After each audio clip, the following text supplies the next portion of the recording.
this is an iHeart podcast. Guaranteed human. This is Dr. Joy from Therapy for Black Girls. A fresh, sparkling kitchen? Yes, please. The scrubbing it takes to get one? Not a favorite. That's why you'll love Dawn Power Wash Dish Spray. From everyday dishes to the toughest messes, it makes cleanup twice as fast. Less scrubbing, more living. Find Dawn Power Wash Dish Spray at your favorite retailer.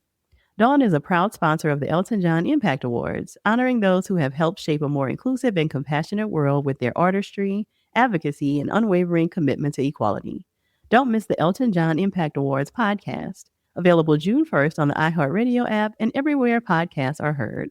Support for the show comes from Public, the investing platform for those who take it seriously. On Public, you can build a multi-asset portfolio of stocks, bonds, options, crypto, and now generated assets, which allow you to turn any idea into an investable index with AI. It all starts with your prompt. From renewable energy companies with high free cash flow to semiconductor suppliers growing revenue over 20% year over year, you can literally type any prompt and put the AI to work. It screens thousands of stocks, builds a one-of-a-kind index, and lets you backtest it against the S&P 500. Then you can invest in a few clicks. Generated assets are like ETFs with infinite possibilities, completely customizable and based on your thesis, not someone else's. Go to public.com/podcast and earn an uncapped 1% bonus when you transfer your portfolio. That's public.com/podcast. Paid for by Public Investing. Brokerage services by Open to the Public Investing Inc. Member FINRA and SIPC. Advisory services by Public Advisors LLC, SEC registered advisor. Generated assets is an interactive analysis tool. Output is for informational purposes only and is not an investment recommendation or advice. Complete disclosures available at public.com/disclosures.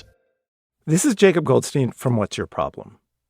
When you buy business software from lots of vendors, the costs add up and it gets complicated and confusing.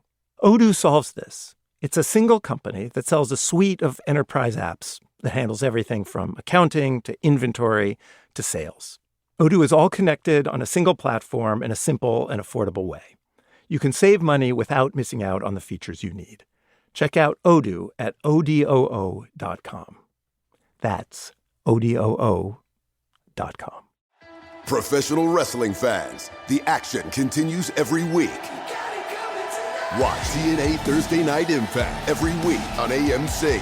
It is like electricity flowing through your veins. Don't miss the adrenaline, the drama, and the total non-stop action. No one can ever be as good as this right here. Don't miss the action of TNA Thursday Night Impact every week on AMC. For showtimes and more information, visit TNAWrestling.com. Cool Zone Media. Hey everybody, Robert Evans here, and I wanted to let you know this is a compilation episode. So every episode of the week that just happened is here in one convenient and with somewhat less ads package for you to listen to in a long stretch if you want. If you've been listening to the episodes every day this week, there's going to be nothing new here for you, but you can make your own decisions. Welcome to It Could Happen Here, a show about things falling apart. I'm Garrison Davis. Today I'm joined by James Stout. Hello. Hi, Gare. I'm excited to see what's falling apart today. Well, that's our elections, which have, as we all know, been rigged for as long as I can remember, which is kind of true considering when I was born, circa the year 2000. Oh, yeah, the famous, the great and democratic election of the year 2000 in the United States. The flawless election of 2000, yeah. But no, we are going to be talking about Trump's continuing claims that the 2020 election was rigged and his investigation of election fraud in not just the 2020 election, but also the 2024 election, which, if you recall, was not rigged against Trump, considering Trump won that election, including the popular vote. Yeah, he won every way you could slice that up. A sweeping victory. Yeah, it was a fat L for the Democrats. But a lot of the investigations into election fraud actually do revolve around the 2024 voter rolls, which we will discuss in a bit. But first, let's go back a few weeks.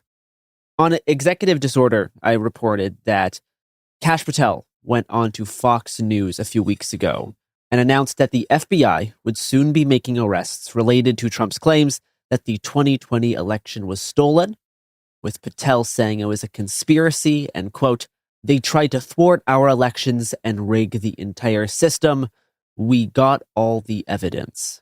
We've got all the evidence. I can announce on your show that we've got all the information we need. We're working with our prosecutors at the Department of Justice and their Attorney General Todd Blanche, and we are going to be making arrests. And it's coming, and I promise you, it's coming soon.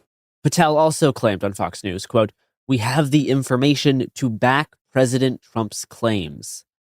About a week and a half later, the DOJ announced, quote, "Multiple aliens charged with illegally voting in federal elections."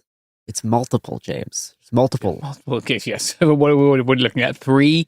No, more than 3. More than 3. It was 4. It was 4. Fuck me. Okay. Just for people who aren't familiar with the scale of the United States, that's not a statistically significant number when it comes to electoral outcomes. Generally, they are decided by several multiples of 4. Usually. Yeah. Patel commented, quote, "Securing our elections from criminal actors here at home and around the world is one of the top priorities for this FBI. Non-citizens voting is a federal crime, period. And while other administrations may have looked the other way in the past, those days are over. We will continue to work around the clock with our interagency partners to ensure those who engage in such conduct will not get away with it." So these arrests took place in New Jersey, and these quote-unquote multiple aliens were 4 permanent residents who registered to vote and cast ballots in at least one federal election before applying for naturalization via the N-400. Yeah.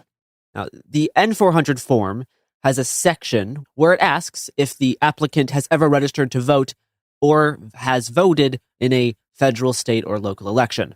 Now, 3 of the people charged in New Jersey checked no in the box asking if they had voted. The other left the box blank. But when later questioned by an immigration services officer at the USCIS interview, this applicant answered no, that they did not or have not voted. Yeah. Now, interestingly, only 2 out of the 4 are actually charged with, quote, voting by an alien in a federal election. Okay. 3 are charged with false statements in relation to naturalization. Yeah. And 2 are charged with procurement of citizenship or naturalization unlawfully. Yeah, because I'm guessing the goal here would be to denaturalize them, right? For the people that were naturalized, that looks like that will be part of what they do going forward. Yeah, I know I've reported on this in ED before, but like large parts of USCIS have denaturalization targets, right? In the same way that we've seen deportation targets for ICE and CBP. So like that will be the reason that those are the specific charges, right? That is the easiest way to denaturalize someone. I was going to say the only way, but I think there are technically other ways. But like the bulk of times you're going to see someone denaturalized, it's because they concealed. Previously, it had been that they had concealed like some loyalty to like a terrorist group, right? Yeah. Or perhaps there are bars for like communists and Nazis, like with capital letters. There, I'm not talking about the political affiliation. I'm talking about like being a member of a party with a party card. There, I'm not talking about like the view necessarily. Yeah, that's a whole other like tangent. There's back and forth rulings if you can really denaturalize someone for being a member of a communist party still. Yeah. Depends what they mean by communist party. Yeah. That's kind of like a vague term. But false statements in relation to naturalization, as in allegedly lying on the form by checking a box that conflicts with what the federal government is alleging, is a much more clear-cut route to denaturalization. Yeah. One of the people charged is a green card holder from Liberia who immigrated as a refugee in 1998, named David Nwili. He's currently 73 years old. He allegedly registered to vote in New Jersey in 2003 and attested he was a U.S. citizen. The complaint claims Nwili voted by mail in the 2020 general election and submitted a provisional ballot in person on November 5th, 2024 for that general election. Next May, it's May 2025, Nwili submitted a N-400 claiming he had never voted in the U.S., but admitted to voting twice in the naturalization interview. Okay. He is charged with voting by an alien in a federal election and false statements. Yeah. Those are the charges he's facing. That's interesting because he seems to have clarified it in the interview, right? Correct. I don't quite know how that works, but like, yeah, he did admit in the interview that he did vote. but they're still charging him with false statements based on the N400. That one will be interesting to follow because it could be pretty hard to stick the landing on that, given that I guess technically what you put on the form is there's no take backs, I guess, but him using the interview to clarify it certainly seems like he's trying to do what is in the spirit of the things asking him to do. Yeah, that would be an interesting one to follow. This was also interesting because it shows the investigative capacity of the FBI. Yeah. This guy admitted to that. Like, he admitted to this in the USCIS interview. The FBI did not crack the case here. Yeah. Like, they're... Yeah, definitely. He told the cops that he did it. Yeah. When was his USCIS interview? I'm not sure when the interview was. He submitted the N400 in May 2025. Okay, so in Trump 2 era. Could have been in late 2025. Yeah, this was at least within the last year. Yeah. Well, some of those N400s are taking forever now. Totally. It's kind of interesting. But yeah, I'm just wondering to what extent previously, I don't actually know to what extent previously USCIS would refer people for prosecution. Yeah, that is a good question. Yeah. Oh, wait. No, here it is. August 2025 was when he was interviewed, according to the criminal complaint. Relatively fast turnaround. Yeah, I wonder if that's just a part of the country he's in, or whether that was because they wanted to get him in the office, right? And then either clarify or detain him because he had voted. And then in October, USCIS denied the application due to unlawful acts of voting in the 2020 and 2024 elections and the false statement on the N400. Yeah. We will take an ad break here and then talk about the 3 other cases after these messages.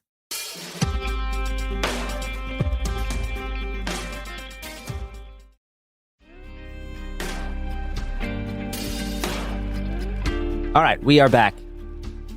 Aideen Quresh, 43 years old, is a green card holder who immigrated from Israel on a B2 visa in 2015.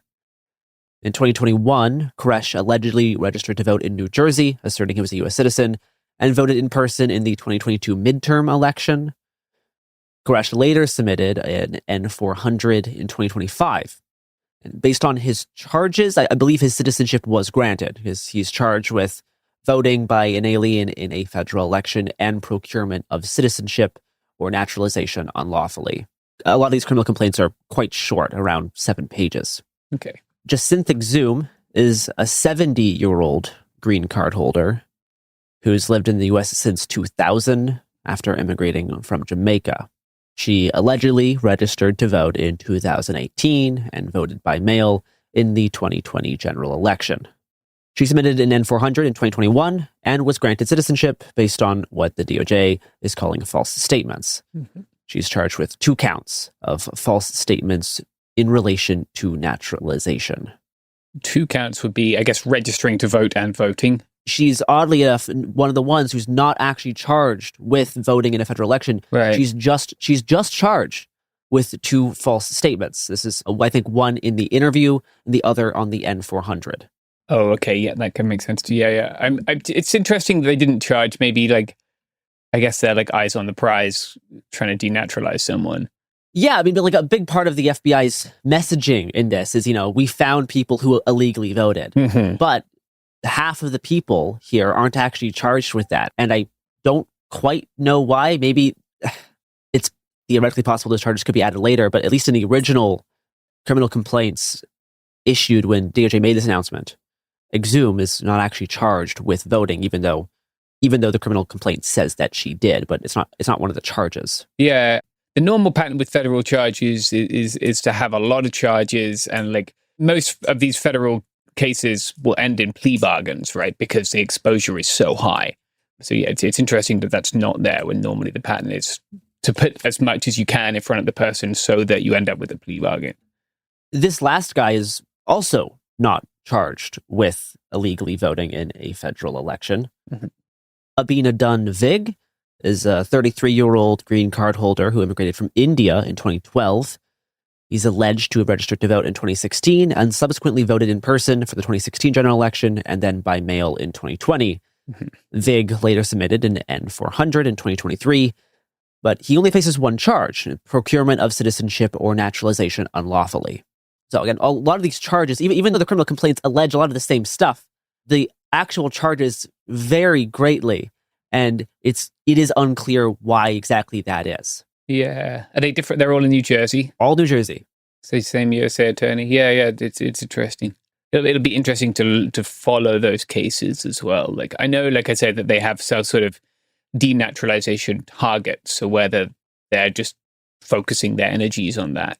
It could be the case, or it could be something to do with the specifics of that crime that I just don't know about, of voting while not a citizen. Yeah, there could be some prosecutorial reason that they aren't pursuing it in certain cases, but are in others. Yeah, and they're all alleged to have voted in federal elections, right? That's in at least one federal election, either presidential general election or midterm general election. Yeah, New Jersey does not have like local election voting for non-citizens. Yeah.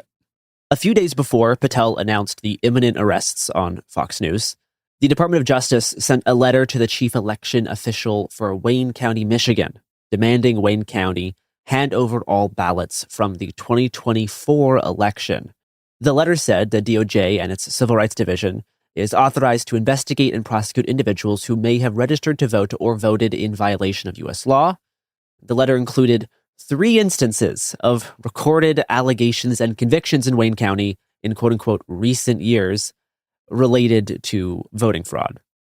This push by the DOJ to get their hands on ballots or voter rolls is part of a much larger pattern. Yeah. In January, during Operation Metro Surge in Minneapolis, one of the demands from now former Attorney General Pam Bondi during negotiations with Governor Tim Walz was for the DOJ to be granted access to the state of Minnesota's voter rolls, quote, to confirm that Minnesota's voter registration practices comply with federal law, unquote. Trump's DOJ has actually sued over 30 states for not complying with requests to gain access to their voter rolls. Cases against Arizona, Massachusetts, and Rhode Island have been dismissed, as have cases in California, Michigan, and Oregon, but the DOJ is appealing those rulings. At least 15 states have complied or said they will comply with requests by handing over voter registration lists, including driver's license and social security numbers. These are largely red states, like Alabama, Alaska, Arkansas, Florida, Indiana, Louisiana, Mississippi, Nebraska, Ohio, Oklahoma, South Carolina, South Dakota, Tennessee, Texas, and Wyoming. In a March hearing in the case against Rhode Island to gain access to their voter rolls, Eric Neff, the acting chief of the voting section of the Civil Rights Division of the DOJ, said that after receiving the voter rolls, quote, our intention is to run this against DHS's SAVE database, unquote.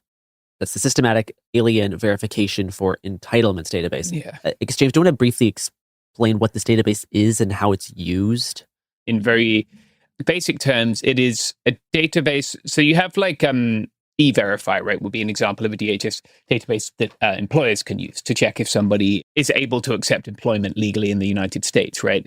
SAVE is there for government agencies, not individuals, and they should be able to determine whether or not somebody's eligible for certain benefits, right? There are things called public charge rules. If people want a more in-depth explanation of public charge rules, you can scroll all the way back to November 2024 when I made a podcast about these things. We looked at a number of tools that the Trump administration might use to try and deport and denaturalize people in a podcast episode back then. The problem with these databases is they're not very good. The most obvious and amusing examples of E-Verify not being very good are when state agencies hire cops who DHS claims are not legally able to work in the United States, and then the state agencies point out that they used E-Verify, which is DHS's own tool for verifying, and then everyone gets quiet and wonders, like, who screwed up here, right? Because they have done their obligation, right? Large employers have to use E-Verify. The same is true, I imagine, for SAVE, right? In that it is not a database which is perfect. And so running one against the other, also the phrase running here is doing a lot of work, right? Like, are they going to look for name matches? Are they going to look for social security number or driver's license matches? Certain non-citizens will have what's called an ITIN, on SSN. Like, there are a lot of ways which this could go horribly wrong. There's a reason that these two databases are not normally combined. Not to mention the fact that this provides a really large disincentive for people, signing up for benefits, right? Which we've already seen. Just the rhetoric from the Trump administration in the campaign provided a disincentive for people accessing benefits, but also for people registering to vote, right?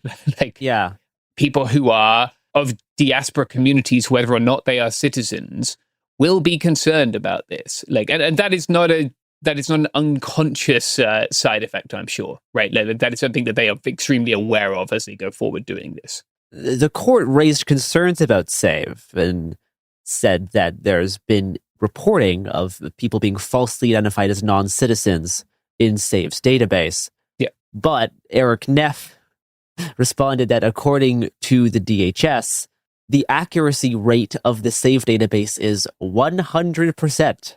So I'm sure that's fine. That's just... No database of this scale has... No, that's just mathematically impossible. It's 99% and 100% are vastly different. Yeah.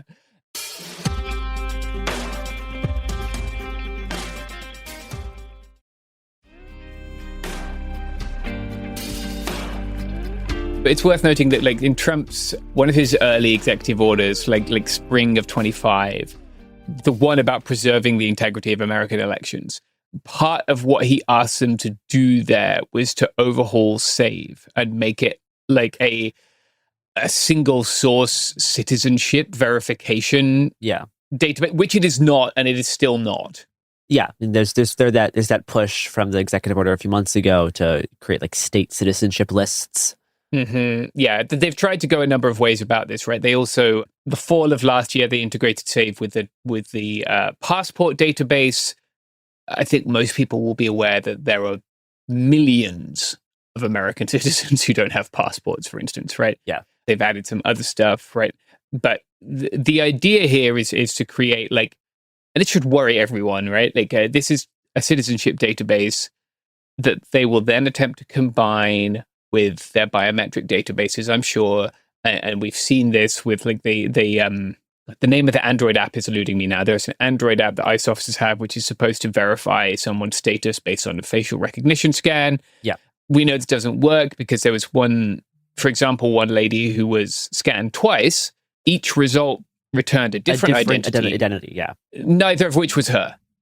This stuff is extremely dangerous for anyone, right? You could be a citizen or a non-citizen. The idea that they're going to check you against the list of legit Americans should really worry people. Yeah, and unable to pass the SAVE Act in Congress, not to be confused with the same database, though they are slightly related. Yeah. But unable to pass that in Congress, Trump signed the executive order last March, attempting to force the Postal Service to not deliver mail-in ballots if the voter on the ballot does not appear on this newly created list of pre-approved voters using this state citizenship list. Yeah. We'll see if that actually goes through, but that's another example of them, trying to use state citizenship lists to just crack down on the number of people that are able to vote. Yeah, we can all imagine that this will have different impacts across different demographics, right? And that is very much not accidental. And the last thing for the voter rolls in Fulton County, Georgia, and Maricopa County, Arizona, the federal government has simply seized voting records. In Arizona, the FBI successfully subpoenaed 2020 election records from Maricopa County. And in Georgia, the FBI raided an election warehouse in January after dubiously obtaining a search warrant. Yeah.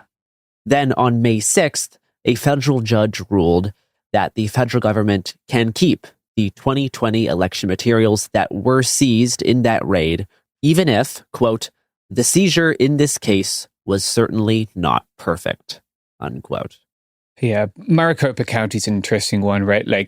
But I think it's part of a grand jury investigation. Yes.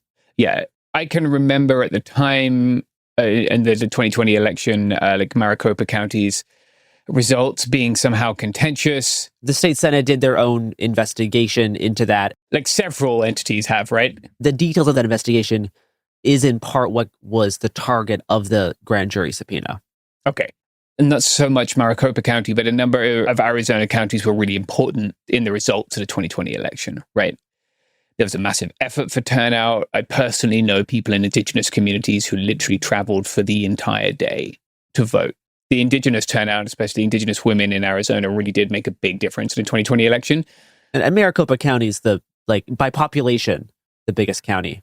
Maricopa County's vast. A number of other Arizona counties outside of Maricopa were also really pivotal in the 2020 election. It's not surprising to see those ones being targeted. It wasn't surprising to me at the time to see them being targeted, Yeah. Maricopa is where Phoenix is, just for people to put it on the map. Famous for having really great law enforcement over the years. Joe Arpaio was Maricopa County Sheriff, yeah. Oh, yes. Blast from the past. Yeah. Not so far from it. Isn't he doing some running for office or something? I thought he was. He was for a bit. I have not thought of Joe Arpaio for a few years, though. Oh, what a life to lead. It's been a while. Wow, Joe Arpaio, born in 1932. That's wild. Yeah, he can't be. Even for the United States, he's a little That's old. even pushing our gerontocracy a little. Yeah. But no, Trump does continue to truth claims about Fulton County on his account. A few nights ago, he put out a video of the election board. The video was edited to appear as if it was implying that there was voter fraud or that the elections were conducted improperly, and when that was not what the video was actually showing. Yeah. But he has his truth a lot after the raid that to watch out for the results of the Fulton County election raid. And now a federal judge is letting the feds keep the materials that they seized, even if it was, in the judge's own words, certainly not perfect. Yeah, I think Fulton County plays a load-bearing role in MAGA's understanding of the 2020 election, right? Yeah, and Trump's own mind. That is where he got the mugshot taken, right? This is he is. Oh, I've forgotten about that. Personal vendetta against Fulton County. Yes, yeah, that totally makes sense. Arpaio, by the way, did run for mayor of Fountain Hills in 2024. Oh my God! Yeah, just 8 years before his 100th birthday. What a country. Oh, that's incredible. He did. He received a whopping 1,527 votes in the primary election. It's 1,000 people who thought the best hope we have is someone who is approaching Sheriff Joe at nearly a century of age. Remarkable. Well, with age comes wisdom. Yeah, up to a point. That does it for us today at A Good Half a Year. We will keep a lookout for any more arrests by Patel, who claims to have all the evidence he needs, even though the only arrests so far is just a handful of people from New Jersey, and then I think one other person from Pennsylvania that was arrested in March. Again, because the actual number of voter fraud in this country it's minimal. According to all investigations we've seen so far, very low. It's statistically insignificant. Yeah, yes. Very low to the point where it's statistically insignificant. I think if you're going to be concerned about election rigging, looking at the way that partisan gerrymandering has been completely allowed to go through, and gerrymandering over districts that were protected by the Voting Rights Act. Yeah, look at where polling places are. Look at the Electoral College exists to be in between the popular vote and the result of the election. Right, there are many things which distort the will of the people. Non-citizens voting is not statistically significant in that. It's just not. But this will have a real electoral outcome, or is, I guess, because it will dissuade people from voting. It will dissuade people who have become U.S. citizens from voting. It will dissuade people who were born as U.S. citizens. And they could be pursuing charges against election officials in some of these states. Yes. And that is part of trying to seize these ballots and voter rolls. It's not just to charge the possibly 4 people who may have illegally voted, but then trying to put some of the blame on election officials themselves. And that as a motive of intimidation is certainly part of the goal here. And that's written explicitly in some of these executive orders, threatening charges against U.S. officials for allowing certain mail-in votes to be counted. Yeah. When the Trump administration claims that they should not be. Yeah, I think the nascence of this whole thing is Trump's calls to electoral officials in Georgia, right? Like the Fulton County, the whole spiraling. Find those votes. Yeah. That's where it all began. So we'll keep up on this as it develops leading into the midterm election. But bye-bye for now. Yeah. But early, vote often. Vote early, vote often.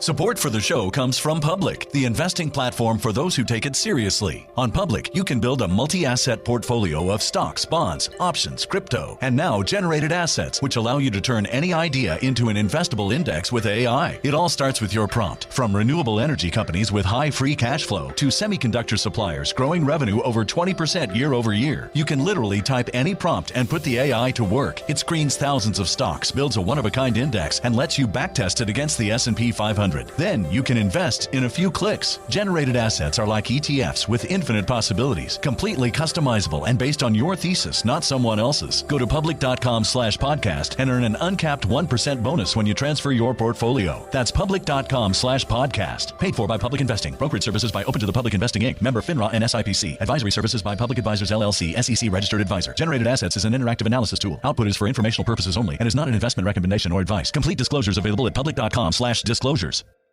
This is Jacob Goldstein from What's Your Problem?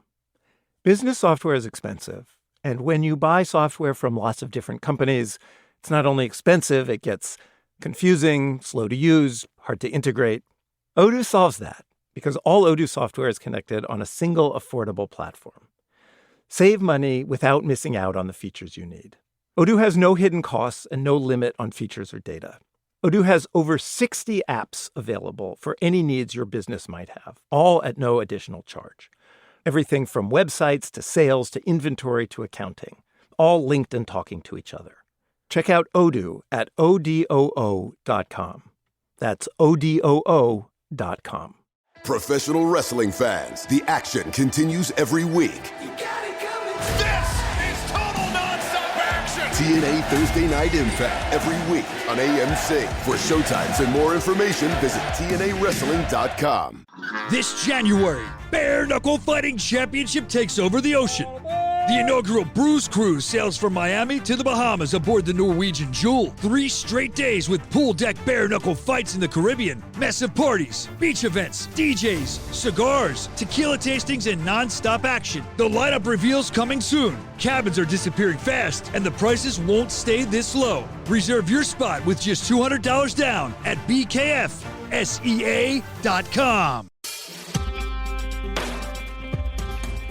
Hello and welcome to It Could Happen here. Very special episode today because I am lucky enough to be joined by Molly Conga. Hi, Molly. Hi, James. Thanks for having me. I'm excited to hear about today's topic. Yeah, today's topic is buffalo. If this just came up on your phone without you clicking it. So I guess like buffalo, when people imagine the Great Plains before European colonization, I think buffalo are the fauna that they particularly imagine being present, right? It's such a romantic image, right? And they're gone now, but they were once so many. Like every time we drive through Southwest Virginia, I'm in Central Virginia. So when we drive through Southwestern Virginia, my husband always brings up this account that he read of someone witnessing the buffalo stampeding through the Cumberland Gap, like where oh wow, yeah, right down to the tip of Southwestern Virginia, and just looking at that place and imagining buffalo there, like you have to romanticize it. That's incredible. Yeah, they're sick. They're one of the coolest like American experiences I've ever had. Maybe 7 or 8 years ago now, I was bike packing in like the Colorado-Wyoming border up there, and I was with some friends. We've been we're 3 or 4 days in, like where you kind of hit the sweet spot at that point when you like haven't showered for that long and you're just kind of disconnected from the world. That's when it starts to get. Molly's making a face. The sweet spot. You can't see. Just 4 days of human stink. It really starts to get good. Yeah, it's when it gets good because you're just like, that's how long it takes to disconnect, right? So looking at your phone and worrying about not smelling good and stuff. Becoming a beast of the outdoors. Yeah, you just return to your feral self. I'd like to return to my feral self as often as possible. But we're riding. I forget where we're going, at Walden maybe. We're coming off this big plateau, dropping into this big kind of where it gets kind of more plain-y, big kind of meadow plain. And we're coming down there, and it's a few of us, and these buffalo just come from the side of us, and they're running alongside us, right? And we're riding, we're cooking, going maybe 20, 25 miles an hour, something like that. And these buffalo are just cruising next to us because they're just trying to check out what are these weirdos doing? And they're just like, why the fuck would you put all your stuff on a bicycle and go ride around like this? And then we're like, oh, it's a fucking buffalo. And for maybe a mile, they just kind of wanted to keep, it seemed like they just wanted to keep tabs on us as we're going down this dirt road. And then like they were getting really close, right? So they're like kicking up all this dust, and you got to feel like you were like almost one of the buffalo, you know, you're like in the herd, traversing the plains. I think you're supposed to keep your distance from them, right? Yeah, well, they went, we didn't have many options. I mean, I guess it's not a choice at that point. Yeah, when they're like, do not approach. Yeah, they were approaching us. We didn't stop. I was like pretty keen on not stopping. And Molly is right. They look so petable, but they're really not. They're really not. Despite their fluffy appearance, it's advised. Like any time in Yellowstone, pretty much, especially in these summer months, you will find a video of a tourist approaching a buffalo and regretting that decision. They're pretty big. I've been gored by a bull before, and I would like to like keep it to a one goring lifetime for me. One is all most people get. Yeah, it is. I was pretty. Let me tell you, I thought that one was all I was going to get. I was ready to make my peace with the world. Luckily, I got a second chance. People kind of focus on the buffalo, right? They ignore many of the other species that we lost during this intense period of ecological destruction, right? And I can see why, really. You can find images of piles of dead buffalo skulls. There's that like really haunting image of the idea of killing animals only for their capes or their tongues. Often this period of genocidal violence is referred to as a buffalo genocide. And I think that encapsulates, right, not just the destruction of the buffalo population, but also of the indigenous cultures that relied on that buffalo population and of the ecology that went with it. Obviously, when I say destruction, I'm not saying they're gone, very much still here, still present, but the attempt by the government and capitalism to remove those people from their land. But yeah, it is a shame that these other animals don't get a fair shake. Have you ever seen a black-footed ferret? When you said there was going to be something about ferrets, I was thinking about it, and I realized all domesticated animals were wild animals, and it never occurred to me that a ferret could live outside. Oh yeah, a ferret thrives in the outdoors. Right. I really wanted to have ferrets when I was younger. Like I enjoyed the presence of ferrets. I enjoyed working with ferrets. Oh, he's kind of cute in a gross way. He's not gross. The ferrets are very sweet. Yeah, we had a friend with ferrets growing up, so we'd use them to catch rabbits in the UK, right? Oh. Yeah. The reason that these guys struggle to get back on the landscape is because they need massive prairie dog towns to feed off. Oh, do they live in like societies? Do they live like a prairie dogs? So do ferrets live in like ferret villages? The ferrets predate the prairie dogs. But do they live in like a village? I don't know if they live in I don't know what their social structure is. In Colorado, there's a National Black-Footed Ferret Center where you can go and see them. I've cycled past it, but I regret not going in. Maybe I'll make a special trip. Reach out if you're with the ferret people. Sorry, I said he looks gross. Yeah, please don't cancel us. Because the prairie dog towns can collapse, right? Really, their populations can collapse pretty easily. They get like infectious diseases, so they need like a massive number of prairie dog towns in order to have a sustainable, genetically diverse ferret population. Oh, I get it. And because we don't have those, right, because they are not generally amenable to agriculture, and then the ecosystem is very different from what it once naturally was, that means, I don't know if there are, but like, well, they're not extinct genetically, but ecologically in terms of their participation in the ecosystem. I don't think there are any, I think there are some in the Charles Russell Wildlife Refuge, but very few black-footed ferrets, which is a shame because they're cool little guys. I mean, I guess given what we did to the landscape of so much of the country, I'm sure there are other animals that just like their niche is gone. Yeah, and that is exactly what I want to talk about today, right? Like, specifically, I want to talk about buffalo because of the cancelling of some public land grazing leases for buffalo. Before we do that, Molly, we should talk about the terminology, right? The buffalo bison discussion.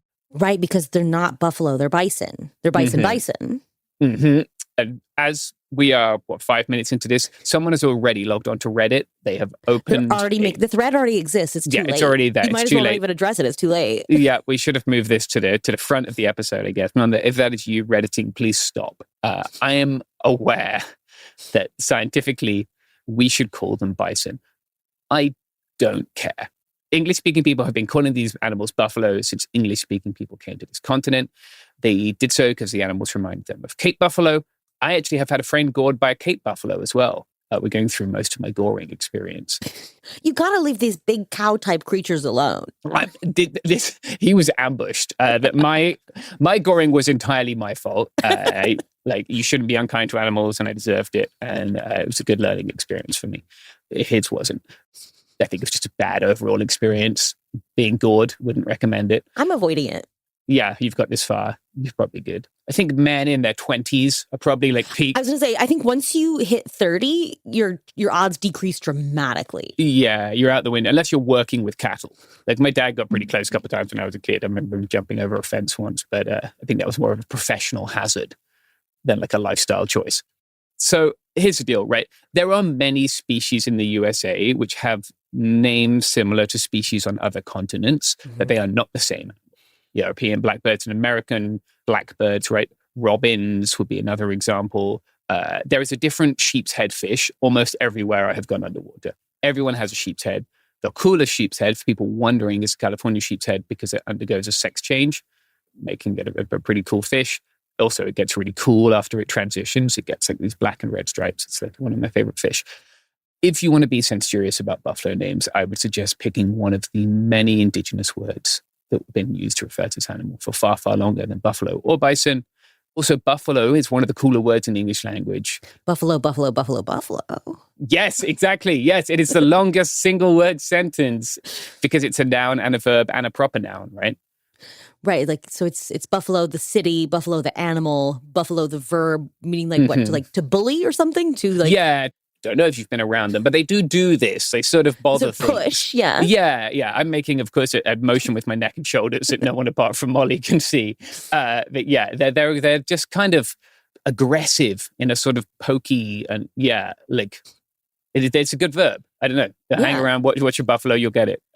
It's buffalo the proper noun, buffalo the noun, buffalo the verb, buffalo the proper noun, buffalo the verb. No, buffalo, the noun. I'm going to have to diagram this one. Yeah. It's basically like bison from upstate New York are bullying other bison from upstate New York. Yes, that is the breakdown of the buffalo sentence. Fun trivia for everybody. Yeah, that's we'll do that at the end of the year. We'll quiz you. Why are we talking about buffalo today? I can't remember. I can. Let me tell you. It is because the Bureau of Land Management has cancelled grazing rights in 7 allotments of public land in Phillips County, Montana, for privately owned bison.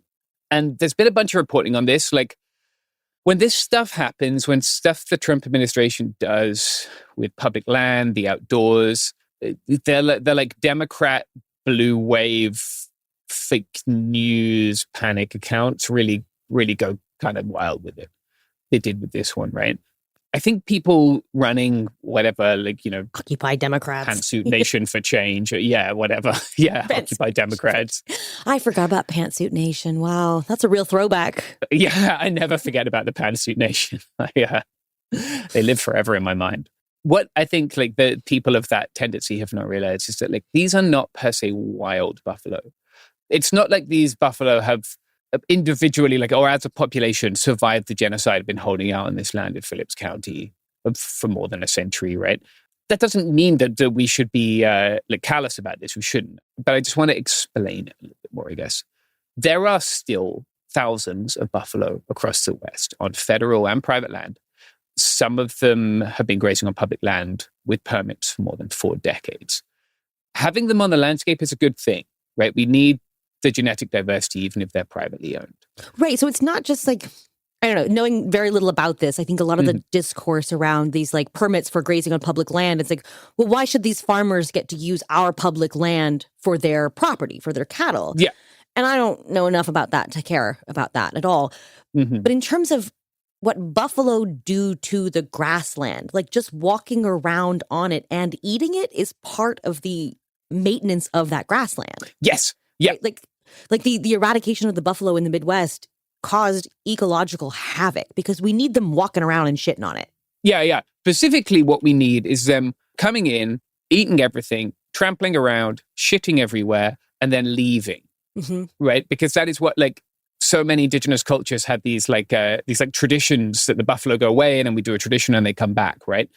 this happens for a lot of migratory animals. It's not just buffalo, right? Because it gave shape to time in people's lives. That's how they impacted the landscape, right? They didn't stay in one place.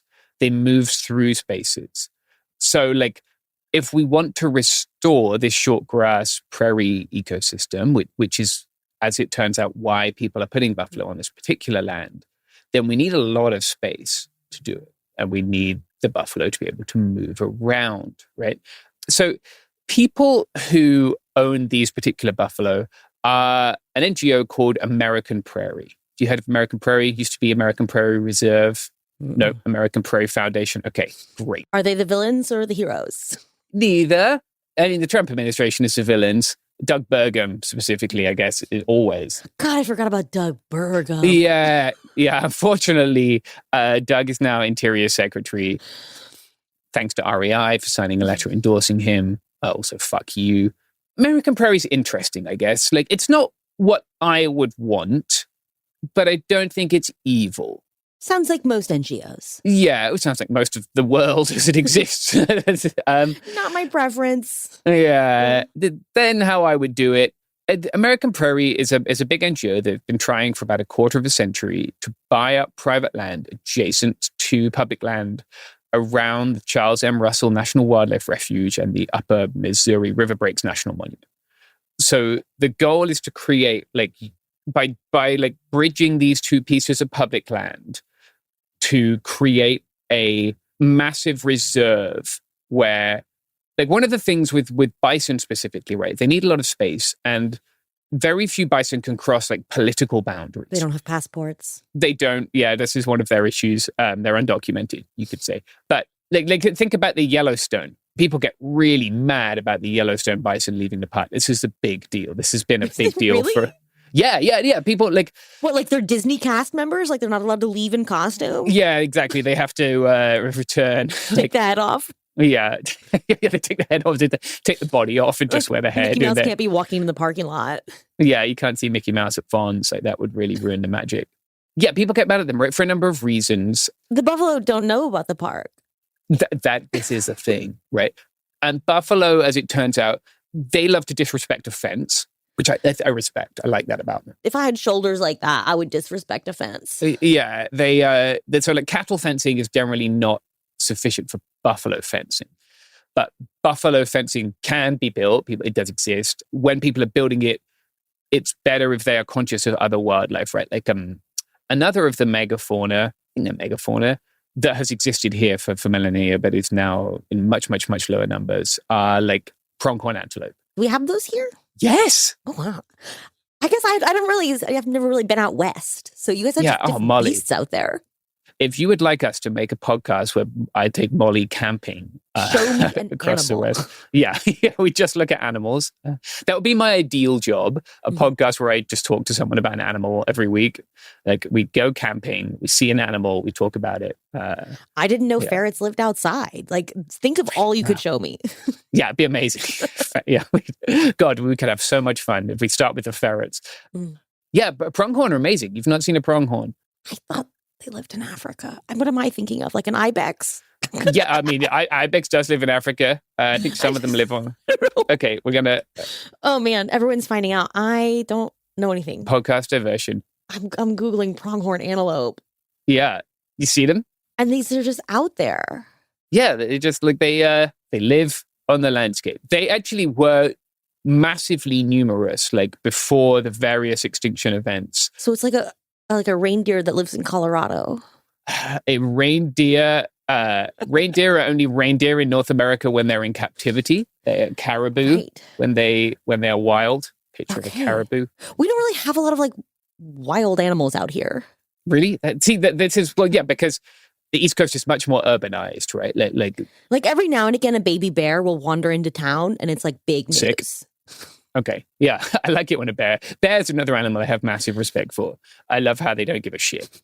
I respect any animal that eats from the trash.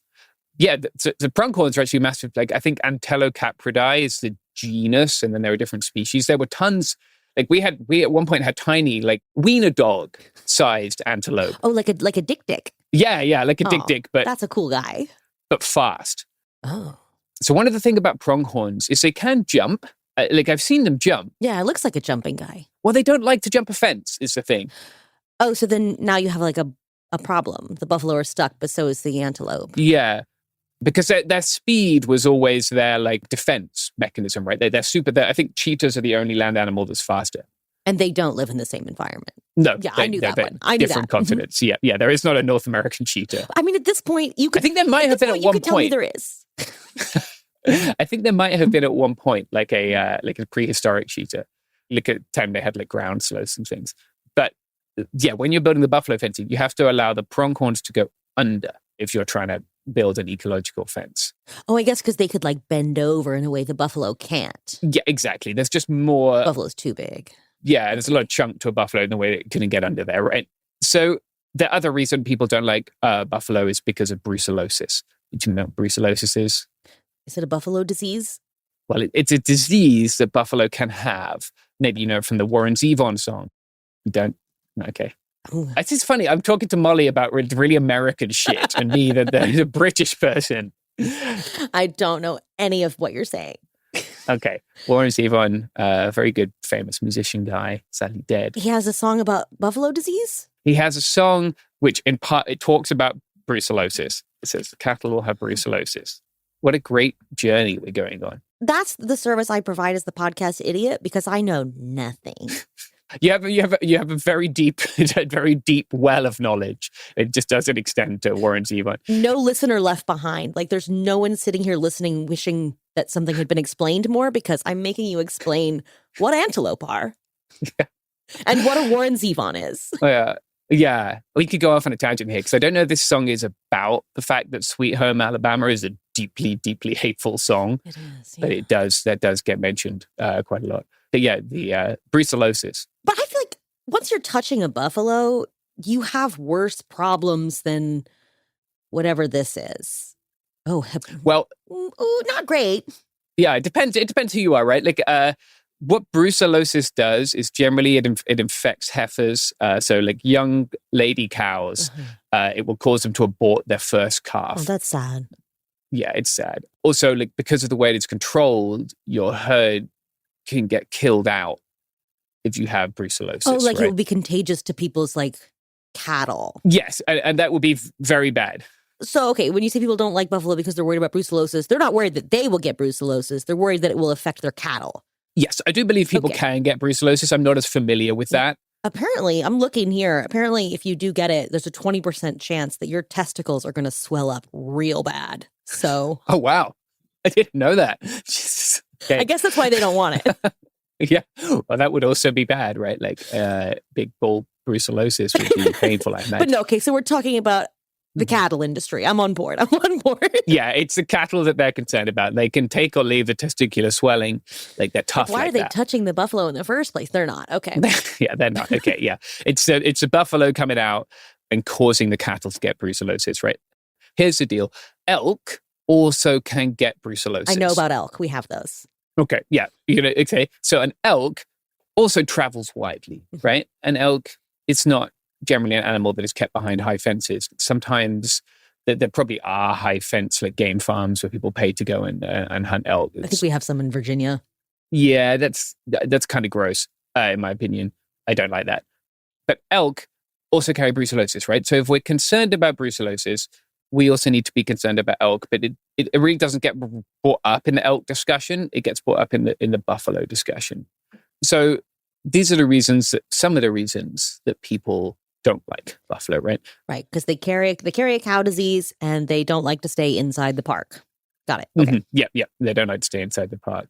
We've talked for a long time, Molly, talking of things that might cause your testicles to swell.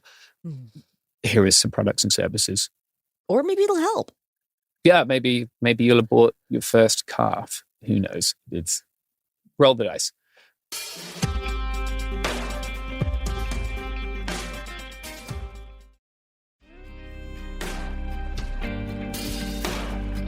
All right, we are back. So let's talk about the area where this is happening, right? This is happening in kind of northern central Montana, around Livingston.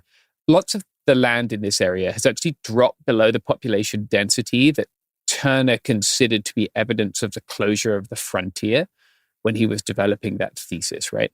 I'm not a big fan of the concept of the frontier. That's another podcast that I'll make one day, but I don't like it. But there's like no people there. Yeah, there are very few people there, in part because cattle farming is hard, in part because it's harder in a globalized economy, in part because of climate change. There's this theory of the Buffalo Commons written by two people called Popper, and they considered like this specific area to be a tragedy of the commons, where this beautiful plains ecosystem has been destroyed. And they put forward the idea that the presence of buffalo on the landscape could return it to a sort of short grass prairie commons. This isn't a direct link to the American Prairie Reserve, but this is kind of what they're trying to do. They're not putting buffalo on the landscape because they're a buffalo organization. Right. They're trying to restore the grassland. Yes, that's the idea. Because we don't have a prairie national park, right? When colonization was moving west, as the Department of Homeland Security likes to highlight with its use of that image, liberty was floating across the plains there. Sorry, let's just put an image in my head. Remember when the Trump administration was getting very aggressive towards Somali people? I guess it still is. Yeah. Yeah. Did you see the AI version of that where it was a Somali woman like crossing the plains? No. Okay, it was pretty funny. It was one of the... You're doing a pose like the mermaid on the front of a ship. Yeah, exactly. Yeah, okay. It was like this is a Somali promised land. Like they were like I guess parodying American rhetoric towards indigenous people and being okay, so like Somali people can't do manifest destiny. I thought we loved that. Yeah, yeah, it was very funny. It was kind of amusing to see that American rhetoric reflected back. Somali people have incredible hosting abilities that DHS was not ready for. So what the APR is trying to do is use the buffalo here as like a landscape engineer, right? Like an animal that will help return this area to, I guess, natural state is a problematic term, but like to its pre-industrial state. Yeah. When we think about like why isn't there a Plains National Park, we have to consider the role that capitalism plays, right? Because no one would go visit that. Yeah, well, I think they would. The plains would be beautiful in their way, right? But I guess like just thinking of like is the role of the national park to preserve this landscape, this ecosystem, or is it to create a place where people could go and buy things? Yeah, exactly right. And increasingly, it's the latter. Yeah. And I think there is a bias towards preserving. Yeah, there's like a scenic vista bias. This is an area where people could ranch cattle. And so like that happened instead, and then we got to a point where like no one was going to give up their private land to make a massive park. Well, they didn't want to in any of the other times either. So the government needs to make you. Yeah, the government could force you back in the day. I mean, I just can't imagine a new national park ever coming into existence. We just don't have that kind of political will anymore. Yeah, I mean, we might get like the Donald Trump's birthplace national park or like something similar, like... Right, but we would never get Yellowstone again. Yeah, we wouldn't. And like part of that is because they violently removed the indigenous people from those places in order to... I don't want to romanticize that. Like I live near Shenandoah Valley National Park, where people were forced out in a pretty brutal way. That's a big part of the history here. So I don't want to romanticize the creation of the national parks. I just mean like the government is not going to spend a lot of money on something that's just for everyone to enjoy ever again. Yeah, and they're not going to say like, to an extent, we are removing this piece of land from the rapacious capitalism that has destroyed the rest of our natural spaces. So if somebody's going to eat this grass, it's going to be hamburgers. Yeah. We want it to turn into the cheapest meat possible. Also, like I should point out that like land back and national parks are very, very, very different things. I like to kind of illustrate this with the idea that during the Nez Perce War, as the Nez Perce are like fighting their way towards the Canadian border, they are having gunfights in Yellowstone National Park as tourists are coming to Yellowstone to like check out the mountains and see the geysers and stuff. That's America. That's actually really beautiful. it's perfectly America, right? Like, well, we're preserving this for you as we violently remove the indigenous people. And just like coming to spend your tourism dollars, never mind that there's a war going on there. Yeah, just being like, just kind of letting that go past. Like whatever the time period equivalent of a visor and a fanny pack was, that was cooking. yeah, for sure. Probably a cigar and I don't know, those trousers to stop past your knee. So you'll hear people saying a lot of shit about the APR, the American Prairie Reserve, right? And so I did what I should do as a responsible journalist, and I pulled their 990s. That's my favorite thing to do. Yeah. Where's the money going? Yeah, well... Where's the money coming from? Yeah, where's the money coming from? You'll hear a lot of like anti-APR stuff. Some of it's from the cattle industry, right? If you go through that part of Montana, you'll see signs that say like, save the cowboys, stop the American Prairie Reserve. I think we have a different understanding of what a cowboy is, me and the sign maker. Yeah, right. Well, it is inherently tied to, I guess, to cattle, right? And the idea being that these bison are displacing cattle. It's not a direct contract with cattle. In fact, the APR has like 10 times more cattle on its land than it does bison. Like most ranchers, the APR has deeded or private land that they graze on, leasing right to adjacent public land. What the APR is spending its money on, among other things, among like some staffing costs, office costs, paying consultants, paying fundraisers. Gotta pay consultants. Oh yeah, they're dropping some coin on consultants. Is they buy up ranches. The way land ownership works in this area is kind of like a checkerboard. And you got public land and private land. So they're trying to make like pathways for the bison by buying contiguous plots? Yeah, they're not all contiguous, but their goal is to have a large contiguous area in which... Right, and you just have to buy them when they come up. Exactly, yeah. The argument is that they're pushing up land prices, right? But in reality, like, this area is depopulating rapidly. It might push up land prices a little bit, but it's not like there's massive bidding wars going on here for each of these ranches. Right, because are there new, like people seeking new cattle ranching opportunities who are trying to move in who are being prevented from doing that? Would it be people trying to like either expand? I guess expand their ranch, or if a family's subdividing its ranch, or if you didn't inherit your family ranch, I guess, and want to buy some land. Generally, how it works here is you buy a certain part of land. It'll be like 60-40, 70-30, something like that. So you'll buy land, and that will give you the privilege to have like first dibs on grazing on the public land that is adjacent to your land. So most of these ranches are checkerboarded, right? It's not like a big contiguous plot. So not being able to graze the bison on the public land kind of fucks that up in these plots for the American Prairie people, right? And like, I should say that like, I have some sympathy for people ranching in this area. Like my family are farmers. Like it's got to be really fucking hard right now when fuel prices are insanely high to be trying to farm on these, especially the way that like American people farm over massive expanses, right? You have to be in a vehicle a lot.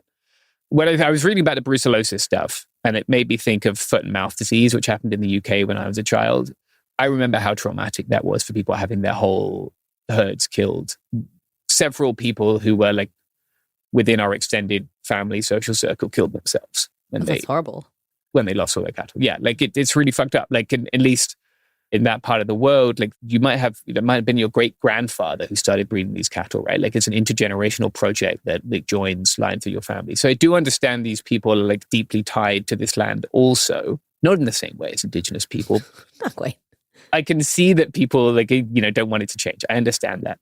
And like consolidation in agriculture, climate change, the way our food ecosystem works, that is an issue we should address if we want to take care of the land. What the government is doing is not how we address that.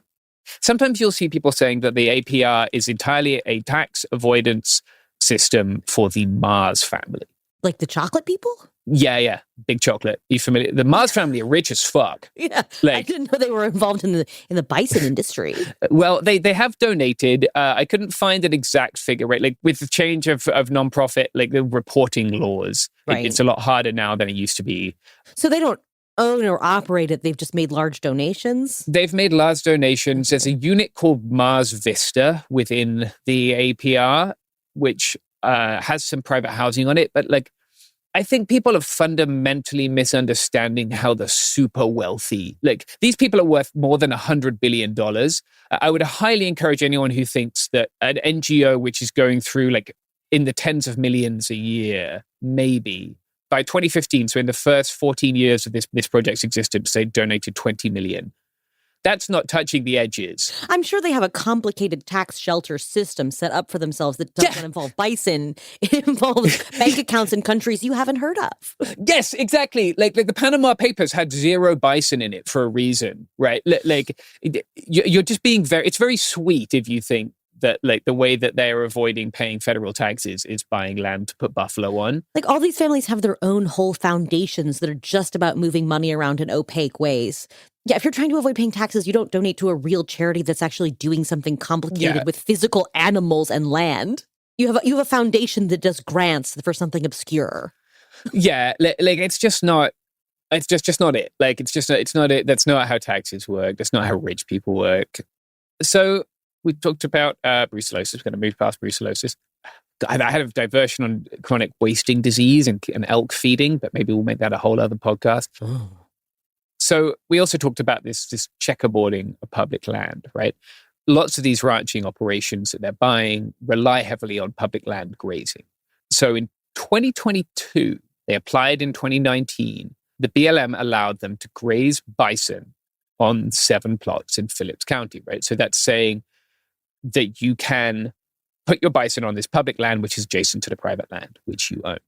And that's standard practice. Everybody's doing that. It depends on the particular plot, right? So they had to apply to the Bureau of Land Management. But it's like pretty common for people to be grazing, to get these permits to graze on the public land. Mm-hmm. There have been bison on public land for 40 years. There remain bison on public land across the West, to include some tribes graze bison on public land as well as on tribal land. But like the cattle farmers are doing this as well. Oh yeah, the cattle farmers are all doing this. Yeah. But absolutely. it's like, so I'm saying, like, if you buy this plot of land, it's like kind of common that you would also be grazing on the public land adjacent to it.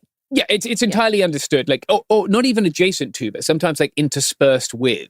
Yeah. Like, so if you look at like sometimes you'll see like a deeded and a leased acreage when you're looking at like a land. Like if you were interested in buying a ranch, Molly. So like when they bought this land, it would be reasonable for them to assume that they would be able to use the parcels adjacent and interspersed within it. Yes. Yeah. Okay. Yes, and they would have known that would have required, in some cases, asking the BLM, right? Which is what they did. And in 2022, the BLM said, "Go ahead, put your bison on these particular 7 plots," right? So they were amended to include bison. They got an environmental impact study done. You know, they did all the things. I was doing an environmental impact study of the presence of a native animal. Yeah, on its native range. What would happen if a buffalo lived here? Yeah. We asked 10 government scientists. Yeah, we spent thousands of dollars finding out what happens if buffalo lives in buffalo home. Turned out it didn't do massive ecological damage. So BLM said, let the buffalo back. What is interesting about this rule change is the justification the BLM is using. And that is the thing that people should be worried about. In my opinion, that should be the headline. The headline should be, so the BLM is trying to regulate these leases that have their roots in the 1934 Taylor Grazing Act. I'm nodding knowingly. Yeah. The Taylor Grazing Act is a big deal when it comes to like public land in the West and farming, right? It is trying to regulate these leases to quote unquote productive purposes. It doesn't say productive purposes anywhere I can find in the Taylor Grazing Act. It does use a term, I guess, domestic livestock. Bison could be a livestock. Well, they are a livestock. I've eaten them. Yeah, these bison are vaccinated, they are fenced, they are tagged. They'll be handled, I'm guessing the way that APR does it is like a kind of non-invasive handling, like trying to keep them not acclimated to human contact per se, but like it's hard to these are livestock. A bison to human contact. Yeah, you can get like beefalo, right, which is like a hybridized bison. They sell bison at my Whole Foods. That's livestock. Yeah, the APR is not raising them to kill them to sell them for meat. But they could if they wanted to. Like, because like I don't think the government is ever going to go to a cattle rancher and say you have to kill X number of these or they're no longer livestock. Yeah, well, that is the question, right? Like, what if we choose, like, if you gave me $1 million today, I would immediately cease making podcasts. I would buy a large plot of land and I would have an ungodly number of rare and endangered domestic livestock species, right? I'd have Jacob sheep. I'd have polyceric sheep with 4 horns, like Satan-looking sheep. I'd be all about it. And they would remain legally livestock even if you had no intention of eating them. Well, that is the question, right? the productive purposes definition could be extremely broad.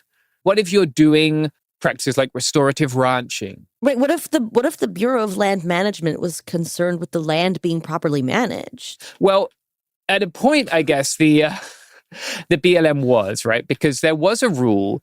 This is actually kind of funny. It was called the Conservation and Landscape Health Rule, and the BLM rescinded that last week. Oh. So previously, that was one of the considerations for managing land, for managing public land. And I guess, like, we should just briefly say that there is no such thing as government land, right? It's all native land. And the land which is currently managed by the government is paid for by me and Molly and everyone else. Doug Burgum doesn't own it. It is there for future generations, right? Like, it's like, what are they going to do with it if they kick the buffalo off of it? Cattle would be my guess. They're cattle-only leases. So they're just going to lease it to someone else.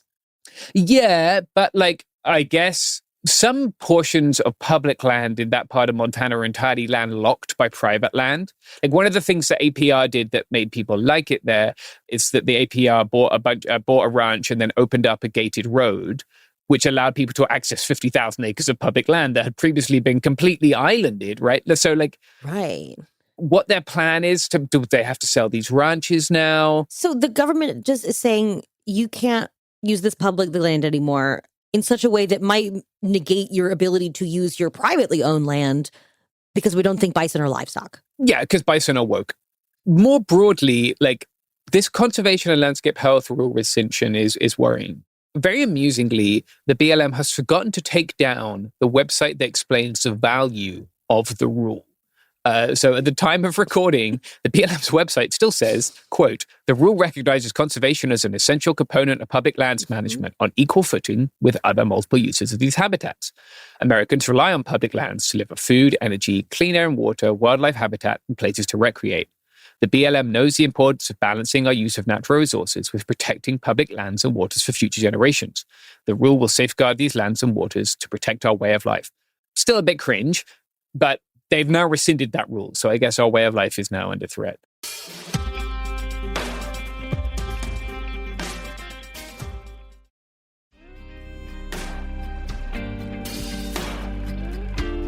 I guess I just don't understand how this is justifiable at all, but I guess that's not really the point. For a lot of people, right, like, it sort of flies under the radar because it's not, like a big Washington thing. I can see how, like, in our major population centers, it can be easily to be like, who the fuck cares where the cows and buffalo go? But I think even aside from an ecological argument, which I think is very important, right, the restoration of these grasslands, this is the government saying, no, we're going to take this public resource away from someone who is rightfully using it and paying to use it, and we're going to sell that right instead to a capitalist concern over a bullshit fake reason. Yeah, like, not that the APR is not, well, I suppose it's not really a capitalist concern, it's like a non-profit, but there has to be some sort of big cattle lobbying at play here. Yeah, I think there are elements of the cattle industry which have been opposed to bison, especially, like, due to that, like, departure of bison from the park is really something that for years has been like a point of tension in Yellowstone. It's worth noting, like, who is for this and who is against it, I guess. It is cattle ranchers who are opposed to the grazing of bison out here. And who specifically is getting those 7 specific plots? Yeah, well, I think the reason they rescinded those is because they were the 7 most recently approved. Okay. Because there are other plots, like, I think there are tribes in California, for instance, who have applied for buffalo grazing on public land. And I should point out that, like, a tribal cultural herd, a food sovereignty herd, is a very different thing to the APR. And I hope that APR would acknowledge that. I know that tribal interests would. But I guess as far as the government is concerned, it's the same. The answer is just no. I don't know yet. We don't know yet, okay. Right? We don't know if those tribal leases have been approved. What we do know is that, like, this production standard is a serious threat to them. The Coalition of Large Tribes actually wrote a letter opposing this decision. I'll quote from it here.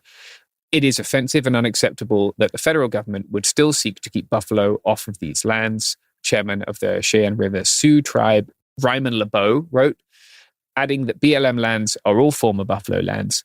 He calls the decision a painful reprise of the genocide the federal government attempted to commit against us and our relative buffalo. They also called it affirmative action for cattle, which was kind of funny. Wow, true. Yeah, but yeah, it's true. Like it is like saying they're doing cow DEI. Yeah. This is one. Our one ungulate is fine, and the other one isn't. I want people to be concerned about this because like it could be deeply damaging to the attempts of tribes to recover their buffalo population. It could be deeply damaging to our public lands. I guess I want to talk briefly about the buffalo genocide because I think it's something that people have like a grasp of, but not like a maybe an in-depth understanding.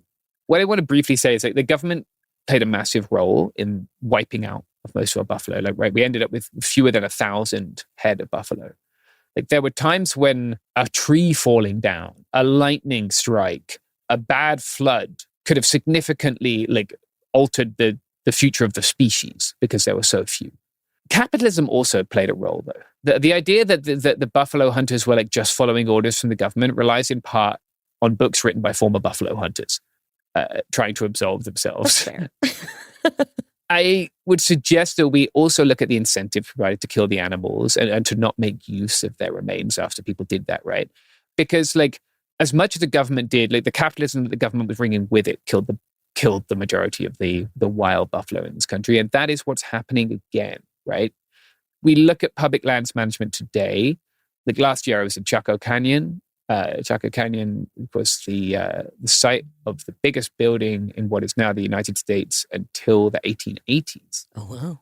Chacoan civilization built these massive great houses there. Really, really beautiful, amazing place. One of the less visited units in the national park system. Gorgeous, amazing. I saw some elk there too. This is all news to me. You got to go to Chaco Canyon. We have to find something we can record that gets me down to the Southwest. Yeah, let's do it. I bet there are some bigots. You know, there are, because they use they appropriate the Zuni sacred sun symbol in some of their Nazi shit. Because have we not fucking done enough?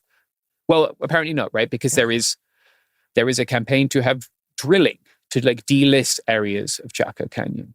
I also spent time last year in Gwich'in homeland with Gwich'in people. There, what's happening is the Trump administration is trying to grant drilling permits in the Arctic National Wildlife Refuge. Man. The Gwich'in people, I should say, prefer to use the term Arctic Refuge, so I'm going to try and use that going forward. They don't like ANWR, just the acronym. So what that will do, right, is on the plain there, drilling is the place where the caribou migrate. The porcupine caribou herd makes the longest land mammal migration in the world. So we're just speed running the devastation of every cool big animal we have. Yeah, like we're going to do drilling in the place where the caribou carve, right? And if they don't go there to carve, then it's over. Yeah, and there are so few of these animals left, right? That can cross political boundaries, that can travel their great distances unimpeded by capitalism. Largely that's because the Gwich'in territory is not a reservation. It's like they own it. So they can go off public land onto Gwich'in land. And without the caribou, like the Gwich'in culture cannot be the same as it is, right? The caribou is sacred to them. Like their culture and the existence of the caribou, I guess, are tied together. And like the same could be said for bison, right? Like that is part of the reason that we don't have bison on the plains anymore, because indigenous people and the bison went hand in hand. In the genocide of the indigenous peoples, there was also genocide of the buffalo, I guess, and those two things weren't separate or distinct. And I think like there's this idea in the American liberal psyche that like a bison being on the land constitutes a return. And like that's not it, right? Like privately owned bison being on the APR is not land back. I mean, it would restore the grassland to some degree, but that doesn't have the same cultural impact as returning the land to its natural stewards. Yeah, exactly. And allowing indigenous people to like manage the land for future generations in the way that they did for millennia before this massive extinction event, the European colonization. I hope nobody thinks a privately owned buffalo flock is the same as land back. Yeah, I hope not. I really hope not. Like, did you see like when like the Fork Peck tribes were like killing some of their buffalo to feed people during the last shutdown? I do remember that, yeah. Yeah, there was kind of a strange reaction being like, oh, how sad that they have to kill their buffalo. Like, but that's what the buffalo are for. Yes, that is why the buffalo are there so the culture can exist. And it's not like a sacred cow situation. Yeah, that is the buffalo is sacred to them, but not in that way. Yeah, like it is sacred to them and that it is sustaining to them, right? And like that's my understanding at least. And having spent a little bit of time with people who have that relationship to other animals, like that, when I think about my Gwich'in friends and their caribou, like they will fight as hard as they can to preserve their caribou herd That's not like a different thing from them. They also hunt the caribou and eat it. Yeah, part of the natural relationship with them is sometimes eating them. Yeah, and like they did in that way, the culture is sustained by the ongoing presence of the animal, right? I guess I don't know, the Western mind, we can only hunt something to extinction. We can't contemplate wanting to coexist with it. A symbiotic coexistence where we eat them sometimes, but we don't want them all to be dead. Yeah, right. We're not just gonna like be like, okay, that was fun while it lasted. On to the next one. Yeah, let's do the next species now. So like people should be worried about this. This is not the end of bison on public lands. It's not the end of bison on tribal lands. But this productivity standard should really concern people. The BLM is the biggest public lands management agency. Sometimes it gets jokingly called the Bureau of Livestock and Mining, which is pretty much the way it's going, right? Right. So is there a legal definition being used here, like something from a statute or something from a contract? Like what is this? What is productive use? So productive use is a standard that they have derived from the term domestic livestock in the Taylor Grazing Act. And then how is domestic livestock legally defined? Any domesticated animal? Yeah, well, they are claiming that it is domestic livestock if it is productive. But this is circular, right? So productive use means livestock, and livestock have to be productive. But what is productive? It's livestock, but livestock is productive. Well, there has to be like a cash exchange. I guess like they're saying that like it has to be raised for sale. But then like how exactly are we measuring that? Does it have to be profitable? Does it have to be extracting the maximum like output out of that given area of land? Do you have to be exporting something? Like do you have to have a government like what is the threshold here for what's productive? Yeah, APR has given bison meat to food banks before. So apparently that doesn't meet the standard. Right. So like without a hard and fast, like clear written standard, this is the government just deciding who does or doesn't get to do business with them. Yeah, and who does and doesn't have access. There are issues, big issues, with grazing cattle on public land. Ecological, social, climate change, animal welfare. There are issues, many of them. But the idea that if you wanted to, let's say if you wanted to raise fewer cattle and do like what they call regenerative ranching to something more sustainable, you couldn't, because it's not as productive. It's bonkers, right? On public land, like on right. So now you lose your government contract because you try something new, try something sustainable. Yeah, you tried to be too nice to the land that supposedly belongs to everyone. So in order to use this land that is supposed to be for public preservation, you have to be as exploitative and destructive as possible. Yeah, great. Thank you, Doug Burgum. Yeah, cool. Are we gonna extend this to like? I'm not as familiar with mining, but you can stake a claim on public land, right? Most mining claims, I'd imagine, are staked on public land, and you can exploit that claim. Is it now going to be the case that like you have to exploit that claim? Like if we don't have this standard of maintaining the land, and that it's gone now, and that the only standard is it has to be as productive as possible, then how is that land management? This is the Bureau of Land Exploitation. Yeah, the BLM is just, and I know the BLM has done this for many senators. This isn't new for the BLM. But having officially rescinded their rule on conserving the land. Yeah, then this could be really bad, right? Like massive chunks of the West are managed by the BLM, and like the idea that they're only going to allow like the most productive uses or force the most productive uses, like this is one of the many ways the Trump administration is attacking public lands that people should talk about more. And again, without adequately defining it, I just feel like this is another vector for just handing out government resources to donors, to allies. Yeah. And like without any change in statute, right? Like this is the law that Burgum is reinterpreting here. You've got the 1934 Taylor Grazing Act, and then like there's a 1976 law and the statutory language is that the BLM should manage the land for multiple use and sustained yield. That is broad, but like we are not going to get this Congress to pass a better one. No, and if anybody does try to take this to court, the Supreme Court will just say, no, you have to strip mine the field. Yeah, like your only choice is... You have to frack, even whether there's gas there or not. You have to set up fracking. You're like obliged to do feedlots even though you can't. Like, it's just like a really concerning area that I think has been approached kind of almost tokenistically in some of the press. Like this is bad for everyone, right? Like if the government is saying you can only ranch this way on public land, like that's also bad for ranchers all over the West. Right. I don't think that like the way that we restore our land to its custodians and to like its natural state is big private parks. Like APR is like a private national park, right? Like you can walk through lots of it. You can hunt on it like public land in some places. You can camp on it. They have dispersed camping. That's nice. I don't believe in the benevolence of the rich because like, look how we fucking got here.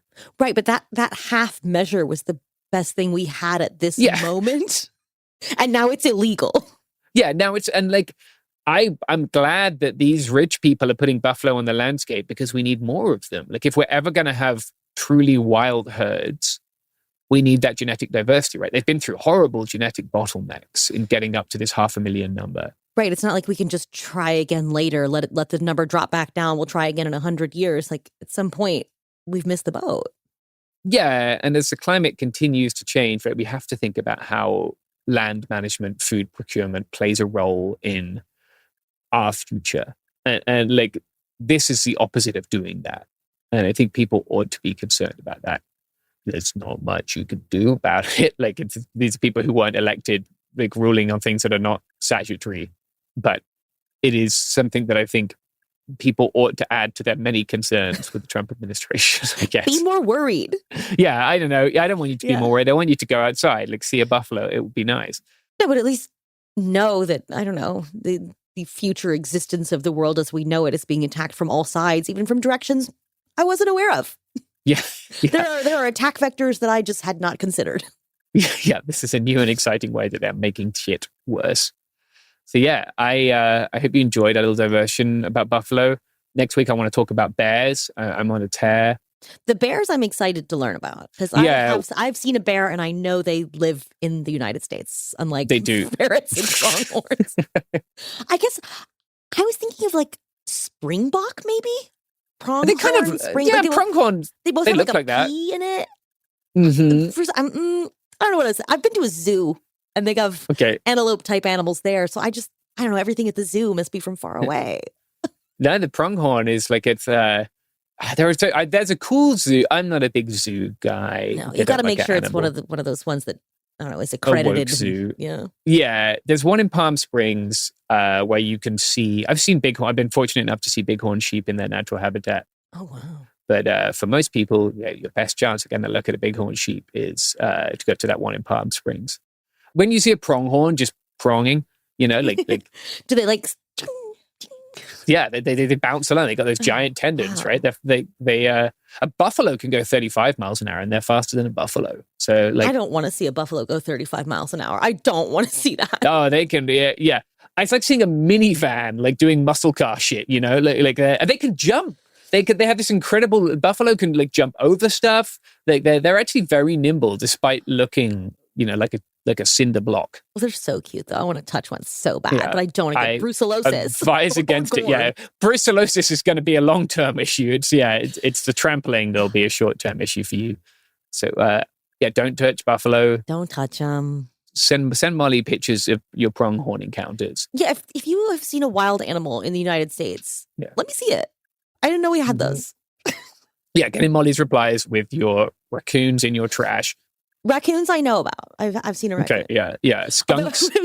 I was in South Korea many years ago at a theme park that had a zoo in it. I don't know. It was a while ago. Perfect. But in the zoo area, there was this huge display. Everyone was crowded around this very cool zoo animal. It was raccoons. Oh, really? They don't have them. You know what I mean? They play such a cultural role in the American cultural hegemony. There. I don't want to see a raccoon, but I guess, if you can't see one, that's an intriguing get. So yeah, I remember my initial engagement with raccoons was through the movie Pocahontas, which is a whole other shit. So when I first saw a raccoon, I wanted to visit it, right? Because they have biscuits. Yeah, you thought it was going to be like a chatty. Yeah, like a little friend. It was very aggressive. Be unnecessarily aggressive. Not a little friend. Yeah, I was approaching it with a spirit of kindness. I think generally, I also have been victimized by a skunk for several years now. So I think maybe I just... that's not a friend.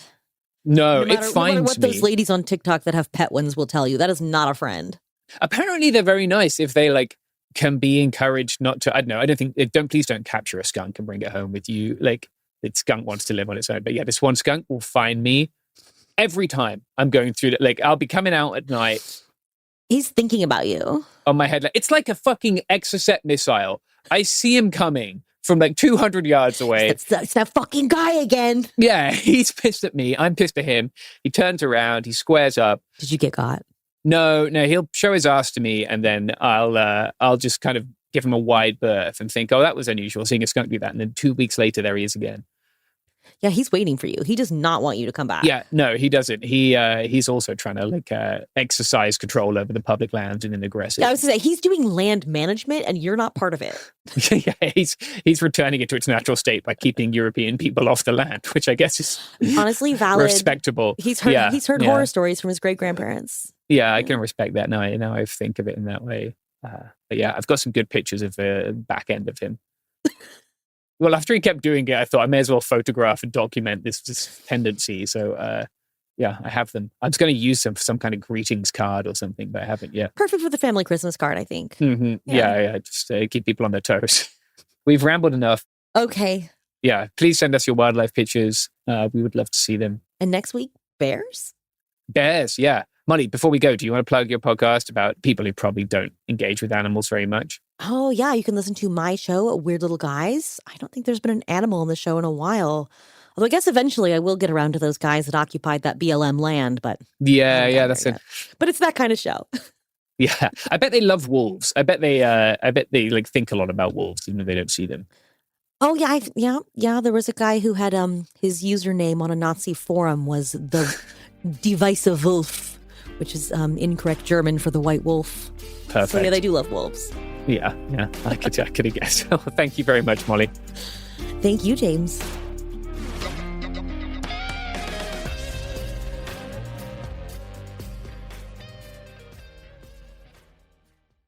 Support for the show comes from Public, the investing platform for those who take it seriously. On Public, you can build a multi-asset portfolio of stocks, bonds, options, crypto, and now generated assets, which allow you to turn any idea into an investable index with AI. It all starts with your prompt. From renewable energy companies with high free cash flow to semiconductor suppliers growing revenue over 20% year over year, you can literally type any prompt and put the AI to work. It screens thousands of stocks, builds a one-of-a-kind index, and lets you backtest it against the S&P 500. Then you can invest in a few clicks. Generated assets are like ETFs with infinite possibilities, completely customizable and based on your thesis, not someone else's. Go to public.com/podcast and earn an uncapped 1% bonus when you transfer your portfolio. That's public.com/podcast. Paid for by Public Investing. Brokerage services by Open to the Public Investing Inc. Member FINRA and SIPC. Advisory services by Public Advisors LLC, SEC registered advisor. Generated assets is an interactive analysis tool. Output is for informational purposes only and is not an investment recommendation or advice. Complete disclosures available at public.com/disclosures.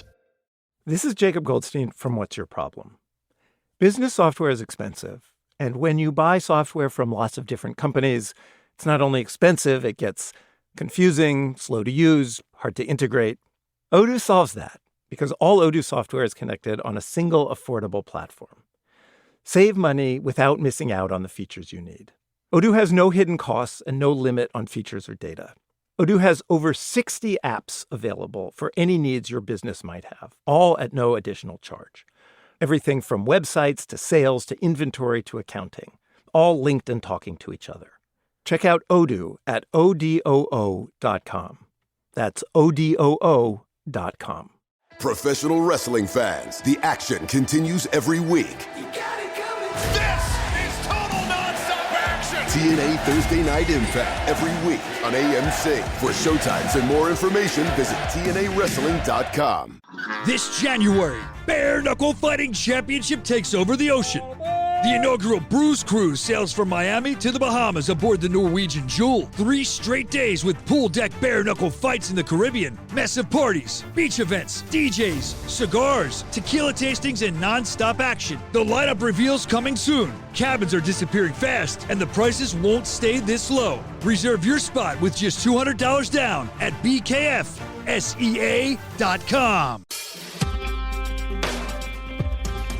Welcome to It Could Happen Here, a podcast where I try to explain economics to you and Molly. I'm your host, Bia Wong, and thank you, Molly, for agreeing to do this, especially on extremely short notice. So I really appreciate it. I am so excited to struggle to learn. So, there's good news and bad news.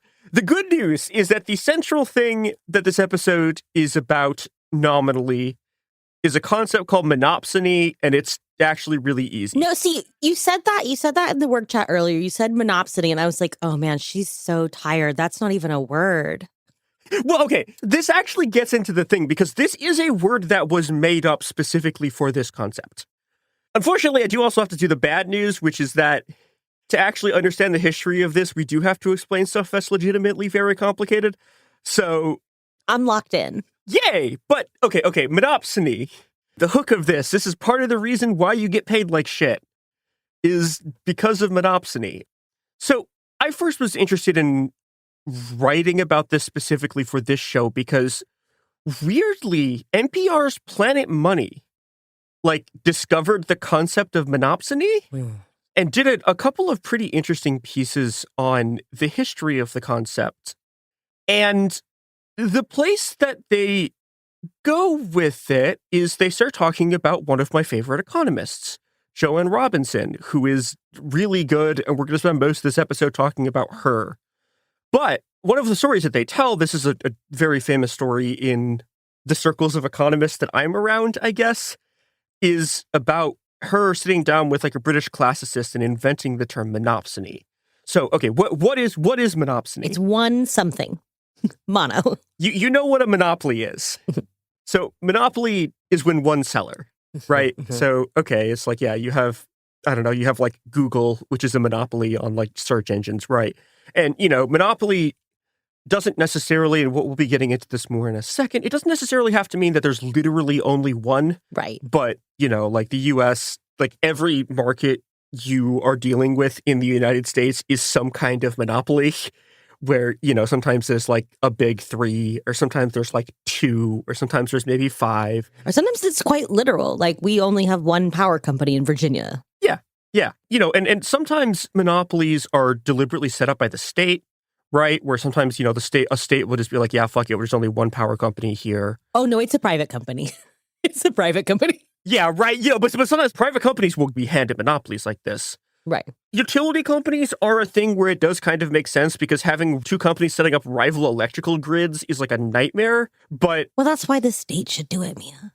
Yeah, well, it's this is the issue, though, right? And this is why monopoly, in theory, is a thing that economists are not supposed to like, because monopoly screws up the sort of perfect competition between all of these 1 million different companies that's supposed to make your life good, because they're all forced to sell everything at the lowest possible price because they have to outcompete everyone else, and there's all of this stuff. But then if you have one monopoly, they can charge you whatever the fuck price they want because there's only one of them, and the alternatives are to eat shit or... Like Amazon choking out... What was it? It was 1-800-Diapers, right? It was a diaper company that offered affordable mail-order diapers. And they undercut them really hard for a concentrated period of time. So they went out of business, and then they jacked up the prices on diapers. Yep. This is basically just what the modern tech economy is that some company will come in with $100 billion worth of tech money. For example, there were a bunch of rideshare wars in India over this, where all these rideshare companies were basically giving people for really, really low cost rides. I mean, they were obviously still screwing the drivers, but oh yeah, naturally. Yeah.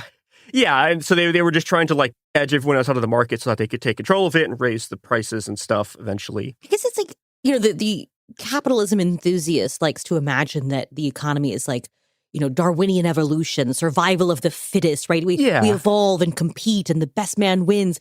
But actually, it's more intentionally introducing mongooses to the islands of Hawaii.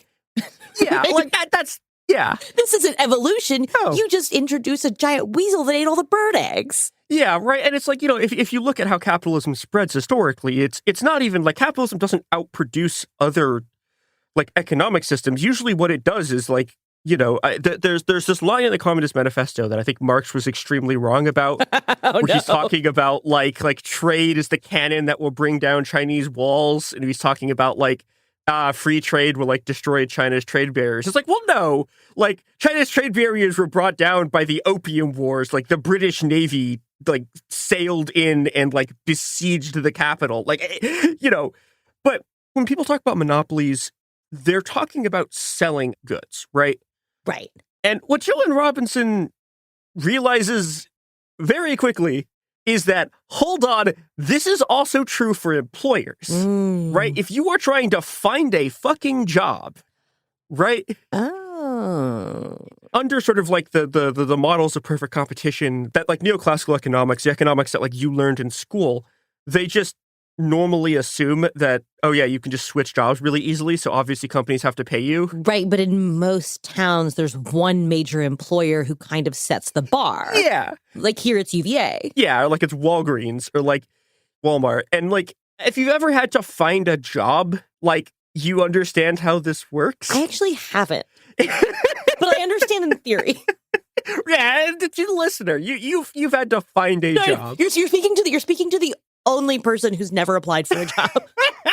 You've literally never applied for a job? It's a complicated situation. Yeah, I've never like. Oh wow! Good for you. I love this for you. This rules. For everyone else, yeah, like it's really obvious that you know there exist conditions where you have monopolies, but for like hiring people. So Joan Robinson, like at this meeting with this classicist, coins the term monopsony to be like, okay, there's one seller.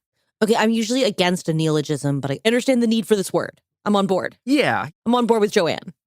It's a good word. She's really cool. Yeah, I should probably mention the caveat here, which is she does do the like classic 1950s communist thing of like going to China and then getting led around on like state-sponsored tours and then coming back and assuming you understand what's happening in communist China. And that didn't go great. But, you know, the rest of her work is really good. And this is kind of where Planet Money does a really interesting history skip, where in their version of the story, they go, oh yeah, and then everyone just kind of ignored it until recently it got picked back up by these economists who were like, wow, we did peer-reviewed research and we found out that, like, it turns out that, yeah, actually there isn't perfect competition in the labor market and that, yeah, labor markets are controlled by these, like, monopolies. I mean, I guess you have to do studies to prove things. You can't just vibe it out. But I would say just the general vibe, like, I could have told you that. I could have told you that. Molly, okay, I have such bad news for you. Which is, we are going to meet the person in this story whose idea it was to be like, hey, we should like figure out how the economy works using data. That was a new concept for them? Yeah. Tight. Yes. Yeah. Was invented by a guy who, we're going to get to the story of the invention of... And it was in like 1987. It was like the 30s. 1930s when we invented this. It was in 2004. They brought math into it. Oh, God. One of my absolute favorite stories of all time is like, you know, in like the 90s, there was like the craze over chaos theory, which I think the only artifact of that is like the chaos theory guy in Jurassic Park. Butterfly flaps its wings and all these things happen. Like chaos theory is like it's a genuinely very interesting math concept. But the thing about chaos theory is that it only applies to things that are third order equations. A thing I definitely know what that is. Yeah, we could go off on a tangent on this, but I'm just going to tell the econ joke. No, we don't need to. We don't need to. So everyone in economics immediately was like, oh my God, there's this hot topic. But the problem is it doesn't apply to the economic stuff people were doing in the 90s because they don't use third order equations. They only use second order ones because they're dumbasses. This is like one of the trends of the show is that the people who do mainstream economics are extremely dumb. And I've always had that feeling, but because I don't understand the economy, it's hard for me to be sure. Yeah, well, it's because it's ideologically motivated, right?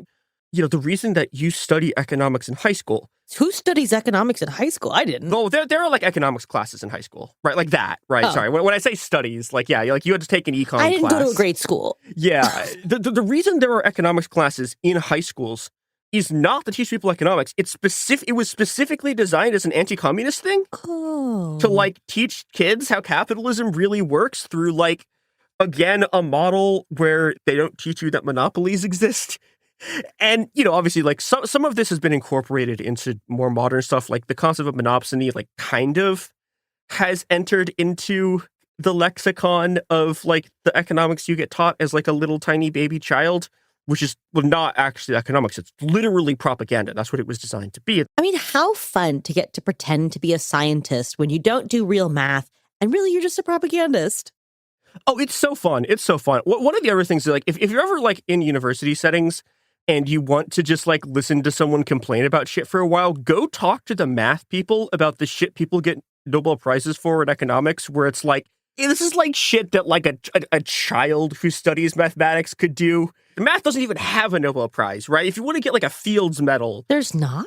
Nope. That's so sad for the math guys. Math doesn't have one. Yeah, and the other thing is, Econ's Nobel Prize is fake too. This is another thing that's important. It's not one of the prizes that was set down by Nobel, which are like the Nobel Prizes. They created their own. And the dynamite guy knew what he was doing. Yeah, but it's like literally like the central bank of Sweden made their own and called it a Nobel, and it's not a real one. It's a fake one. Wait, so you're saying that if we are confident enough in our assertion... Oh, yeah, we could just make a Nobel. We could tell people that we are Nobel laureates in podcasting. Yeah, I mean, here's the thing. You also have to have an extraordinarily large amount of money to do propaganda for this, because the reason this works is that the Nobel Prize in Economics is also a propaganda effort, right? And one of the ways you can tell that's a propaganda effort is that they didn't give one to Joanne Robinson, who was one of the most like influential economists who has ever lived. Justice for Joanne. Genuinely, like, it's outrageous. It's just like one of the few things, even the people who hate her are like, yeah, no, she should have gotten one, because she's one of the people who invents the idea that competition isn't perfect. Like, she invents imperfect competition where there's like monopolies and shit. So this is all like stuff that's like foundational to like everyone's, to some extent, understanding of economics. But most of her ideas are completely ignored. And same like monopsony is like a thing that you put in textbooks, but then when you're trying to like, you know, you're an economist at like, not even like the fucking Heritage Institute or Heritage Foundation or whatever. You're at like just like a random economics think tank, right? Like, you don't take monopsony into account when you're like, hey, we can't raise the minimum wage because if we raise the minimum wage, then everyone's going to get fired. And it turns out they're like, well, no, that's not true. And the reason that's not true is because if you assume that neoclassical economics is real, is that companies aren't hiring people at like the lowest possible wage that they could do without someone going to somewhere else. They're hiring them even lower than that because they can suppress the wages, because where the fuck else are you going to work? Right. Right. But also, like, people, like, human behavior is not subject to the rules of mathematics in that straightforward kind of way either. No, it's very dumb. And like, because this goes back to something that's important to all of this, which is that like economics as a field it's not a science. It doesn't come from science. It comes from moral philosophy. The economy guys, they're always saying stuff. They're just like confidently asserting something and showing me a graph that's just like does not reflect my lived reality at all. But they're very confident about the graph. No. Well, and that's the thing, because it's originally philosophy. It's like, no, the economy's going great. It's like, not in my house. No, it's like, it's fucking bullshit. That's a reflection of the fact that economics as a discipline works backwards from the way that a science works, which is economics starts out with assumptions about how humans work, right? It starts out with the assumption that like everyone's like a rationally calculating actor who's like seeking to maximize their own utility. And I've never met that person. Yeah, it's philosophy. Actually, no, I love maximizing utility. Don't get me started on maximizing my economic utility. It's literally utilitarianism, right? It's not something that's derived from empirical data. It starts with an assumption about how things work and then projects that assumption onto the world. I don't want to be melodramatic, but I'm having a breakthrough here in my understanding of what economics is. I thought they were just being dumb before. Suddenly, I see it completely differently. Yeah, it's ideologically motivated reasoning. Wow. They have a philosophy. They were attempting to mathematically define, like project their philosophy onto the world. And it doesn't work very well because it's philosophy. It's not... Right, they're trying to prove a conclusion rather than map reality. Yeah, they're going backwards. Yeah. And this is something that we're going to get into in a second. But first, what we're going to get into are the products and services that support this podcast. Wow, speaking of the economy. Woo!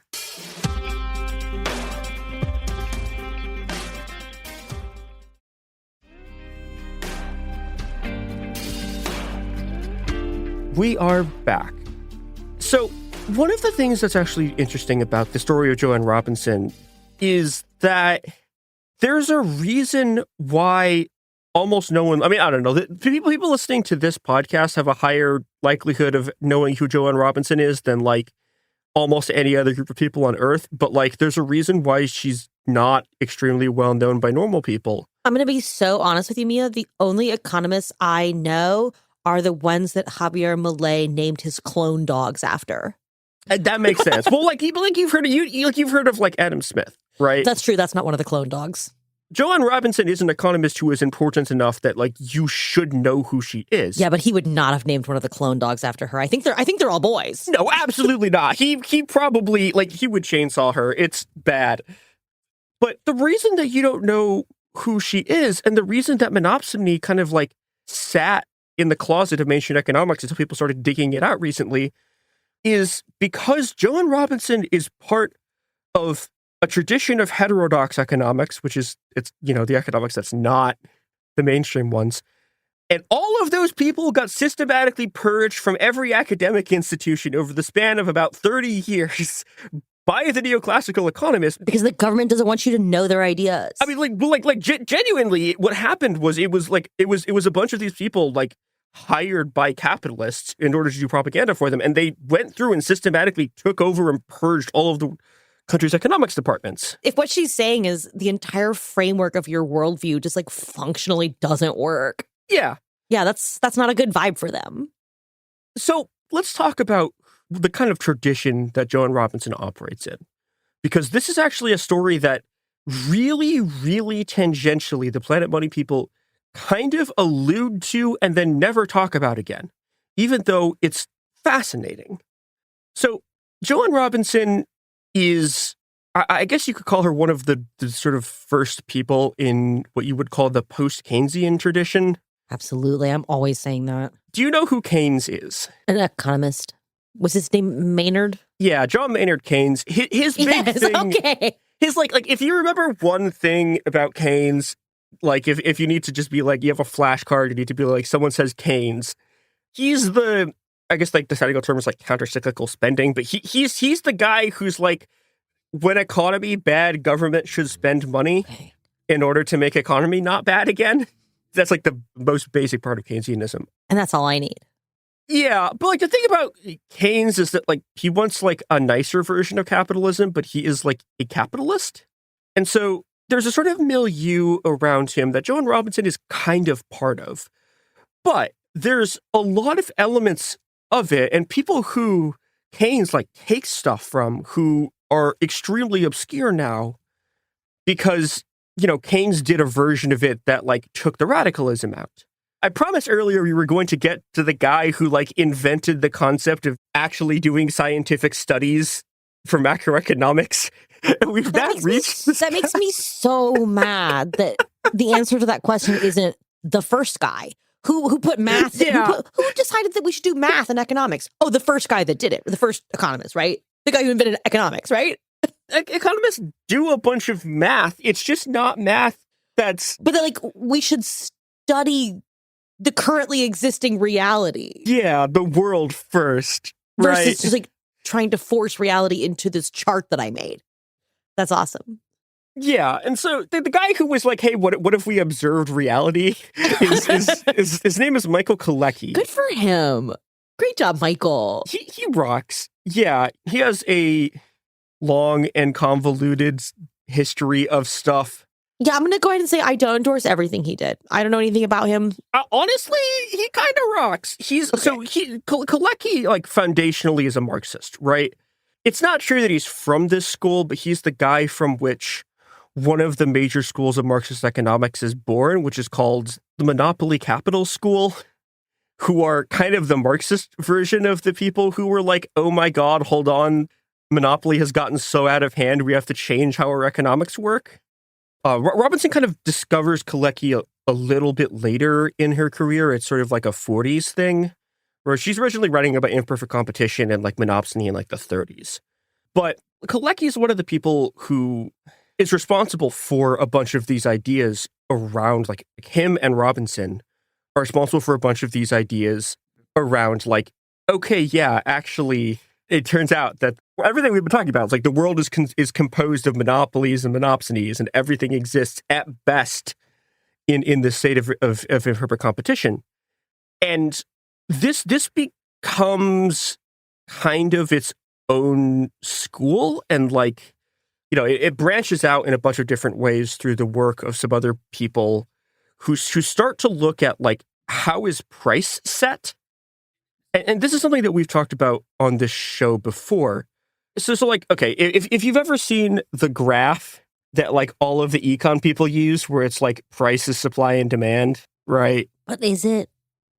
Well, okay, so at a certain point, and we've talked about this on the show before, our friends at Strange Matters, the magazine Strange Matters, have written about this a lot. If you like ask a person, it's funny, I actually did this by accident with a friend who runs like a very, very small business. Well, it's not that small, but like runs like a very, very small business. And I asked her, like, she was talking about like, okay, how do we figure out how to like price something? And I talked to her about it, and she goes, yeah, it's cost plus markup, right?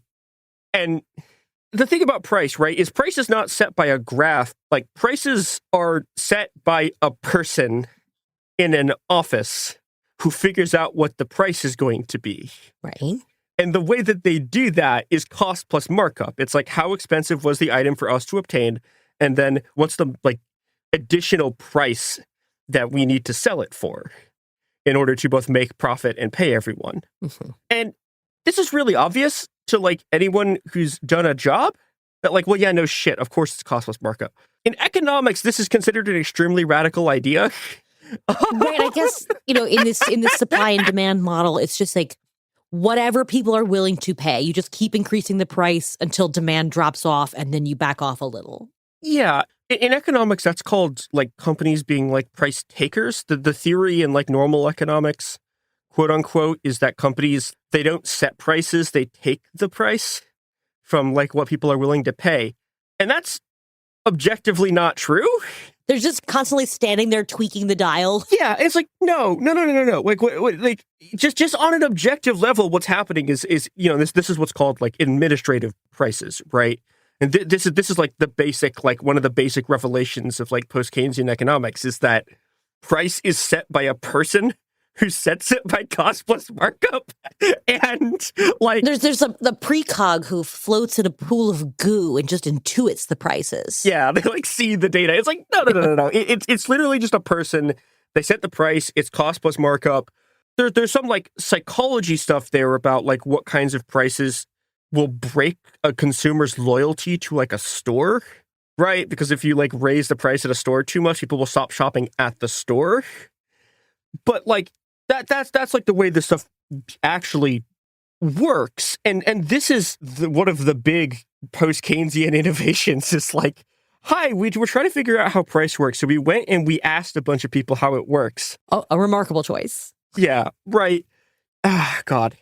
But this is an issue for neoclassical economics because the whole like supply and demand setting price is like the basis of their whole thing. And it's the basis of all of their politics.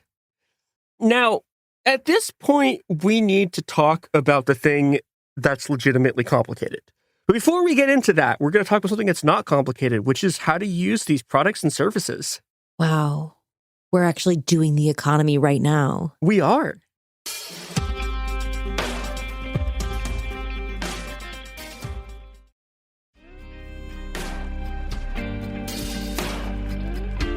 We are back.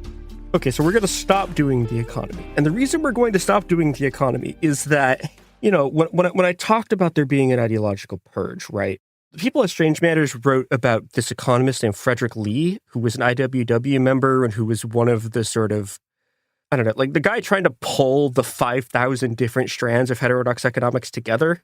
And he writes a really, really detailed, in-depth analysis of at each individual school, how did the neoclassical people come in and purge everyone and then maintain control of it? And one of the ways you can tell that this isn't about who is correct, it is about who has power, is something called the Cambridge Capital controversy, which I'm going to assume, Molly, you haven't heard of this. No, I was just really sort of marveling and turning that phrase over in my mind. It's not about who is correct. It's about who has power. Yeah. I'm going to store that one away. That's a good turn of phrase. It's a good way of understanding this. And it's a good way of understanding the central thing of like, hey, why did everyone kind of ignore monopsony for 80 years? And it turns out that the answer is that being right doesn't do anything in economics. That's heartbreaking. Yeah, it's bleak. And some of these people are people who have institutional power. So one of the things that Joanne Robinson is most famous for doing is her and her collaborator, Piero Sraffa, who's another whole story, who's an extremely wild guy. Sraffa's the other person who a bunch of this like heterodox economics is based off of. There's a large extent to which heterodox economics means that like you think Sraffa was right instead of the Chicago school people and like the neoclassical people or Marx, or you're sort of like fusing the two of them. And he and Joanne Robinson are writing out of Cambridge, the one in England. Mm-hmm.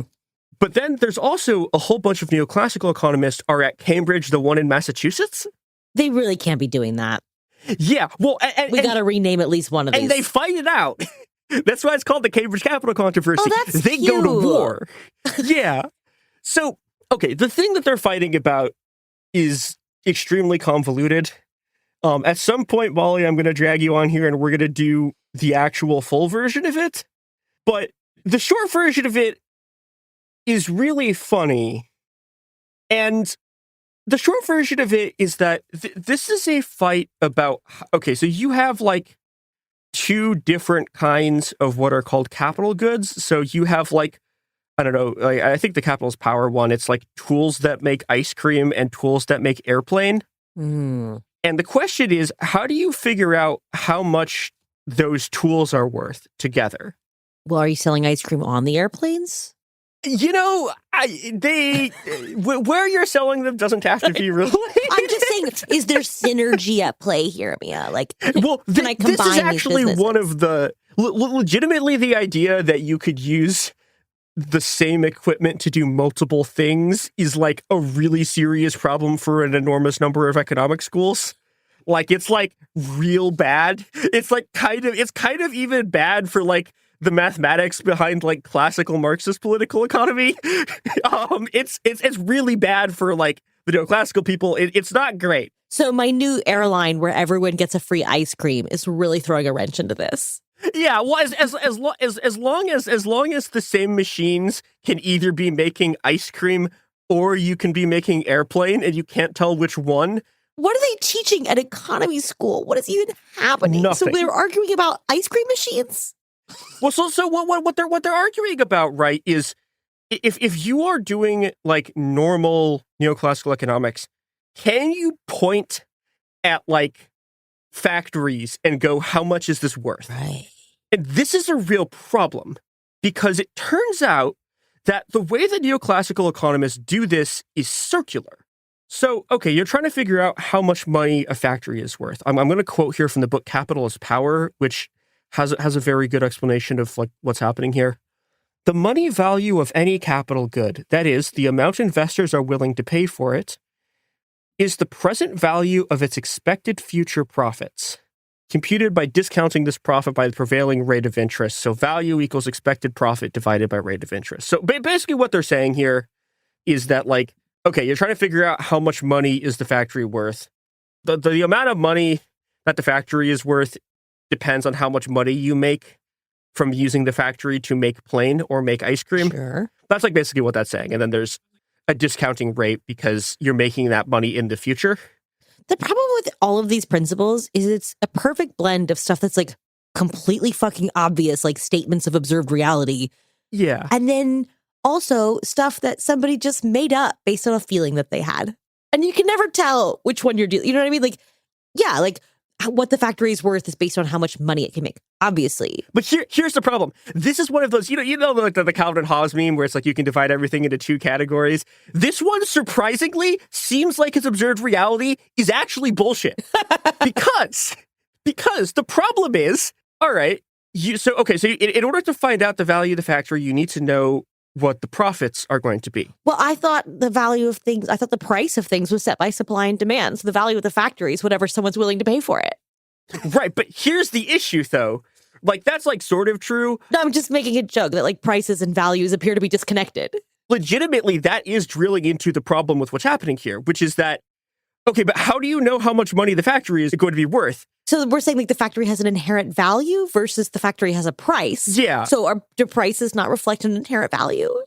So this is also kind of the core of this issue, right? Which is, like... that money isn't even real. Well, yeah, but it's like, okay, if you want to compare how much two different types of machinery are worth, you need to compare them in terms of money because they're making two different things. So you have to be able to compare them. But the problem is, the moment you start doing that, you then have to go, okay, how much is it worth? And how much is it worth in theory is like, it's like marginal utility, right?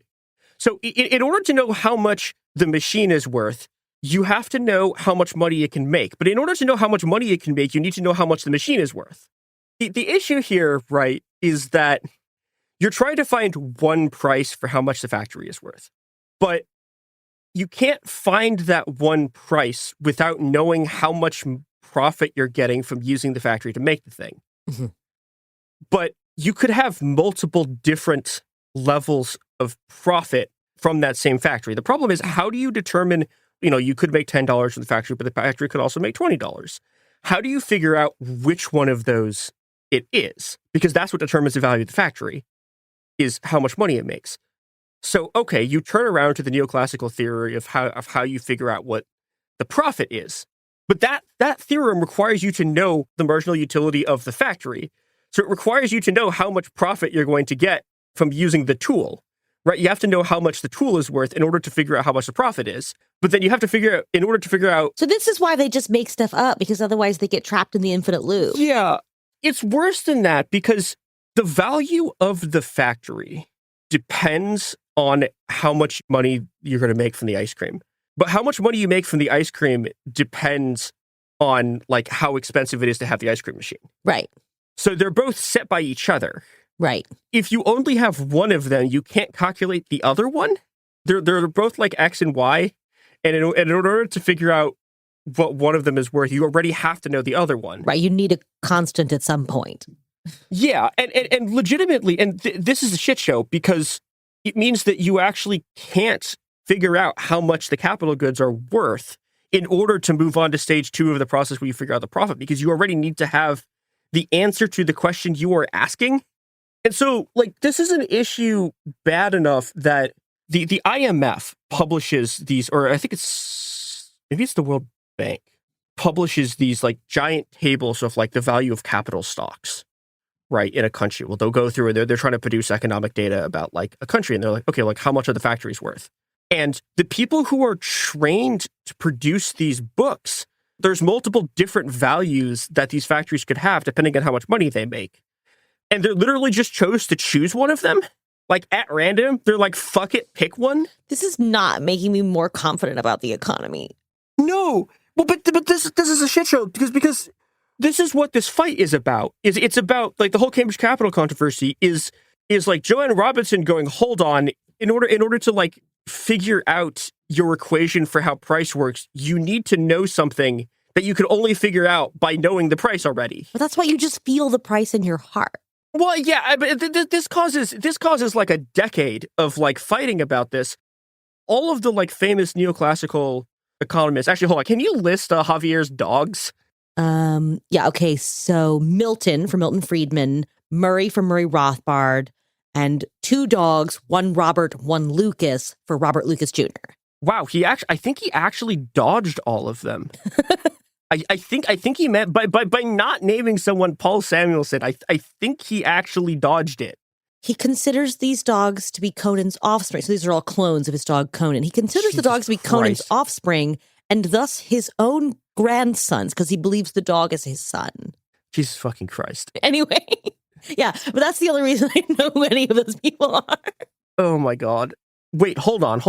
I'm sorry, I'm not looking it up. Which Robert is this named after? Robert Lucas Jr.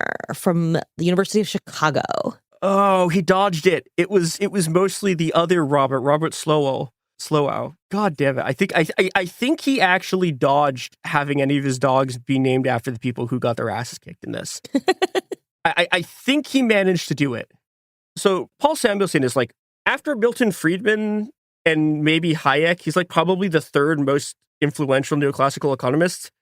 And he's like one of the people at the American Cambridge who are like arguing with like neoclassical people, and they lose. They just straight up lose this fight because they're wrong. And the consequence of them being wrong is every single thing they've ever written is wrong. Because if you can't calculate how much a factory is worth, literally nothing you've ever written functions. That's so funny. And they can't do it. Did any of them kill themselves? Like, you would think, but they were just like, oh, well, we'll just guess. Because I bet like a lot of people were like at the end of their careers, right? You're like 60, 70 years old. You're like professor emeritus of macroeconomics at Cambridge or whatever the fuck. And you find out that everything you've ever written was no longer like we all agreed that everything you ever said was wrong. How do you deal with that? Here's the thing: they just kept writing as if they didn't lose. Oh, okay. And this is why I was saying it doesn't matter because who can say who wins or loses because it's all fake. Yeah, and so like literally what they did is that this fight never like broke out of like academic economist circles. And so no one today has any idea any of this shit happened. But no, because it doesn't mean anything. Yeah, well, I mean, it does in the sense that, like, you can demonstrably prove that, like, these people can't tell you how much a factory is worth. I've read the Wall Street Journal. I know there's no such thing as an economist. Yeah. Part of what's happening here is that, like, the reason we all intuitively do that is because these people win. Right. So this entire, like, academic field just kind of shrugged and said, it doesn't matter if what we're saying doesn't mean anything. Yeah. There were, like, a couple of people who tried to, like, actually work with it, and everyone eventually just stopped paying attention. But legitimately, the answer for, like, modern economics is just to pretend that it never happened, and then go, like, oh, well, these people never produced anything of note academically. And it's like, well, on the one hand, that's, like, not true, because the stuff that they did write is really good, but also their descendants, didn't get academic positions because you purged them all. Mm. And this is one of these things where, like, part of the reason that the neoclassical people took over in the first place was because they thought that they were right about this argument of, like, what caused the 70s economic collapse, which had, like, supposedly disproved Keynesianism. But then in this time period, they got just obliterated. Like, they have taken an L, the size of which genuinely, I don't know if anyone in an academic field has ever taken a bigger L than these people did in this fight. They got just, like, beaten into pulp, and it just didn't matter. It's like Naomi Wolf finding out live on air that her entire book was based on a misunderstanding of a term. Yeah, it's like that shit. Like, except this is like every economist. Except in this case, they went on to continue to produce work based on that premise. Yeah, but this is the part of the story that, like, isn't in the accounts. When Planet Money has to explain, like, why the work of Joanne Robinson, like, isn't something that mainstream economists pay attention to. Oh, full circle. Okay. Yeah. That's where we were going. Yes. It's because, like, Joanne Robinson had the temerity to A, be a woman, B, be a leftist, and C, not be one of these, like, neoclassical freaks, and D, she beat them. Like, Joanne Robinson is one of the major people in this fight. I should have had more faith that we were coming back around. I thought we were lost. I was confused. No, I get it now. So when they're writing about, like, it's so crazy that nobody uses this term anymore. Yeah. The underlying truth there is that they are. This is why glossing over the fact that the reason this term isn't better known is because the entire field of economics is based on suppressing challenging truths. Yeah. And there's one other aspect too, which is the economics is an example of how this works on, like, a small scale, right? But this happens on a macro scale with just about everything that you consume, which is there are two models for sort of suppressing how information spreads and how social movements develop, where one, you just suppress them, or two, you co-opt them. Mm-hmm. And you do what's called recuperation. And, it is interesting, like, the concept monopsony will appear sometimes like in, like, textbooks, But they'll just be like, oh yeah, this is another thing that can exist, and like monopolies can also exist. Let's go back to spending all of our time dealing with like a bunch of stuff that's incredibly fake. And they will strategically like misuse the concept of monopsony in order to deal with it like as a critique. They'll recuperate like the word, but then they won't use any of the political conclusions of it. That's clever of them. So that you don't go looking for more about the term because you have it and it's defanged and you don't need to worry about it. Yeah. And the thing is that the political consequences of it this is the thing I talked about at the beginning, which is like, yeah, monopsony as a concept is why you get paid. One of the reasons you get paid like shit. Mm-hmm. And Joe and Robinson's conclusion is like, yeah, capitalism is an inherently exploitative economic system. Yeah, that's the logical conclusion there. Right. Yeah. But that's not allowed. No. And so, like Robinson's legacy is that part of her work is co-opted and recuperated in a way where they teach the tiniest part of it that can't be used to challenge the system. And the part of it where she deals a kind of intellectual death blow to an entire field of economics that in like the history of academia, I don't know if anyone has ever been so decisively defeated intellectually. And yet they just sort of brushed it off and moved on. Yeah. Which I feel like that is so damning, right? That you're just, you've just admitted that everything you've ever said is based on nothing if you can just disregard this. Yeah.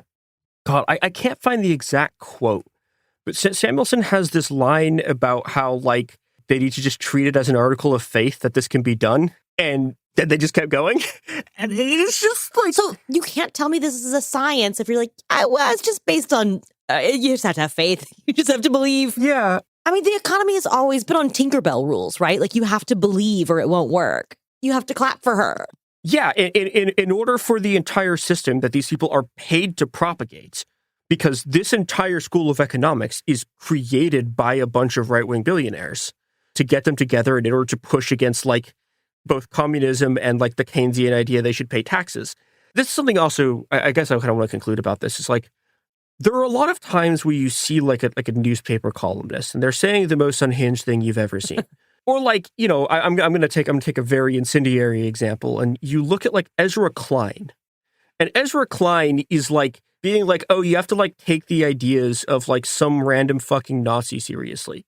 And no, I don't. No, you don't. But the reason he's saying this, it's not even about what he believes. Oh, these people believe nothing. Yeah, this is what they're being paid to say, because Klein's job is to act as a way to sell like fascist tech oligarchy to liberals.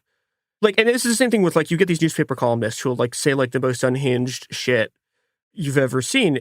And yeah, they're saying that because it's their job to produce this, right? Like, they're not acting as individual people. They're acting as cutouts and projections of like the people who they've been hired by. And those people have a monopsony on opinions.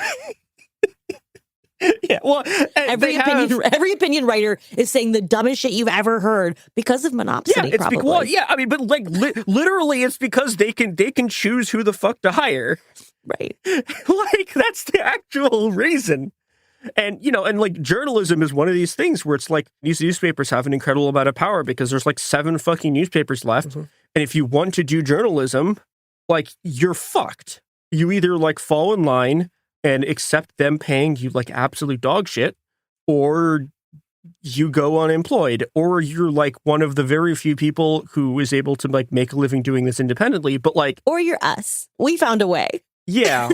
or like a rich and successful podcaster picks you out and goes, hey, we're going to pay you to do this, right? Like... No, but I think about that all the time, that this is such a unicorn job, because almost every job in media you have to suck it up and eat the shit, and you have to say the dumbest thing anyone's ever heard because that's how you keep your job. And that's not our reality. And I'm so grateful for that.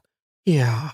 I think that's a good place to end, I guess. I don't know. We're going to end on a hopeful note, which is we're going to end on the cynical note, which is like, the only way to have an even sort of good job in this economy where employment is controlled by employers is to get incredible really blind luck. Like, be the most lucky Just person win in the entire lottery. world. Yeah. So I don't know if you want to live in a world where you don't have to win the lottery in order to have like a pretty well pay. In order to, I am so close to hitting the median salary of a cis white dude in the U.S. I'm so close. I can see it. I can taste it.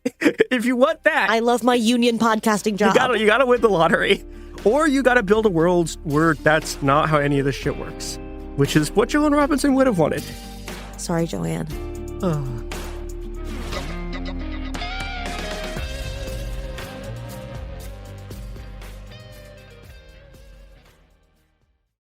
Support for the show comes from Public, the investing platform for those who take it seriously. On Public, you can build a multi-asset portfolio of stocks, bonds, options, crypto, and now generated assets, which allow you to turn any idea into an investable index with AI. It all starts with your prompt. From renewable energy companies with high free cash flow to semiconductor suppliers growing revenue over 20% year over year, you can literally type any prompt and put the AI to work. It screens thousands of stocks, builds a one-of-a-kind index, and lets you backtest it against the S&P 500. Then you can invest in a few clicks. Generated assets are like ETFs with infinite possibilities, completely customizable and based on your thesis, not someone else's. Go to public.com/podcast and earn an uncapped 1% bonus when you transfer your portfolio. That's public.com/podcast. Paid for by Public Investing. Brokerage services by Open to the Public Investing Inc. Member FINRA and SIPC. Advisory services by Public Advisors LLC, SEC registered advisor. Generated assets is an interactive analysis tool. Output is for informational purposes only and is not an investment recommendation or advice. Complete disclosures available at public.com/disclosures. This is Jacob Goldstein from What's Your Problem? When you buy business software from lots of vendors, the costs add up and it gets complicated and confusing. Odoo solves this. It's a single company that sells a suite of enterprise apps that handles everything from accounting to inventory to sales. Odoo is all connected on a single platform in a simple and affordable way. You can save money without missing out on the features you need. Check out Odoo at odoo.com. That's odoo.com. Professional wrestling fans, the action continues every week. Watch TNA Thursday Night Impact every week on AMC. It is like electricity flowing through your veins. Don't miss the adrenaline, the drama, and the total non-stop action. No one can ever be as good as this right here. Don't miss the action of TNA Thursday Night Impact every week on AMC. For showtimes and more information, visit TNAWrestling.com. This January, Bare Knuckle Fighting Championship takes over the ocean.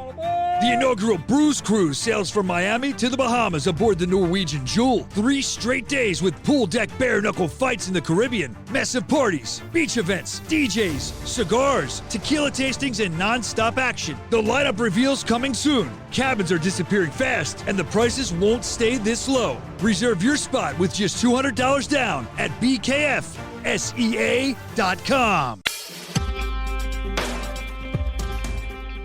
Nostalgia is a relatively new feeling for me. I'm in my mid-20s, and for the first time, I'm seeing stuff from when I was a kid come back in style. We are fully in the throes of 2000s nostalgia. I'm talking emo, indie sleaze, denim, Y2K, standard definition digital video, and one of my favorites, the bubbly Frutiger Aero design style that partially inspired Apple's new liquid glass. But now that our cultural nostalgia cycle has caught up to when I was a kid, I'm starting to realize what kinds of things I'm nostalgic about. One of the biggest is 2008's Lego Batman the video game.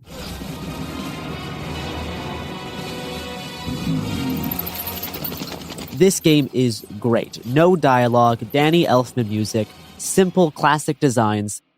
This game is what introduced me to the gothic Art Deco world of Gotham City and the dark carnival of Batman characters. Growing up around the prairies of Saskatchewan, Canada, this game was my window into the big city, with its cathedrals and skyscrapers, and likely planted the desire to one day move to New York City. After a 12-year hiatus, the 4th game in the Lego Batman series comes out today. Lego Batman Legacy of the Dark Knight. A new installment that blends stories from across the Batman films, shows, and comics, featuring classic LEGO puzzle gameplay with the movement and combat of the Rocksteady Arkham games. I actually got to play a demo version of this new LEGO Batman game last October when I attended New York Comic-Con, the largest pop culture convention on the East Coast and the most attended in North America. New York Comic-Con is a 4-day fan fest for everything superheroes, comics, sci-fi, and fantasy, held once a year at the Javits Convention Center in Manhattan. This is It Could Happen Here. I'm Garrison Davis. Part of my intention in attending New York Comic-Con was to gauge how the big media companies and pop culture in general was reacting to the movement against wokeness, which was a large force throughout 2025. One of the first panels I attended was the 10th anniversary panel for the TV show Mr. Robot, with creator Sam Esmail and stars Rami Malek and Christian Slater. Most of the panel was spent reminiscing on the show's production, which was probably what most fans want out of a panel. But Mr. Robot is a relatively political show. To his credit, Esmail discussed the show's origins as an anti-capitalist and anti-corporate hacker story inspired by the 2008 recession and the Arab Spring. What I took away from that is that the world felt in crisis. How naive was I back then? That was what crisis was like. But and that these young people in not just Egypt but in the entire Middle East was using technology to organize and start a revolution, and that really inspired a lot of what the story of Mr. Robot and specifically the character of Elliot. Esmail went on to call the show's imagined dystopia a quote-unquote Pleasantville compared to our current political situation. Honestly, I feel like the show we did was not nearly as fucked up as what it would be like today. I mean,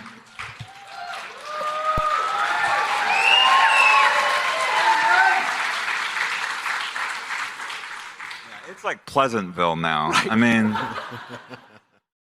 at a panel for the Tina Romero queer zombie movie Queens of the Dead, trans actor Jack Haven referenced then recent and somewhat misleading reporting that the FBI was declaring trans people as terrorists. In another panel, a trans comic artist also mentioned that trans people were being designated as violent extremists. This artist also discussed queer censorship in comics. She had drawn a cover for the DC Comics series of a character called Red Hood. But this cover was never released because the comic series was canceled by DC after the writer, also a trans woman, made 2 posts joking about the death of Charlie Kirk. Meanwhile, one of the cis guy artists for the hit series Absolute Batman drew art of Absolute Batman snapping the neck of an ICE agent, literally at New York Comic-Con, and this artist continues to draw covers for the series. Speaking of Batman, I also attended an industry panel on Batman animation, hosted by directors, character designers, and showrunners. James Tucker, creator of Batman the Brave and the Bold and a producer for the show Batman Caped Crusader, mentioned having to ignore the anti-woke backlash some recent shows received for depicting certain characters as black or gender-swapped. Nerd culture has been dealing with this stuff for a while. Gamergate was a contributing factor to the rise of the alt-right. And since then, pop culture fandom has been one of the main battlegrounds in which the culture war is waged. At New York Comic-Con, while hints of the domestic political climate did slip through in brief moments during panels, the prevailing mode of the convention was falling back on comic fantasy as an escape inwards, but not really an escape out. It's like your parents are fighting, and rather than leaving the house or trying to intervene, you crawl into your closet and hide with your stuffed animals, video games, and comic books, soothing yourself with the comfortable familiar. While walking around the convention floor, I felt like I was a ghost trapped in 2019. This particular form of nerdy superhero fandom culture was stuck in stasis, living in the undead husk of the MCU. The main thing differentiating New York Comic-Con from a pure pre-pandemic Avengers Endgame era time capsule was how much it felt like an anime convention. I attended my fair share of Comic-Cons in the 20-teens, but the volume of anime stuff at New York Comic-Con really surprised me. New York Comic-Con itself has had a troubled history with anime. Shortly after New York Comic-Con was created in 2006, the same company behind the convention also started an anime con called New York Anime Festival. But as New York Comic-Con rose in popularity, it started to eat away at New York Anime Festival. The two conventions merged in 2010, but that meant that superheroes and anime had to compete for time and space at the convention. And around 2010, superheroes were winning that battle. To quote Anime News Network, the New York Anime Festival was, quote, slowly and quite literally shoved into the basement at the Javits Center over the years by New York Comic-Con management until it ceased to exist altogether, unquote.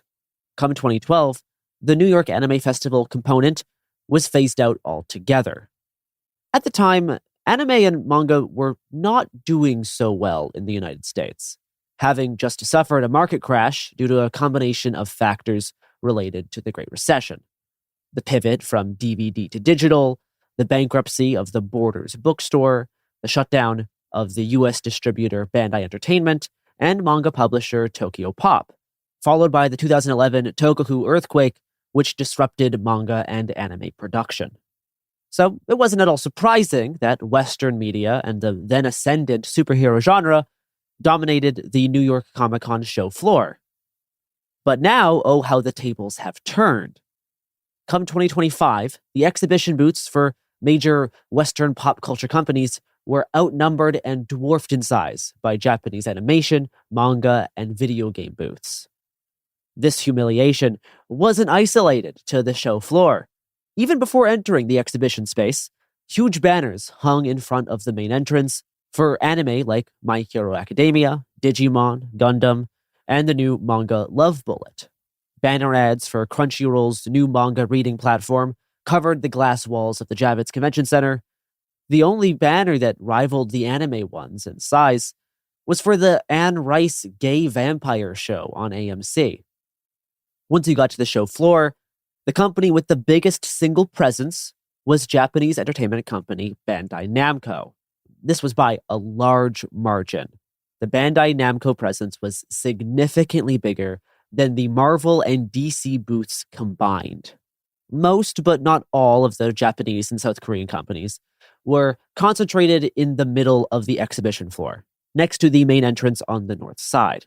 Toei Animation, of Dragon Ball and One Piece fame, had their booth right at the show floor entrance, and it was bigger than the Nickelodeon Avatar and Paramount Star Trek booths combined. The Adult Swim and HBO Max booths were even smaller. Combined, they took up significantly less floor space and were less busy than the exhibition booth for the Japanese animation company behind Chainsaw Man, Jujutsu Kaisen, and the Attack on Titan finale, Studio Mappa, who had a booth at New York Comic-Con for the very first time.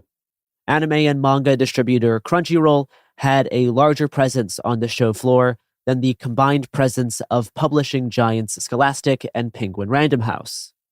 The Crunchyroll booth was also bigger than the one for DC Comics.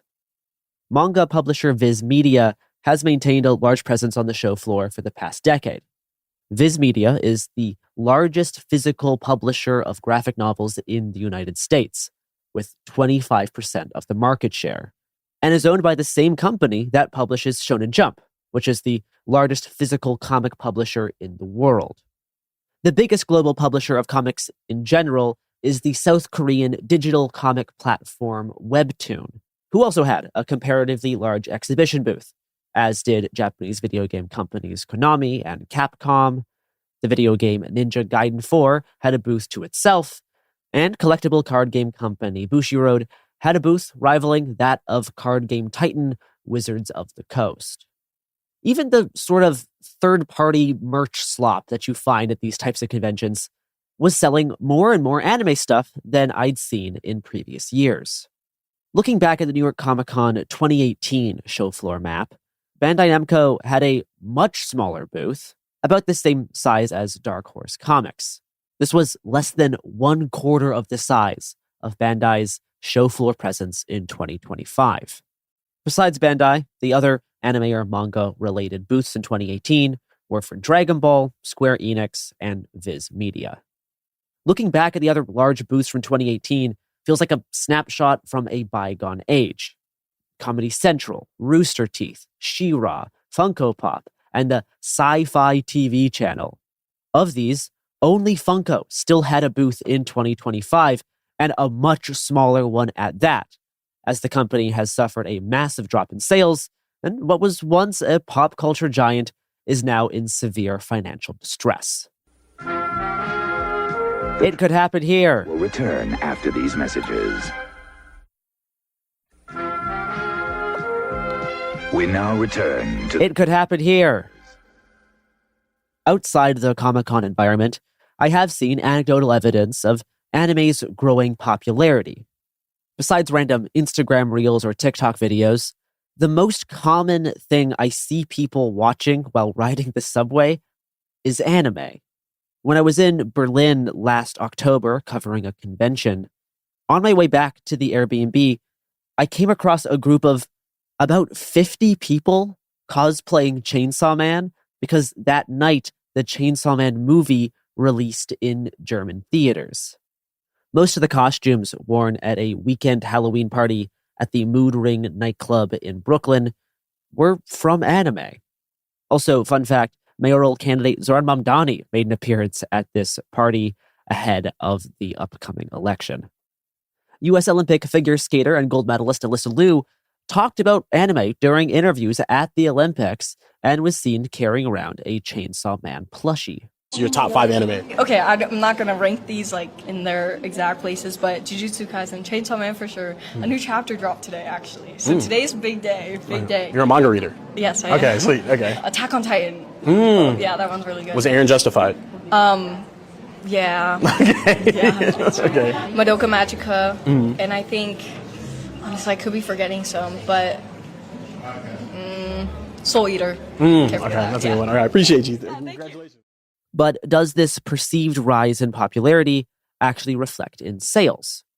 Well, in September, the Demon Slayer movie Infinity Castle won the US box office with a $70 million opening weekend, eventually earning almost $800 million worldwide, becoming the 7th highest grossing film of 2025, and the highest grossing international film in the United States, surpassing the 25-year record held by Crouching Tiger, Hidden Dragon.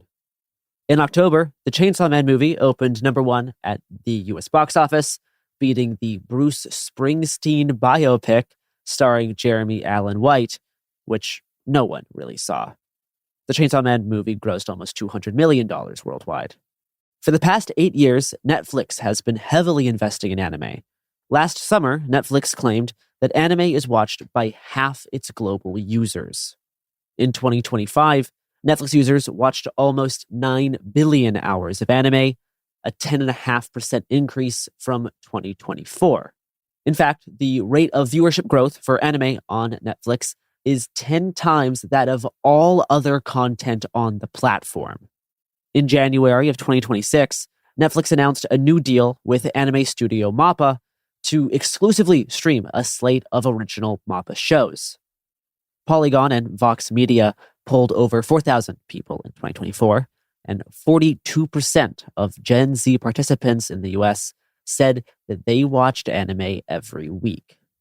But it's not just anime. Manga exploded in international popularity over the pandemic and continues to outsell American comics domestically. Manga sales have quadrupled in the US since 2020, reaching a yearly market value of about $1.3 billion. By 2023, of the 44.7 million graphic novels sold by American bookstore chains and online sellers, 21.8 million were manga. That's almost 50% of sales. Coming in second place was comics for kids, which made up about 38% of sales, approximately 17 million copies. In 2023, which is the year we have the most complete data on, 7 out of the 10 top-selling comic book authors were Japanese. And this is in the United States. Of the 750 top-selling comic books in the US, almost 400 were manga. Here's a clip of a PBS News piece from 2024. Over the last few years, Japanese animation and comic books have seen an explosion of popularity in the United States. We couldn't fill the stores fast enough. Barnes & Noble Senior Director of Books, Shannon DeVito.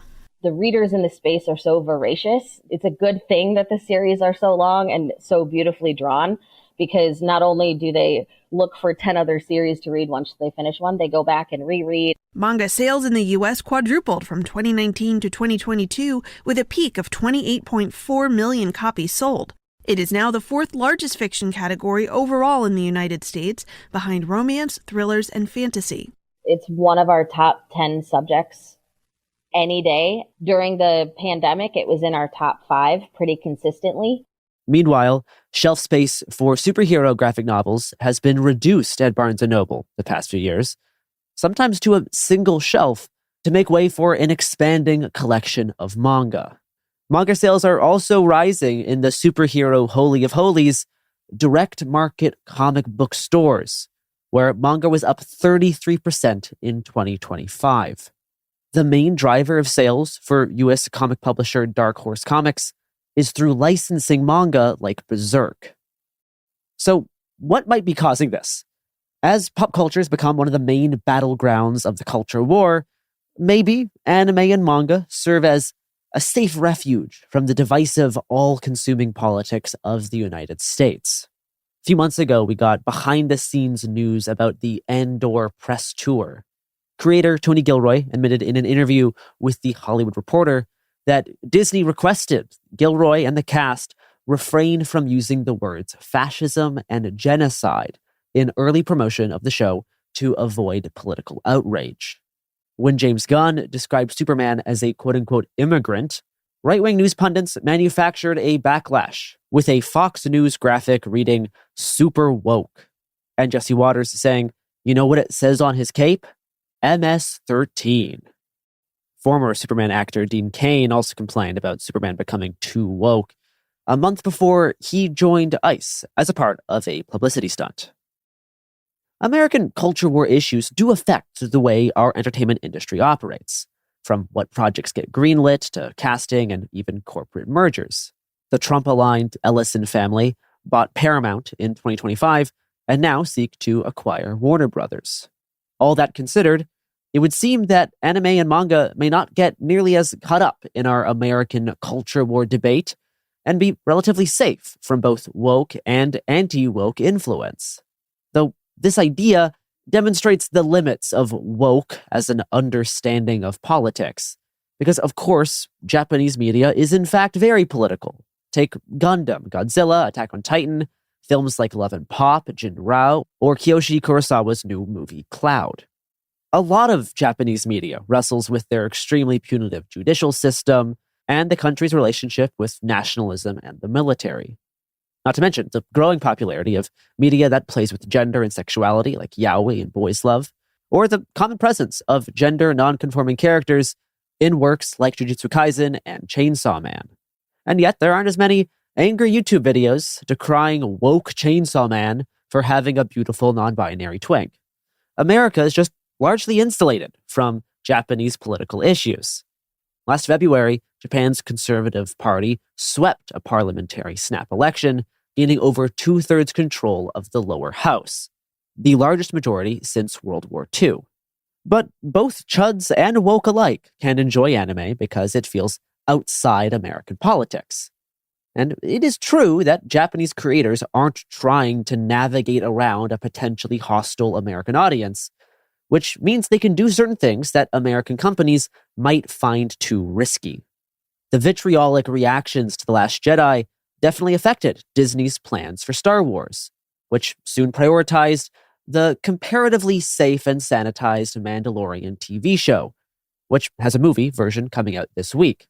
Most of the non-Andor Star Wars shows are primarily trying to capitalize on nostalgia, whether for the original trilogy, the prequels, or even the Clone Wars TV show from the 2000s. Andor was championed and protected by Lucasfilm president Kathleen Kennedy, but now she's transitioning out of that role In an exit interview with Deadline, Kathleen Kennedy alluded that going forward, Lucasfilm may not pursue risky projects that break the mold. Quote, "You have to be bold and you have to be willing to take risks with people and ideas. Otherwise, you are just doing the same thing. Right now, we're in an era where companies are so risk-averse, and I get it. I hear all the conversations. They've got Wall Street to please, and I get it, but I also believe that that's what contributes to things disappearing ultimately." Unquote. This reliance on nostalgia and this extreme risk aversion has landed us in a pop cultural recession, and Japan is ready, willing, and able to fill the gap. This is not simply a matter of Thing Japan, but rather this points to real differences in the production and distribution process. A lot of manga is read in Japan. As popular as it's getting here, we are nowhere close to how much manga is read in Japan despite their smaller population. Japan still is the primary producer and consumer of manga, with a market value of almost $4.5 billion a year. Manga that sells really well often gets adapted into an anime. And when that anime airs in the US, the show then helps drive sales of the original manga. The top-selling manga in the US usually follow whatever is the most successful currently airing anime adaptation. In recent years, that's been Chainsaw Man, Spy Family, Demon Slayer, Berserk, and Jujutsu Kaisen. This model doesn't really exist in the US. We don't have regularly airing 22-episode seasons of comic book shows anymore, especially any that appeal to a wide age range. The closest comparison is what Amazon Prime has done with miniseries like The Boys and Invincible. But even the juggernaut that was the MCU did not meaningfully boost sales of the original Marvel comics. It Could Happen Here will return after these messages. We now return to It Could Happen Here. In an interview last January, Jim Lee, Chief Creative Officer and President of DC Comics, talked about why manga is beating Western comics. Quote, "The stories told in Japanese manga and anime are incredibly powerful. I often find myself wondering, what is missing in Western comics, and why aren't they able to achieve the same flavor? I think manga has an advantage over American comics, which are mostly about superheroes, and that's where the majority of sales and readers are concentrated. In Japan, it's closer to literature, and anyone can read it, and it's not just hero stories. There's a much wider range of genres, like stories about cooking and soccer. You can draw stories from that. So I'm very happy that manga has been so successful because it gives me a goal to aim for. The manga market is bigger than our industry, so the question becomes, what can we learn from this?" Unquote. Jim Lee is right, but this is only getting at one part of the equation. It's not just that manga has a wide range of genres, but also a constantly growing collection of original characters and new series within familiar genres like shonen or boys' action comics. Japan is actually generating new culture, not just recycling the same 4 IPs over and over again. Something like Chainsaw Man has its fair share of Japanese and American inspirations, but importantly, it's not a simple spin-off of one of those franchises, but an evolution of the genre. Most manga series have a defined beginning and end, usually written by a single author, as opposed to the perpetual continuity of most Western comics, where opening up an issue feels like jumping into the middle of a story that's been going on for years, passed on from one author to another. This certainly has its own appeal, but it can be challenging for new readers. When people first get into manga or anime and finish a series, there's then this massive backlog of different series, all with unique characters. A collected manga volume is also much cheaper than a DC or Marvel trade paperback, about $10 compared to $20. Part of DC Comics' strategy of trying to learn from manga has included the creation of a new line of paperbacks called DC Compact Comics. Regular Western comics are significantly taller and wider than manga, printed on glossy full-color paper about 7 by 11 inches, whereas manga has cheaper paper, usually in black and white, in a more compact package, usually 5 by 7.5 inches. DC Compact Comics offers quote-unquote new reader-friendly stories in a manga-sized package at a cheaper price point. But this is only copying the form factor of manga. In 2023, 3 of the top 5 selling DC Comics titles were old classics from the late 80s, Watchmen, Sandman, and Batman Year One. These are the type of comics that DC Compact Comics is reprinting. It's all of these old comics retrofitted into manga size for $10. And this is helping DC with sales, but it's still a self-cannibalizing process. These things can't run forever on nostalgia alone.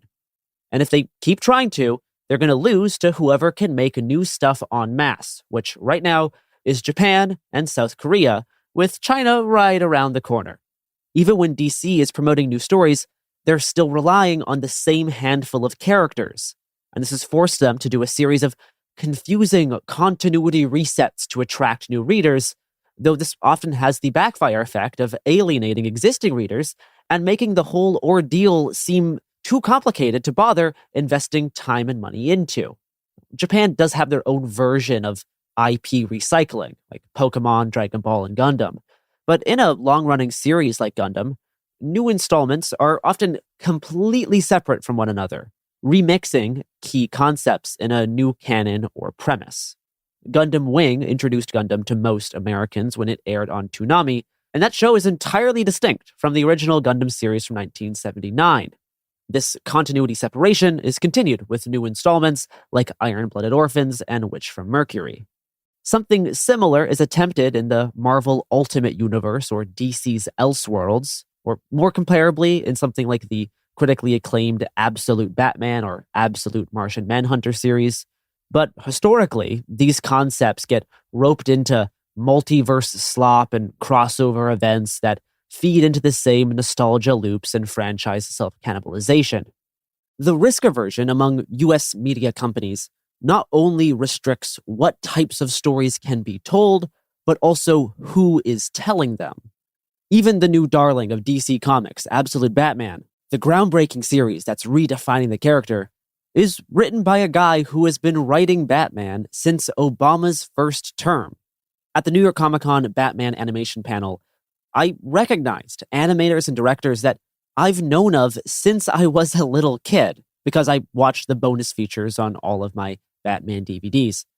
The big announcement at that panel was that they were adapting Batman Nightfall, a comic book run from the 90s, into a multi-part animated film series. I also attended panels for Gundam and the Chainsaw Man movie, and the Japanese directors on the panels were considerably younger. The Chainsaw Man movie director is in his 30s. Likewise, Gundam Iron-Blooded Orphan was written and directed by people in their 30s. And we used to let young people make cool superhero stuff.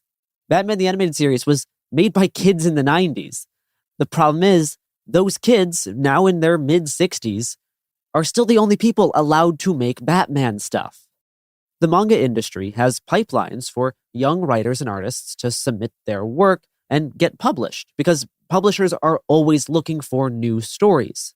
And the huge popularity of digital comics in Japan and South Korea also provides easier opportunities for young creators to get their comics in front of a lot of eyes. Keeping this balance of new stories and old IP is working out pretty well for Japanese capital. On a global scale, they are much better at producing cheap, widely available branded merchandise. Pokemon and Hello Kitty are the top 2 highest-grossing media franchises in the entire world. Most of that is merchandising revenue. Out of the top 10 highest-grossing media franchises, 5 are Japanese. The others are Winnie the Pooh, Mickey Mouse, Star Wars, Disney princesses, and the MCU. American audiences suddenly deciding that Goku rules and Batman drools doesn't cause this state of affairs, rather the opposite. Production and economic conditions determine which characters or franchises are seen as cool and culturally relevant.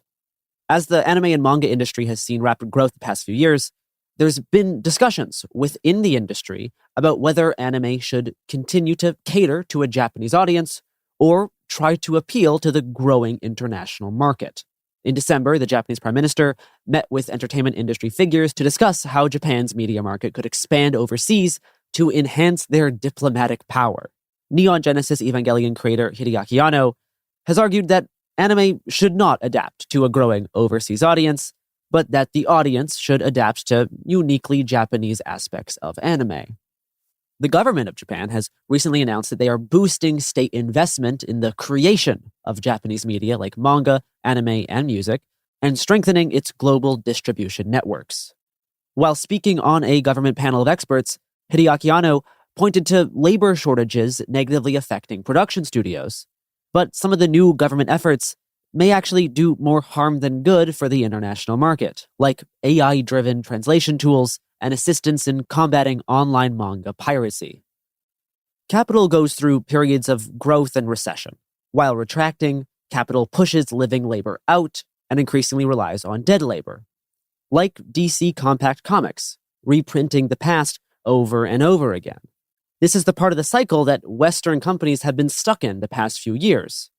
But the rise of anime itself grew out of the Great Recession. It was the collapse of the DVD market and the rise of internet piracy that laid the groundwork for early streaming platforms like Crunchyroll, which would play a significant part in pushing anime and manga into the mainstream come the 2020s. According to the Japan Times, overseas sales of Japanese content reached $37.6 billion in 2023, surpassing Japan's semiconductor exports.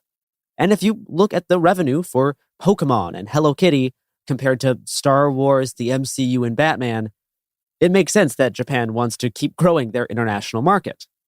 But this commodity warfare is not a matter of East versus West, but a battle between old and new capital. Old capital in Europe and America had early global dominance. Europe fell off, but then came Japan, and now South Korea is growing and is gearing up to steal Japan's lunch money. Last September, Disney announced a new partnership with the South Korean company Webtoon to create a new digital comic platform using the Marvel and Star Wars catalog. But Marvel and DC aren't going to overcome the dominance of Japanese media by just reprinting old comics as webtoons or manga-sized packages. That doesn't fix the core issue, which is caused by Western companies not investing in new labor. They are increasingly relying on the dead labor of their ubiquitous iconography. Even my beloved Lego Batman is an instance of this. The game is primarily pulling from plots of old Batman movies, with combat ripped from the Arkham games. In the marketing for the game, the different Batman skins literally have a nostalgia meter.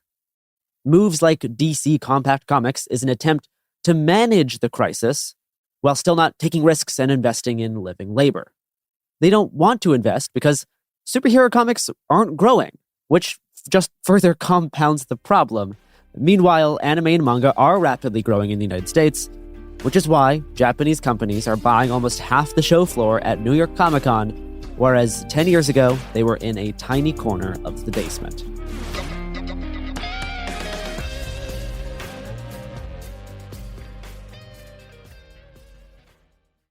Support for the show comes from Public, the investing platform for those who take it seriously. On Public, you can build a multi-asset portfolio of stocks, bonds, options, crypto, and now generated assets, which allow you to turn any idea into an investable index with AI. It all starts with your prompt. From renewable energy companies with high free cash flow to semiconductor suppliers growing revenue over 20% year over year, you can literally type any prompt and put the AI to work. It screens thousands of stocks, builds a one-of-a-kind index, and lets you backtest it against the S&P 500. Then you can invest in a few clicks. Generated assets are like ETFs with infinite possibilities, completely customizable and based on your thesis, not someone else's. Go to public.com/podcast and earn an uncapped 1% bonus when you transfer your portfolio. That's public.com/podcast. Paid for by Public Investing. Brokerage services by Open to the Public Investing Inc. Member FINRA and SIPC. Advisory services by Public Advisors LLC, SEC registered advisor. Generated assets is an interactive analysis tool. Output is for informational purposes only and is not an investment recommendation or advice. Complete disclosures available at public.com/disclosures. This is Jacob Goldstein from What's Your Problem? Business software is expensive, and when you buy software from lots of different companies, it's not only expensive, it gets confusing, slow to use, hard to integrate. Odoo solves that because all Odoo software is connected on a single affordable platform. Save money without missing out on the features you need. Odoo has no hidden costs and no limit on features or data. Odoo has over 60 apps available for any needs your business might have, all at no additional charge. Everything from websites to sales to inventory to accounting, all linked and talking to each other. Check out Odoo at odoo.com. That's odoo.com. Professional wrestling fans, the action continues every week. This is total non-stop action! TNA Thursday Night Impact every week on AMC. For showtimes and more information, visit TNAWrestling.com. Combat sports fans, this January, it's the Bruise Cruise. Party with fighters, watch a bare-knuckle fighting event live in the Caribbean, plus DJs, bands, and chaos at sea. Prices increase soon. Hop aboard now. Go to bkfsea.com. I am wearing my Women Want Me, Fish Fear Me hat. This is It Could Happen Here, Executive Disorder, our weekly That's right. newscast That's covering right. what's happening in the White House, the crumbling world, and what it means for you. I'm This Garrison Davis, podcast- today I'm joined by Robert Evans, Mia Wong, James Stout, and James's hat. And James's hat. What does it say, Garrison? Oh, they heard. I think the audience heard. We're going to leave that one in, are we? Yeah, Okay. women fear Perfect. him, fish want him, something along those lines. Yeah. Fish want me. It's a whole thing with fish. Fish fear women, women want fish, something like that. I don't know. Del Toro made a movie about this. Yes, he did. Yes, he did, Garrison. What happened? Did nothing happen this week? I guess we can all go home. It seems like an uneventful news week, right? Yeah. Nothing happened with the IRS or anything. No. Shootings Very little overseas, all good. Cuba fine. Nothing happening in Bolivia. Nothing happening with very little Bolivia. Raul Castro. Well, that does it for It's Not Happening Here. Thank you for listening. We'll Yeah. see you next week. Yes. Yeah. It's Not Happening Here, a podcast brought to you by marijuana. Yeah, and sleeping pills. Shall we start with some little things and then move on to some big things? Not that the little things are unimportant, but we're just covering them in less detail now and maybe more detail later. Yeah. Former Interior Secretary, now Representative Ryan Zinke, is once again attempting to delist brown bears from the Endangered Species Act. He hates those brown bears. He fucking hates a bear. He really does. Yeah. They're trying to do the same thing with grizzlies, too. They're a little further behind, but there's a push going right now to, like, grizzly numbers have recovered a lot. They're starting to do bad stuff. We got to start hunting them. Yeah, the ground bears and grizzly bears are the same species. They're just, brown bears would be the term I would use to describe all of the Ursus horribilis, I guess, in North America. Yeah. Like Kodiak, brown bear, and grizzly bear. But yes, you're right. The justification that Zinke has given is that populations are getting higher, and he specifically cited a tragedy in which a hiker lost their life in Glacier National Park and another attack on 2 tourists in Yellowstone. Yeah. The Endangered Species Act has nothing to do with how dangerous an animal is, nor does population size really play a role in these. It's not like these bears attacked these people because they were hungry because the other bears had outcompeted them for food. No. One person walked up on a sow with cubs, so that group came across the sow with cubs, and the other one, I think the bear was probably foraging for berries, and the person surprised it in some thick timber. A lot of people thought that they would delist the grizzlies, but they didn't straight away in January, and they so far haven't. I wrote a whole 2,000 words on this in my newsletter if you want to learn more about bears. A lot of bear content. We will also bring you a bear episode in the coming weeks in which I talk to Molly about bears, because it seems like you like me talking to Molly about animals. Talking of animals, Trump administration has reapproved an exciting way to kill them. The M44 cyanide trap has been reapproved. Thank God. Single issue cyanide voters. I that's been my one Jesus issue for Christ. years, Garrison. You know this. I'm all about, and it's not just this. I'm just in general supportive of anything that increases regular Americans' daily access to cyanide. You know, that's why I'm also against clean air regulations. Continue, James. I will. I bumped into a few of these. Like maybe you have two.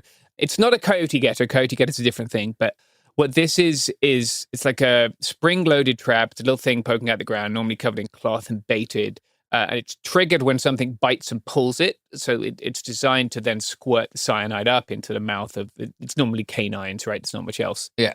Bites and pulls them. These things have killed dozens of pets and livestock. It's a pretty fucked up kind of trap. Like, it's really bad. Yeah, it's pretty bad. The old ones, they used to use like a 38 special blank that would really fire the cyanide up.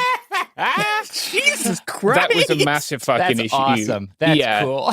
That was a coyote getter. See, I just want to put those in my normal 38 and just conceal carry a cyanide pistol. Everyone dies. Get really close. Get really close. See what Unless happens. they attack you from like upwind, you know, Yeah, and then it's just you. Yeah, why don't you open your mouth and get really close to me, you know? Yeah.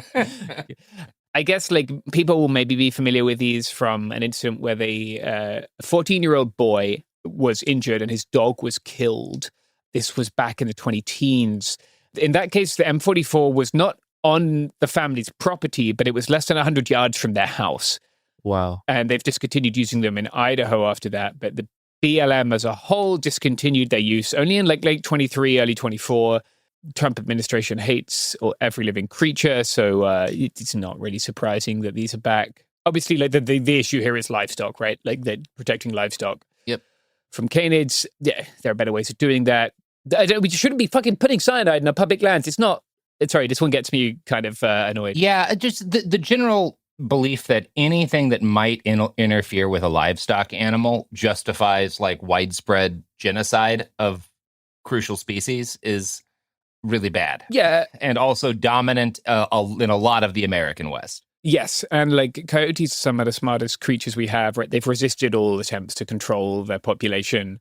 They continue to thrive. I believe in all 50 states. I think there are, maybe not in 49. I don't think there are any in Hawaii, but yeah, incredible animals. Coyote America by Dan Flores, good book about them. In the Channel Islands National Park, a fire has already hit over 14,000 acres. It is on Santa Rita. It's threatening a grove of very rare Torrey pines. Torrey pines, really, we have some here in San Diego and some up there. The initial reporting suggested that the mariner himself had fired distress flares, and those flares had ignited the fire. What the Coast Guard is now saying is he was on like a 52-foot boat by himself. Boat people mad about me saying boat, not whatever. I don't know. I don't care. The boat had run aground and it was rocking. I'm guessing that rocking either shorted something or cut a fuel line. That caused the vessel itself to ignite. And then the vessel igniting caused a fire on the island. And he then fired flares standing within a previously burned area. So the fire had burned past him. He fired flares. Quite why he wasn't able to signal with his radio, or if he was able to signal with his radio and then the radio got burned, or other means of communication, right, like a personal locator beacon, EPIRB, I don't know. All I know is what's been reported so far, but nonetheless, this is really tragic for one of the very few areas in California which has been less ravaged by capital.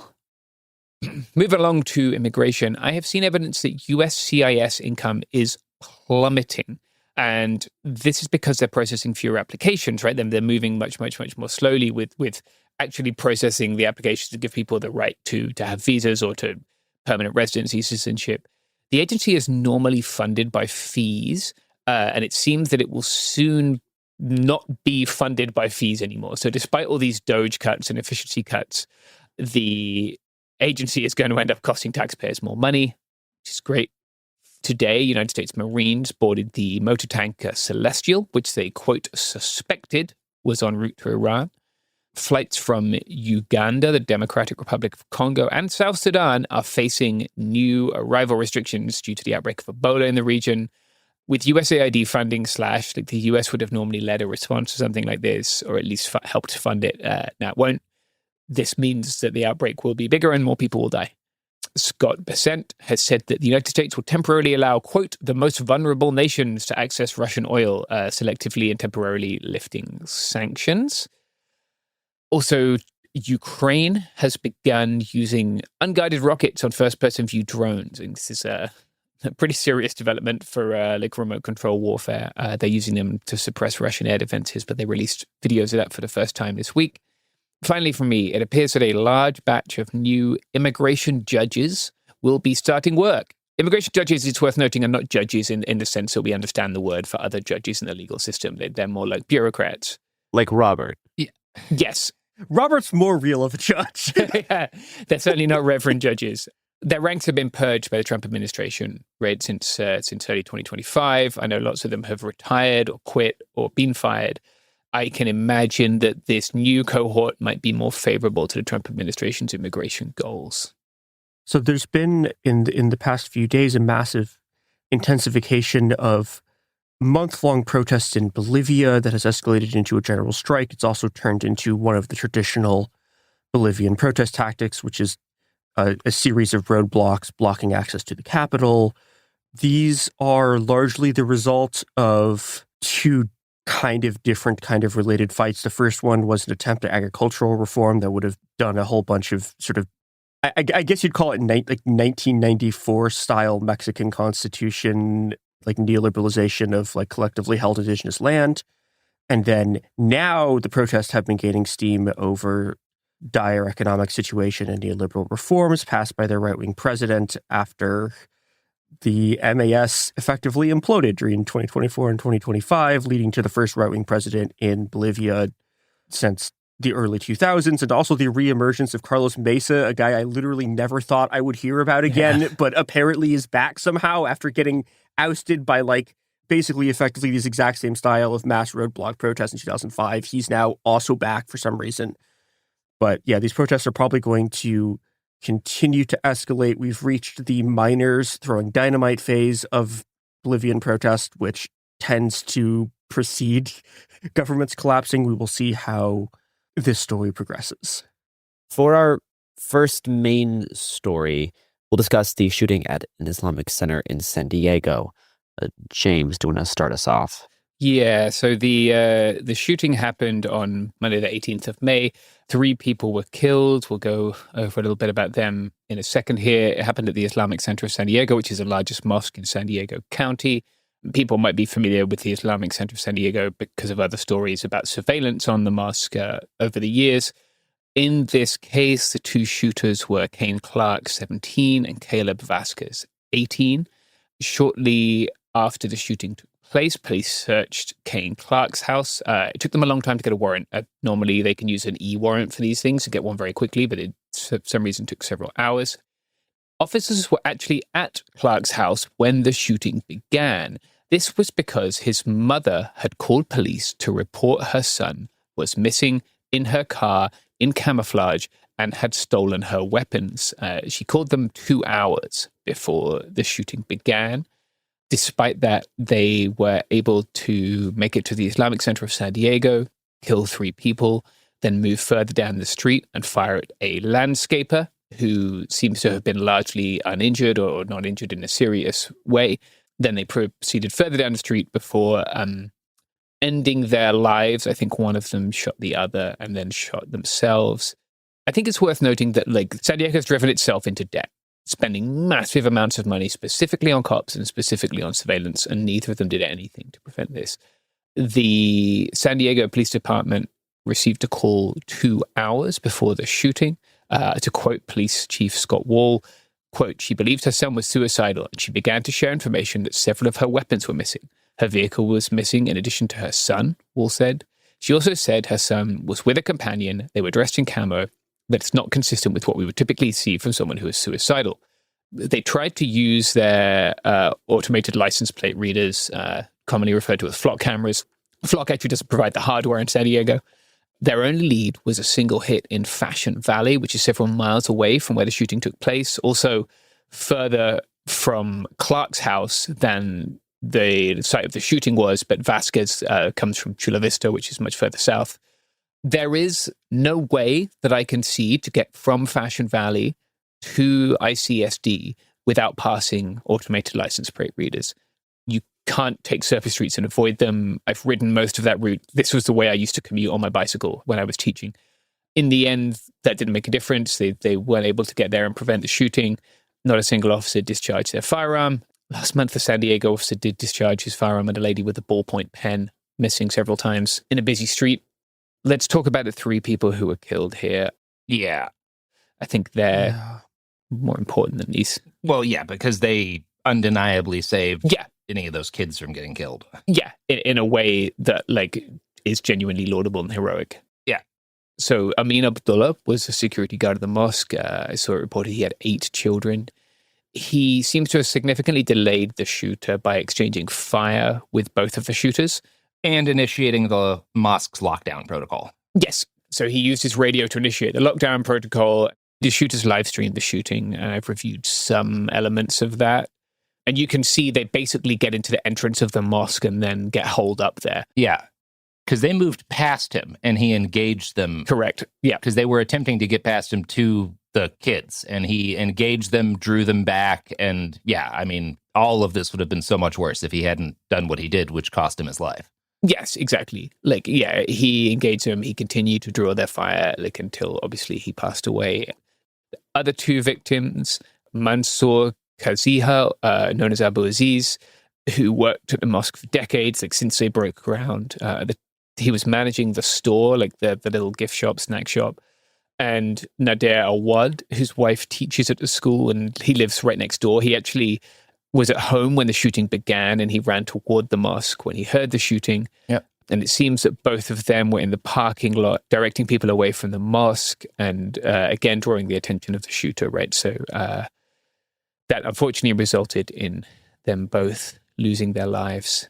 The shooters, as I said, then fled in a white BMW, shot at a landscaper, and then took their own lives. It appears that they met online. Vasquez lives in Chula Vista, like a good distance away from where the shooting took place. There was a press conference shortly afterwards where the mayor was heckled. Gloria is a pretty unpopular mayor for a number of reasons. He's making San Diego very unlivable for poor people. He's consistently attacked our unhoused population. I guess notably in this case, because of the presence of a pro-Palestinian artist, he boycotted our Pride March. For what it's worth, Gloria himself is gay. City has had a really bad record of hate crimes. And I think in San Diego, because of this long history of hate crime and bigotry and anti-blackness and anti-Semitism and Islamophobia and the deep roots they have here, people assumed that these 2 young people would have come from East County, which is, I think sometimes it's this myth, right? That like all bigotry exists kind of east of the 15 and it's fine after that. That is very much not the case. And these 2 people do not come from that scene. They do not come from that world. There are groups that are white supremacist in East County, without a doubt, many of them, and individuals who, Metzger was not living that far away, right? This is not that. Claremont, where Clark lived, is one of the most diverse neighborhoods. I have taught in high schools in Claremont. I taught in the community college there. Tons of my students over the years have been people who attended this mosque, or they have children who go to the school and the preschool there. So yeah, this is like very close to home for me, I guess. We should discuss a little of the shooter's kind of accelerationist worldview, I guess. Yeah. Yeah, the imagery and associated manifesto that leaked online after the shooting. I mean, just the shortest thing we can say before getting into it is that this is a Christchurch-inspired attack. Yes. Motivated by anti-Islamic Islamophobia, right, obviously, but also these shooters were very motivated by anti-Semitic beliefs, by incel beliefs, and by general fandom of mass shootings, you know? Yeah. Yeah, the first inclination we had that this was linked to neo-Nazi accelerationism was some pictures that were released of the shooter's vehicle where a gas can had an SS sticker on it. Eventually, pictures came out of their weapons, which had slogans like race war and hate speech written, like literally the words like hate speech written down on the weapon. Yeah. As well as wearing Nazi imagery on tactical clothing. Garrison will have more to say, and we'll look at more about these shooters. But first, here's some ads.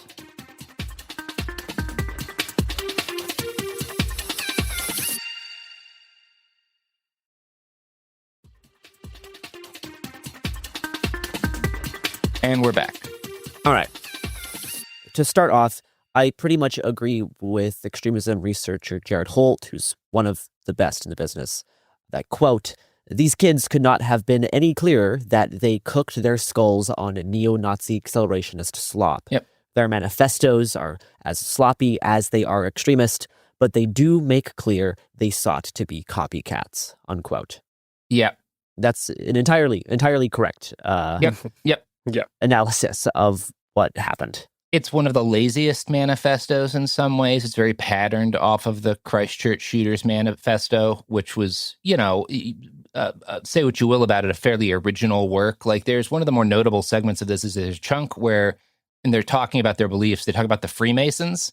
And whichever one of them was writing that portion is like, I don't actually know anything about them, but I know that they're bad, basically. Like, I haven't had time to get into this part of the ideology, which is like, it's very sloppy. It's very online. It's very much a product of Terrorgram, like yes, like the sloppiness is part of the humor I kind of expect for these guys. Yeah. And large parts of it were just like parentheses unfinished. Yep. Like, yes. And I think that's part of a bit, Yeah. So the manifesto was titled Sons of Tarrant, named after the Christchurch shooter. Yeah. About half of it was written by each of the shooters, and it states that Tarrant was their biggest inspiration.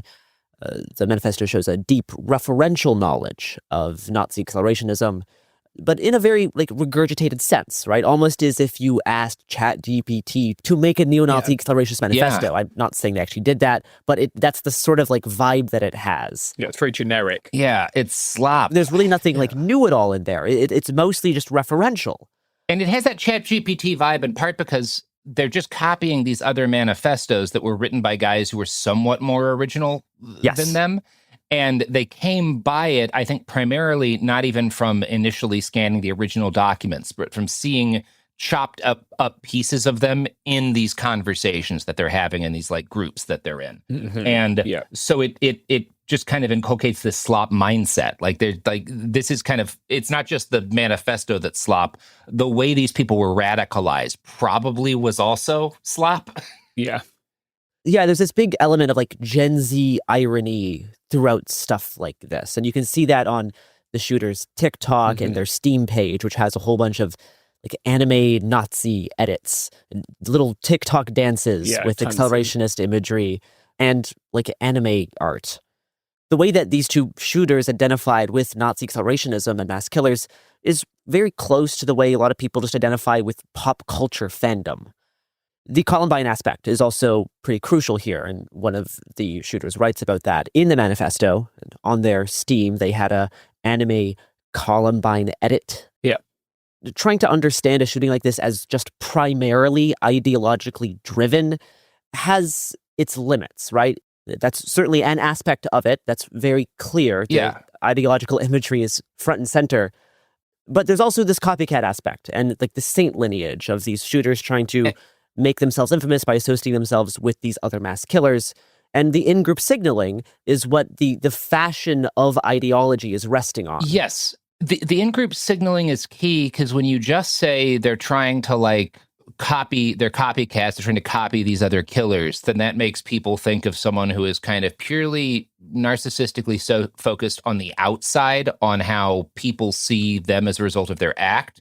But at least equally important is this group of folks that they socialize with in these Telegram chats and other communities that they think are cool and that they like. And they are trying, that's why the manifesto is the way it is. That's why the Christchurch manifesto was the way it was. They're trying to signal to their differing communities of people online. It's part of a fandom. Exactly. It's the way that we think of pop culture fandom. Yeah. That's what this is for a small number of young people online. Yeah, and it's it's not just even Nazi stuff. I've seen a lot of people making a big deal about the fact that one of the shooters had a profile image of a character, Ashley Graves, from the incest video game. Yeah, a video game called The Coffin of Andy and Laylee, which is a really fucked up incest video game, and she's specifically a really bad, evil person, and it's the comments I've seen are basically I'm not surprised that he would idolize someone who would do this would idolize a character like that. It's a bit, yes, yes. That's these are all things that are popular in these weird little chunks of the right. It's an encompassing thing. It's not just these people are Nazis or these people want to be famous. And if you're just looking at that, then you're going to be confused by this very sloppy seeming manifesto unless you understand it's there to make their friends laugh. Yeah, I mean, and as ideological as this is, it's just as mimetic. Yeah. Even if the overt Nazi stuff is very strong in this case. And as much as people will focus on the Nazi stuff in a lot of the reporting, we can't overlook this sort of like fandom and like Columbine aspect. Crucially, there's two shooters here. That's very, very Columbine-esque, and that's something they acknowledge in the manifesto. They did live stream the shooting in a Discord call, so there were people aware that this shooting was happening since before the shooting started, people to hop on to this call. Jesus Christ. They said in their manifesto they were going to wait until they had a good number of people on the call before starting so they could ensure someone recorded it, which indeed someone did. Just as a side note here, I've seen a lot of people talk about this as like a quote-unquote 764 shooting. All right, 764 refers to a specific group or a specific online community that does child like sexploitation. They try to extract and blackmail children into providing child sexual abuse material and sometimes convincing children to also do acts of violence. There is not an explicit 764 connection that I am aware of at this point. Sometimes these communities do overlap to intersect, so I wouldn't be surprised if there is something 764 related that comes out about one of these shooters eventually. Sure. But this, I think that framing, that understanding is slightly mistaken. I think people jump to that very often. There was obviously the sort of like group element of this shooting. They're streaming it in a Discord call, but I think 764 does actually refer to a specific group. It's not just, neo-Nazi accelerationist shooters in general. I've seen some people question why a mosque was chosen as the target if a lot of the manifesto is anti-Semitic. If that's kind of like the crux of their ideology. They did the Islamic Center likely because they wanted to specifically copy Tarrant, right? That's even down to the clothes that they're wearing. The military fatigues that they're wearing are very similar to what Tarrant wore. Mm-hmm. The manifesto is even around the same length as Tarrant's manifesto. Yeah, and I think a vital part of this, and when you're looking at this sort of what seems like things that are incongruent between what they're writing and what they're doing, it's that this is sort of the most advanced stage of the reduction of politics to aesthetics, and it's reached a point where like the aesthetic itself is like mimetically alive. Yes, in a way that's in a way that operates independently of like what the people who made the ideology were trying to do. And now the aesthetic itself is getting people to just do the things. And so they're doing it for the aesthetic, which is what the politics has been turned into. 100%. Yeah. And, even like the selection of video games they have on their Steam profile is designed with this in mind. The incest game, one example. Hearts of Iron 4 is also included on the Steam profile. God, of course it fucking is. But here's the thing. Yep. The shooter unlocked no achievements. Yeah. So they weren't even playing the game. It's about being cool to your buds. They weren't even playing the game, but he wanted to include the game on the profile because it references or has been a part of other neo-Nazi accelerationists in the past. Yeah. Similarly, a lot of like the enemy visual novels included on the profile seem to be unplayed. Yeah. It doesn't happen enough. This gets looked at because of how horrifying the actions are as something separate fundamentally from like all the other shit that like dumb shit young people do to be cool. And it really shouldn't entirely. Or just being suicidal, right? Or just being suicidal. Extremely mentally like unwell and like underregulated, socially disintegrated. I think the desperation to fit in anywhere is tied with that sort of thing too, right? Like the fact that you would lie about the stuff you're interested with in order to put on this image that is more fitting for what you think this community wants to see from you, Part of the tragedy here is that these people as kids found community in these accelerationist spaces that became the primary way they socialize in a very similar vein as a lot of people socialize online about Star Wars or whatever anime is popular on TikTok or like those other fandom spaces that are not designed around going into a place of worship or a school and killing tons of people. Yeah. I guess I should just say real briefly that the FBI removed 30 firearms from Kane Clark's family home. It seems all the firearms they used for whatever it's worth, it doesn't make a huge difference, I guess, other than to say that, like, these were all compliant with California law. California has very strict gun laws. It's very hard in this country to stop people getting the means to kill lots of people. Yeah. I mean, that said, it's entirely possible that is why there weren't more people killed. It's impossible to say that the gun that they were using isn't wildly different from an AR in this kind of situation, but there's limitations on the amount of ammo in a mag or whatever that may have had some impact. I don't have enough granular detail about all of that, and it's also kind of impossible to say. But yeah, these were all Cali legal guns. Yeah, you see the kid, if I would not suggest watching the video. I don't think anyone needs to watch the video. It's not good for you. This is no reason to watch it or read the manifesto. There's nothing in there. Yeah, none of this will make your grief, more real, or your solidarity more complete. Like, you don't need to. You see the kid fuck up the reload for a while in the video, which is good. I wish someone had fucking shot him when he was doing that. One of the last things I want to add, there has been an attempt by some popular right-wing figures to try to turn this into another trans shooting. Yep. Specifically, Elon Musk. Yes, Elon Musk has boosted claims. Yeah. Completely unfounded, false, just outright false. Absolute lies, admitted by the OP. Yeah, he's just lying. False assertions that either one or both of the shooters were transgender. This seems to be primarily using a picture of one of them that has long hair as the sort of quote-unquote evidence. They are not trans. Neither of them are trans. They write about hating LGBTQ people in the manifesto. They are not trans. It's not a trans shooting. No, they write about hating trans people in particular. Yeah. Yeah, but, they're just like these people like Elon Musk and all the right-wing people doing this, like they're just overtly doing the Julius Streicher, like Dare Stormer, like Jewish crime shit. Like that's just all this is at this point. It's They don't think it's true any more than like we do. They just know that you've got in this period of time right after something like this happens, if you flood the zone with shit like that, some number of people will never get corrected. That's all this is. Yeah. Reality is very malleable in those first few hours. Yeah. I think some of them also think it's funny. Yeah. Like, I think in the same way it signals that you're cool to your friends in the same way that these people did that. Like, it's disgusting. But wow, it's all the same thing. Yeah. We're doing the meme genocide. It's arguably genocide's always been a meme.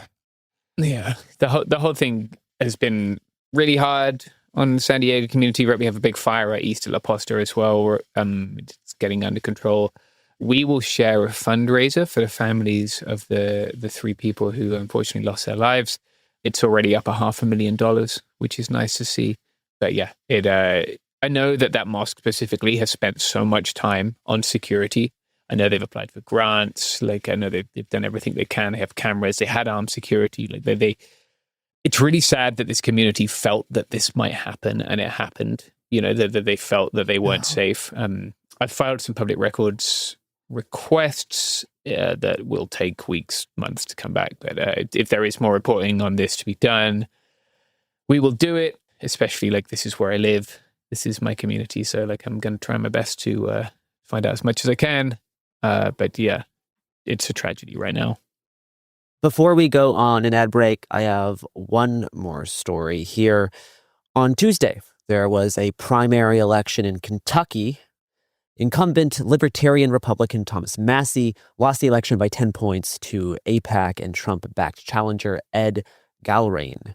Massie broke with Trump over the release of the Epstein files, though unlike Marjorie Taylor Greene, he did not step down, but continued to serve in Congress, opposing the One Big Beautiful Bill, the war on Iran, and aid to Israel. Trump selected Ed Galbraith, a former Navy SEAL, to run against Massie, and this election became the most expensive primary in House race history. Great. AIPAC and other pro-Israel lobbying groups spent over $9 million to unseat Massie. Jesus. And overall ad spending in this primary reached over $33 million. Jesus. It's like wide receiver one money. Yeah. It's wild. This is crazy for a Kentucky House seat. That's going to go to a Republican either way. It's just a Trump's ego thing. It's like a Trump-Israel thing. Yeah. It's pretty wild. Yeah, Israel too, obviously. Yes, of course. The pro-Israel lobby funded a significant part of the ad spending here. It's crazy. Another interesting factor, PACs on both sides of this race used AI deepfake ads depicting the opposing candidate. I want to briefly show some of these. No. Not the whole ones, just very short clips to get like the sense of what the deal is here. Credible impending sense of dread. Yeah. I love it.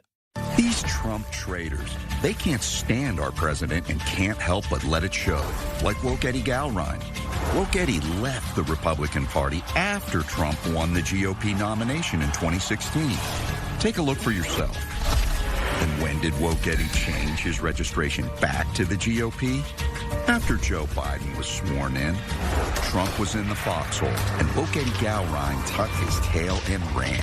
Kentucky Fourth PAC is responsible for the content of this ad. Oh my God. So it's Donald Trump is participating in World War II. in this video. This is the craziest part of the ad, where a deepfake Donald Trump is in the trenches with a rifle. It just looks like a Photoshop. It looks like a shitty meme Photoshop. Yeah, it's like World War I or II. It could kind of be either. I think they're giving D-Day, right? Like you got the tank barriers. Like he's got the Garand. He's got the tank barriers, but is that a Garand? Yeah, because he fired it twice without running the bolt. Did he? I don't think they know what war that's supposed to be. We've put more thought into this than they have already. His camo doesn't look... Anyway, whatever. Yeah, true. So, Woke Eddie Galrine ran away as Trump was in the trenches. The foxhole, Garrison, the foxhole. My apologies. Yeah, under fire. This is the pro-Massey ad, right? So the pro-Massey ads are trying to frame the Trump-backed candidate as woke Eddie Galrine. Yeah, I love it. Jesus I love Christ. Who abandoned Trump. Meanwhile, the anti-Massey ads looked like this. Thomas Massey caught in a throuple in Washington. He's chilling with the squad on the America First movement. Massey voted with the squad against Trump's what is happening? Massey voted with the squad against finishing Trump's wall. He voted with them against hiring new border agents. Jesus Christ. This is worse than adultery. It's a complete and total betrayal of President Trump and Kentucky conservatives. On May 19th, fire Thomas Massey. MAGA Kentucky is responsible for the content of this advertising. I guess the upside of this is the term thruple's really gone mainstream, huh? They trust people in just like small town Kentucky to know what thruple means. So this ad frames Thomas Massey as in a quote unquote thruple with the squad, showing him holding hands. Also, the squad is more than three. Showing him holding hands with AOC He can handle that. and other deep faked interactions between AOC and Ilhan Omar. Yeah, great. Cool stuff. Yeah, wow. The cable news generation really got to be having their minds melted by that shit. Lastly, an ongoing story we followed on ED the past few months is whether Trump will endorse in the Republican Senate runoff in Texas. Early reports indicated that Trump would back incumbent Senator John Cornyn over MAGA hardliner and Texas AG Ken Paxton. But Trump seemed irritated that his intentions were leaked, and following that, Paxton started to make some moves. In a bid to win the president's favor, in March, Paxton promised to drop out of the race if the Republican Senate killed the filibuster to pass the voter restriction bill dubbed the Save America Act. At the time, the bill was Trump's top priority. And this gambit by Paxton seemed to work, as later that month, he was seen meeting with Trump at Mar-a-Lago. And then this past Tuesday, Trump endorsed Paxton via Truth on Truth Social, quote, "He is a winner," in all caps. Ken is a strong supporter of terminating the filibuster, in all caps. And very importantly, the Save America Act. John Cornyn is a good man, and I worked well with him, but he was not supportive of me when times were tough, unquote. This endorsement seemed to catch Senate Republicans off guard, some of whom now worry the seat may be in jeopardy. Republican Majority Leader John Thune is still backing Senator Cornyn. Let's go on an ad break. Yeah.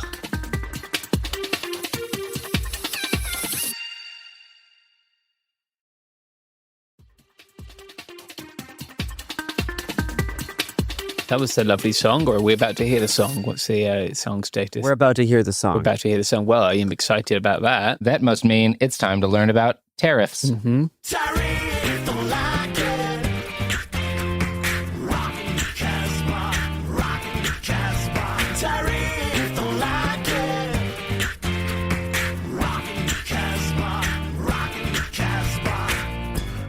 By God, there's tariff news again.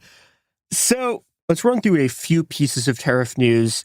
We have now, technically speaking, started the tariff refund process. People are starting to get their money back.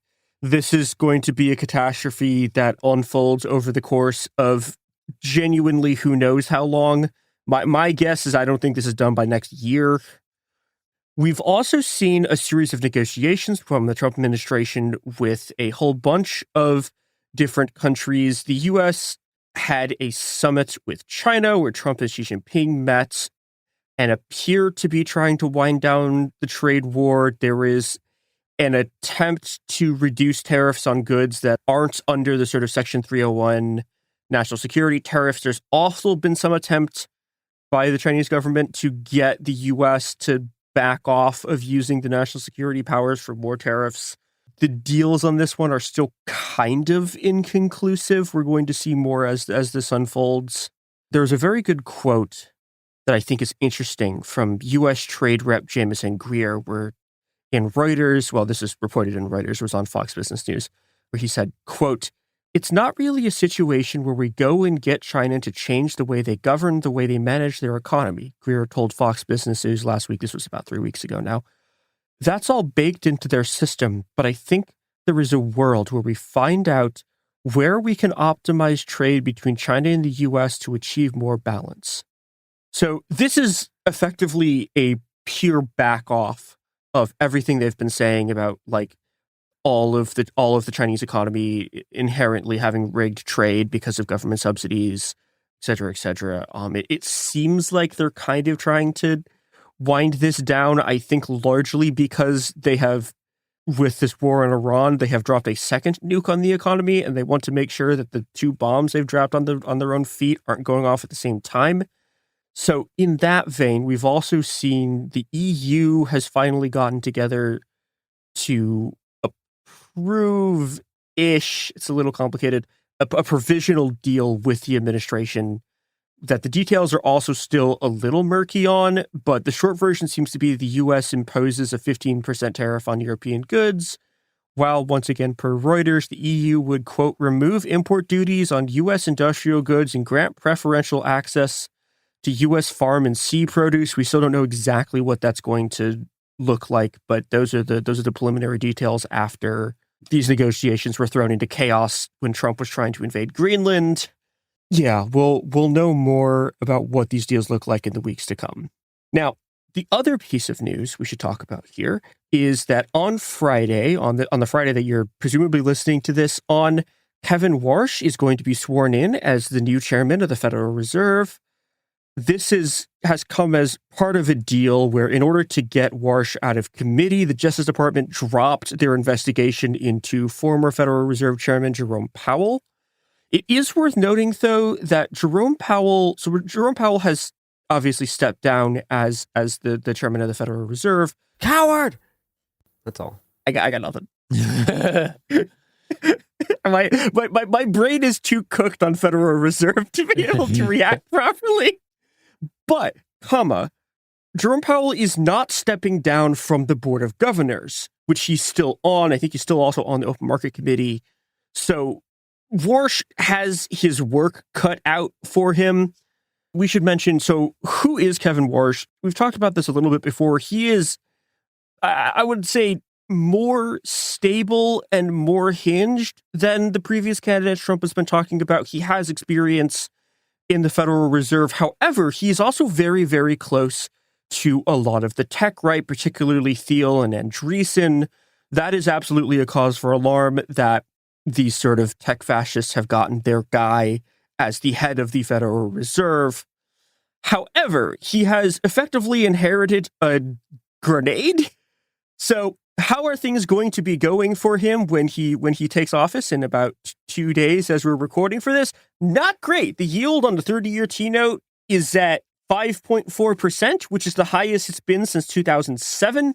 For people unaware of what high T-note yield means, it means things bad for the U.S. economy, and investors are spooked and kind of panicking. This seems to mostly be investors finally starting to price in, wait, hold on, this war in Iran is not simply going to end.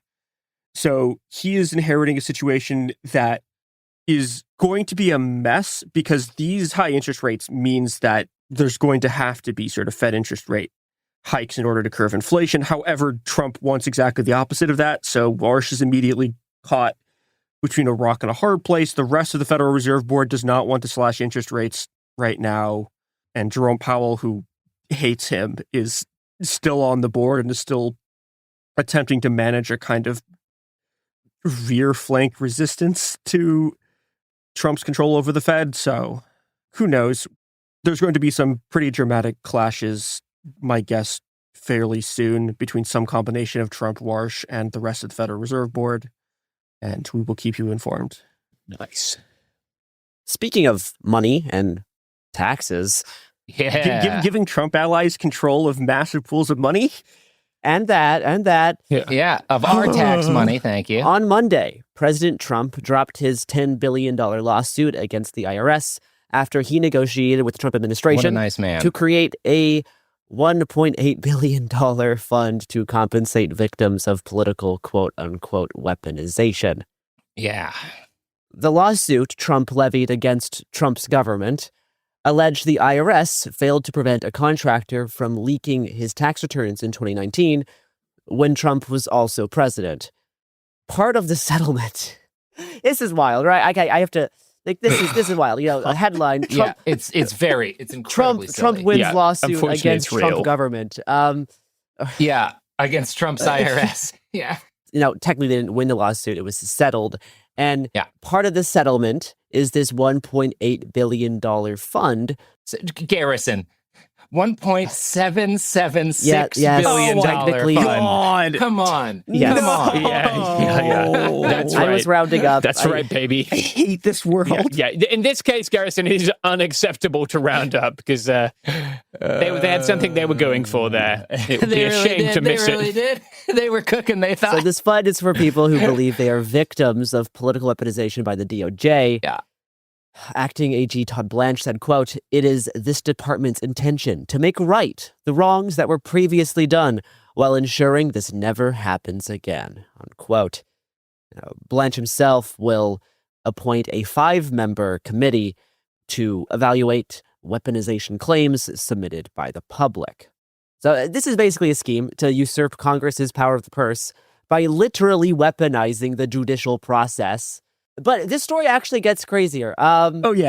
Another part of Trump's settlement against Trump is that the DOJ has pledged that Trump and his 2 eldest sons are to be forever exempt from tax audits by the IRS. It's amazing, man. Quote, "The United States releases, waives, acquits, and forever discharges each of the plaintiffs from and is hereby forever barred and precluded from prosecuting or pursuing any and all claims," unquote. Incredible. Now, a DOJ spokesperson later told the Financial Times that this exemption only applies to existing audits, but that's not really what the document says, and that's not what the Trump administration is saying outside of this one statement from a DOJ spokesperson, so who knows? Again, Julius Caesar didn't do this shit. Like, what are we doing here? Like, yeah. It's again, the standard for a long time previously was that like the president and VP were audited like yearly because it's just like what you do, like in a democracy. Just because it should be built into the system that you don't trust that the president isn't corrupt. That's a bad idea. I mean, speaking of corruption, the whole idea of settling a lawsuit yourself against yourself, it's using everyone's money. I would sue myself a lot. I'm going to be honest with you, Garrison. I'm going to be honest. I don't like what the. I didn't know he could do that. I just. This has somehow managed to turn me into they made Jimmy Carter give up his peanut farm live. Yes, no, that was literally what I was thinking. But they did. Like Bill Clinton, not the most, not exactly analogous, but like Bill Clinton used to cross the street to use a different phone to avoid transgressing the Hatch Act. Yeah, and now we're here. Absurd. Yeah. I'm not a Bill Clinton fan, but yeah, come on. But just thinking about the difference in severity between how Monica Gate which is what it was literally called often at the time, was treated, and how the president creating a $1.776 billion slush fund for people who tried to do an insurrection is being treated. Like, it's insane. Yeah, right. And that's the other thing we should mention, right? This is going to be mostly used by people who are prosecuted for their involvement in the January 6th insurrection. These funds are not going to be granted to like left-wing activists who are being prosecuted by Trump's DOJ for political targeting. Like, come. Although there might be some lawsuits around that. I mean, we'll see. Senator Ron Wyden of Oregon has said that Democrats are going to fight every element of the self-dealing measure. Not only is this another heinously corrupt act by the most corrupt administration in history, it's clearly a violation of the law that prohibits interference by executive branch officials in IRS audits. So we'll see if any of that is successful. Good luck. I'm not against trying, but it's not my odds-on bet, you know? Yeah, it's... Not to demean the effort. I'm just trying to be reasonable here. Yeah, we can dream. Back in 2019, when I was in film school, I was interviewing a federal judge. Wow, humble brag, huh? For some like documentary project. And she talked about, you're right, this is in 2019, so Trump won. And she talked about how she thinks that it's really going to be the judicial system that saves us from authoritarianism. This is the last line of defense we have against a dictator. Judge thinks their job good. And like to be fair, I knew a lot of journalists who were like, the press, free press will save us. Meanwhile, like that back in reality, like the Supreme Court just like repealed the Voting Rights Act, and that's what I'm getting to.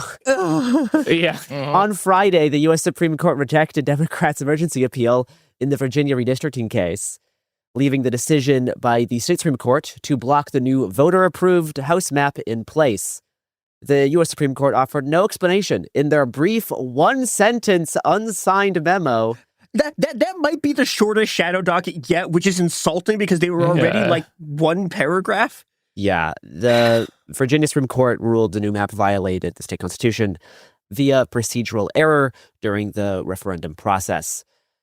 Now, I often think about the conversation I had with this federal judge in 2019 as all this stuff's been happening. I'm like, I would really love to talk with her again. I should maybe try to track her down and like ask because, oh boy. Yeah. Like, how do you conceive of yourself now, like your role in this? Yeah. How do you function ideologically as a person whose job it is to do the law when the Supreme Court has said that Article 1, Section 4 of the Constitution, when it says that Congress can pass laws to regulate elections, does not actually apply to Congress passing a law to regulate elections? Like, what do you do after that in order to make it so that black people don't get a vote? Yeah, like, where do you put your ideology now? It's all fake. God, I'm extremely angry about this. I mean, around that time was when, partisan gerrymandering was like explicitly allowed by the Supreme Court. I mean, you can... Yeah. We can track a lot of the stuff to that ruling as well, right? And this was, I think that was around 2019, between 2019 and 2021. Shall we move on to the war, which is not a war in Iran? I believe we shall. Okay, well, we'll start at the start of this week just gone, I guess, where the president set a deadline for strikes, about which we found out through a series of AI-generated images, and then back down from it at the urging of allies in the region as talks continue. Meanwhile, Iran has not stopped using drones and missiles to attack Kurdish groups, largely Iranian Kurdish groups in southern Kurdistan. Indigenously produced missiles. Yes. We're going to talk about indigenous production later. Yes, okay. Okay. All right, I see what you're doing. Trump on Monday said he would hold off the quote-unquote scheduled attacks. Meanwhile, Iran has opened an X account using X.com, the everything website for the Persian Gulf Strait Authority, a direct contravention of my desire to not make this segment Twitter review. This is the worst episode we've done in a while. It is. It's like bleak. This is. Yeah. And you know when 28 days later, when it opens and all this bad shit is just like clicking through. Yeah, that's every week now. Every new sentence one of us says, my headache grows a little bit bigger. Like longing for the halcyon days when we thought that 2020 was the worst year ever. Yeah.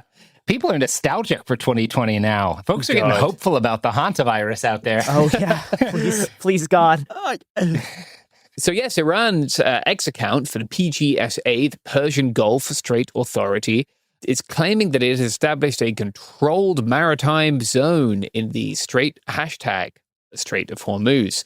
Actually, hashtag Hormuz_Strait if you want to get in on that conversation. What? Why would you hashtag it that? This isn't important. You are the Islamic Republic of Iran, and what you're doing is creating a hashtag because Donald Trump has bombed you for 3 months without declaring war yet. Like, what a world. What a time to be alive. Meanwhile, CBS. See, again, every fucking sentence, man. Only the best. Only the best. Oh, man. Oh, man. Every time I see a full stop, I want to just go and walk into the ocean. If I did, I might eventually float to the Strait of Hormuz, where CBS is reporting that the US has identified 10 naval mines. I spoke to my mine guy there. This is the life I lead. His mine guy, the supreme leader of Iran. Mine guy. It's going to be my new autobiography. You could DM the old Ayatollah on Twitter. It's possible you can get the new one already. There's no way to know. Although the old one never got back to me about whether or not he liked anime. So that remains an unanswered question. He would post about American sports. It's very funny. These are the Maham 3 and 7 mines. So the 7 mines here are the particularly advanced ones. They apparently can absorb some sonar, making them very hard to detect, and they can go off when you're searching for them. Neither of these are contact mines, right? The Maham 3s, for example, they're mid-water floating, whereas 7s are going to be on the bottom. They can go off using a number of different sensors, like the Maham 3s could go off using magnetic or acoustic sensors when the ship is nearby. So you don't even have to directly bump them, which is great. If they have found 10, one assumes that there are actually tons more than that. We are now waiting until something bumps into one. Great. For a long time, there was like Schrodinger's mines, right? The mines are there. The mines are real. Yeah. So the cat is out of the box. No, James, I seem to recall several weeks ago, Donald Trump said Iran's offensive capability has been completely degraded. That's correct. Yeah, no navy, no boats. So they must have got these very quickly in the initial hours after the strikes began, I guess, and it just took this long to find them. Well, sometimes sea turtles lay particularly explosive eggs, but Donald Trump can't be expected to have anticipated that. Well, and we've already denied the suicide dolphin program, so we couldn't stop the sea turtles. Yeah. Well, these are not suicide dolphins, right? What if these dolphins intended to live another day? They're homicide dolphins. Exactly. Yeah, the homicide dolphins. That would be a good band name. Or like the dolphin from Sequest. Reach out to me if Homicide Dolphins is the name of your band. Reach out to me if you like Sequest. Yeah. Like a lot of Iranian military technology, these are entirely copied, right? I think Norwegian, Swedish mines and French mines. But Iran does this a lot, right? It sort of plagiarizes other people's military technology. Yeah, like a smart person does. Yeah. Like the U.S. did, like everyone does. If they see someone else make a good weapon, that's how war works. Yeah, and the Iranians do it in a more direct way than most, I will say. They don't even pretend. But why, if the world has cut you off with sanctions anyway, what have you got to lose? What else are you going to do? From IP theft? This isn't like fucking Android copying shit from iPhone's code or whatever. This is just how war works. Yeah. What are they going to do? Bomb them? Yeah, we didn't sue the USSR for plagiarism when they got a nuke. Yeah. Like, that's not how this works. Yeah. I'm sure some like French guys are mad about it, but not going to change. Yeah. Let's talk about the reporting from the NYT today that Israel intended to install Mahmoud Ahmadinejad as the new leader of Iran. And the way that they intended to do this... Fucking of course. And I think this is particularly telling of the IDF. Yeah. They bombed his house. Yeah, that's the only thing they know how to do, James. Yeah, it says that when you only have a hammer, the world is a nail. When I read that, it made me think this great comedian, now dead, Bill Hicks, had a bit during the Gulf War, the first Gulf War, where he was like... talking about the amazing guided missiles the U.S. has that we could like fire down chimneys. And he was like, couldn't we theoretically use that technology to shoot food into the mouths of hungry people? I thought about that when I read that story. Unfortunately, they injured Ahmadinejad. No shit, of course they injured him. Again, because it's Israel, right? And there's nothing they love to do more than kill or injure a Muslim person. And so, Spectacularly, God, that's wild. they attempted to install Ahmadinejad, a guy who wanted to wipe Israel off the map, into power in Iran. This guy was the devil. If you remember, if you watched the news when he was first president of Iran, this guy was the devil. Also, a massive pusher of their nuclear program. Yeah. Fascinating. Probably the world's most famous hardliner. And Yeah. maybe he's the only guy they knew about. Do they have some incredible compromise? Did they just have no other names? Well, I mean, this is part of Israel's strategy, though. They want aggression to increase so they have justification to take over the region and crack down even harder. That was part of their strategy with Hamas for years. Yeah, sure, but they already have justification. They're already killing a bunch of people in Iran. They could try to rope in even more countries, rope in more people. This is a scaling issue. They are the accelerationists of the international. No, really, genuinely. Yeah. No. We also found out that Israel low-key invaded Iraq, setting up 2 bases in the Iraqi desert and shooting at Iraqi troops and civilians who came near them. Cool. Hey guys, Israel low-key invaded Iraq. Yeah, that's me. I am here to maintain our youth audience by using the language that they understand. Yeah, that's good. Let's talk about the Senate. On Tuesday, the Senate advanced a resolution, quote, to direct the removal of the United States armed forces from hostilities with or against the Islamic Republic of Iran that have not been authorized by Congress. This is more of a rebuke than anything with a reasonable chance of actually stopping the war, but still significant. Significant because Bill Cassidy crossed party lines after losing his primary election in which Trump campaigned against him. Only after losing, though. Yeah, right. Yeah. After this guy has destroyed your whole life, you suddenly grow a backbone.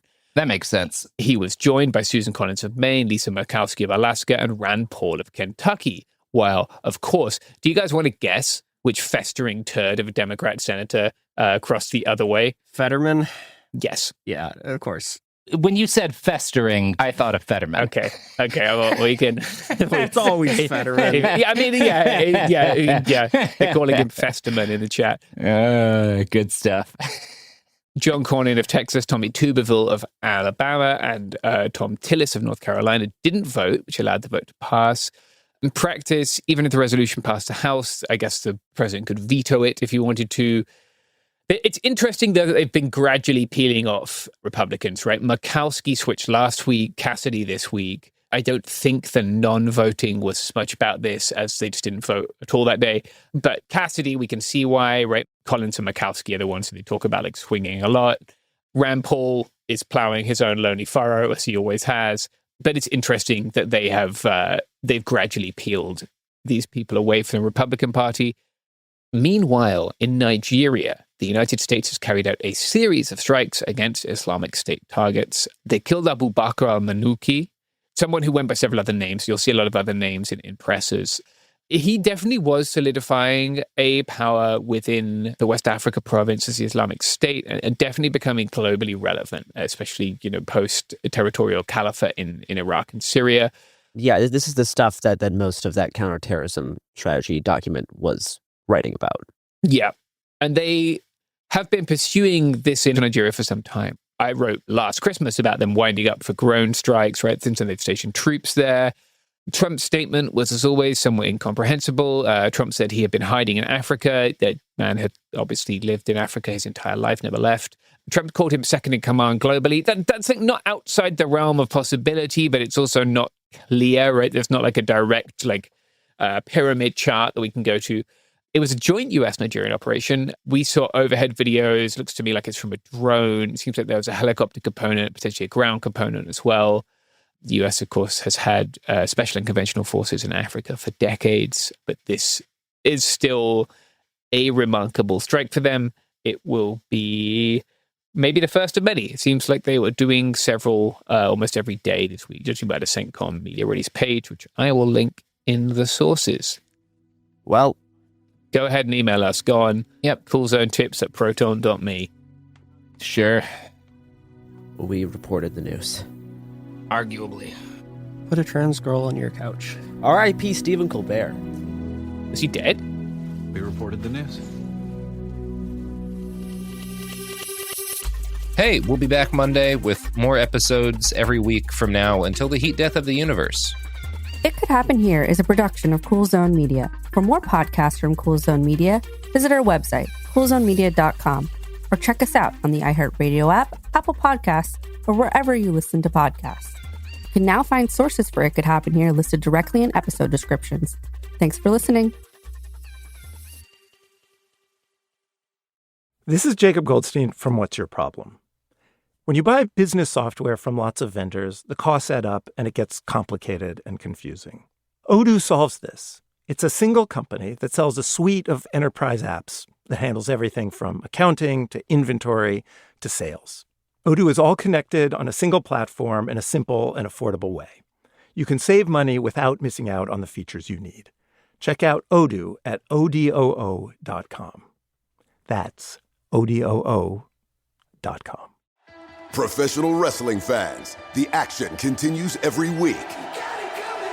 Watch TNA Thursday Night Impact every week on AMC. It is like electricity flowing through your veins. Don't miss the adrenaline, the drama, and the total non-stop action. No one can ever be as good as this right here. Don't miss the action of TNA Thursday Night Impact every week on AMC. For showtimes and more information, visit TNAWrestling.com. This January, Bare Knuckle Fighting Championship takes over the ocean. The inaugural Bruce Cruise sails from Miami to the Bahamas aboard the Norwegian Jewel. 3 straight days with pool deck bare knuckle fights in the Caribbean, massive parties, beach events, DJs, cigars, tequila tastings, and non-stop action. The lineup reveals coming soon. Cabins are disappearing fast, and the prices won't stay this low. Reserve your spot with just $200 down at BKFSEA.com. Wasn't that delicious? So good. Your bill, ladies? I got it. No, I got it. Seriously, I insist. I insisted first. Oh, don't be silly. You don't be silly. People with the Wells Fargo Active Cash credit card prefer to pay because they earn unlimited 2% cash rewards on purchases. Okay, rock, paper, scissors for it. Rock, paper, scissors, shoot. No! The Wells Fargo Active Cash credit card. Visit wellsfargo.com/activecash. Terms apply. This is an iHeart podcast. Guaranteed human.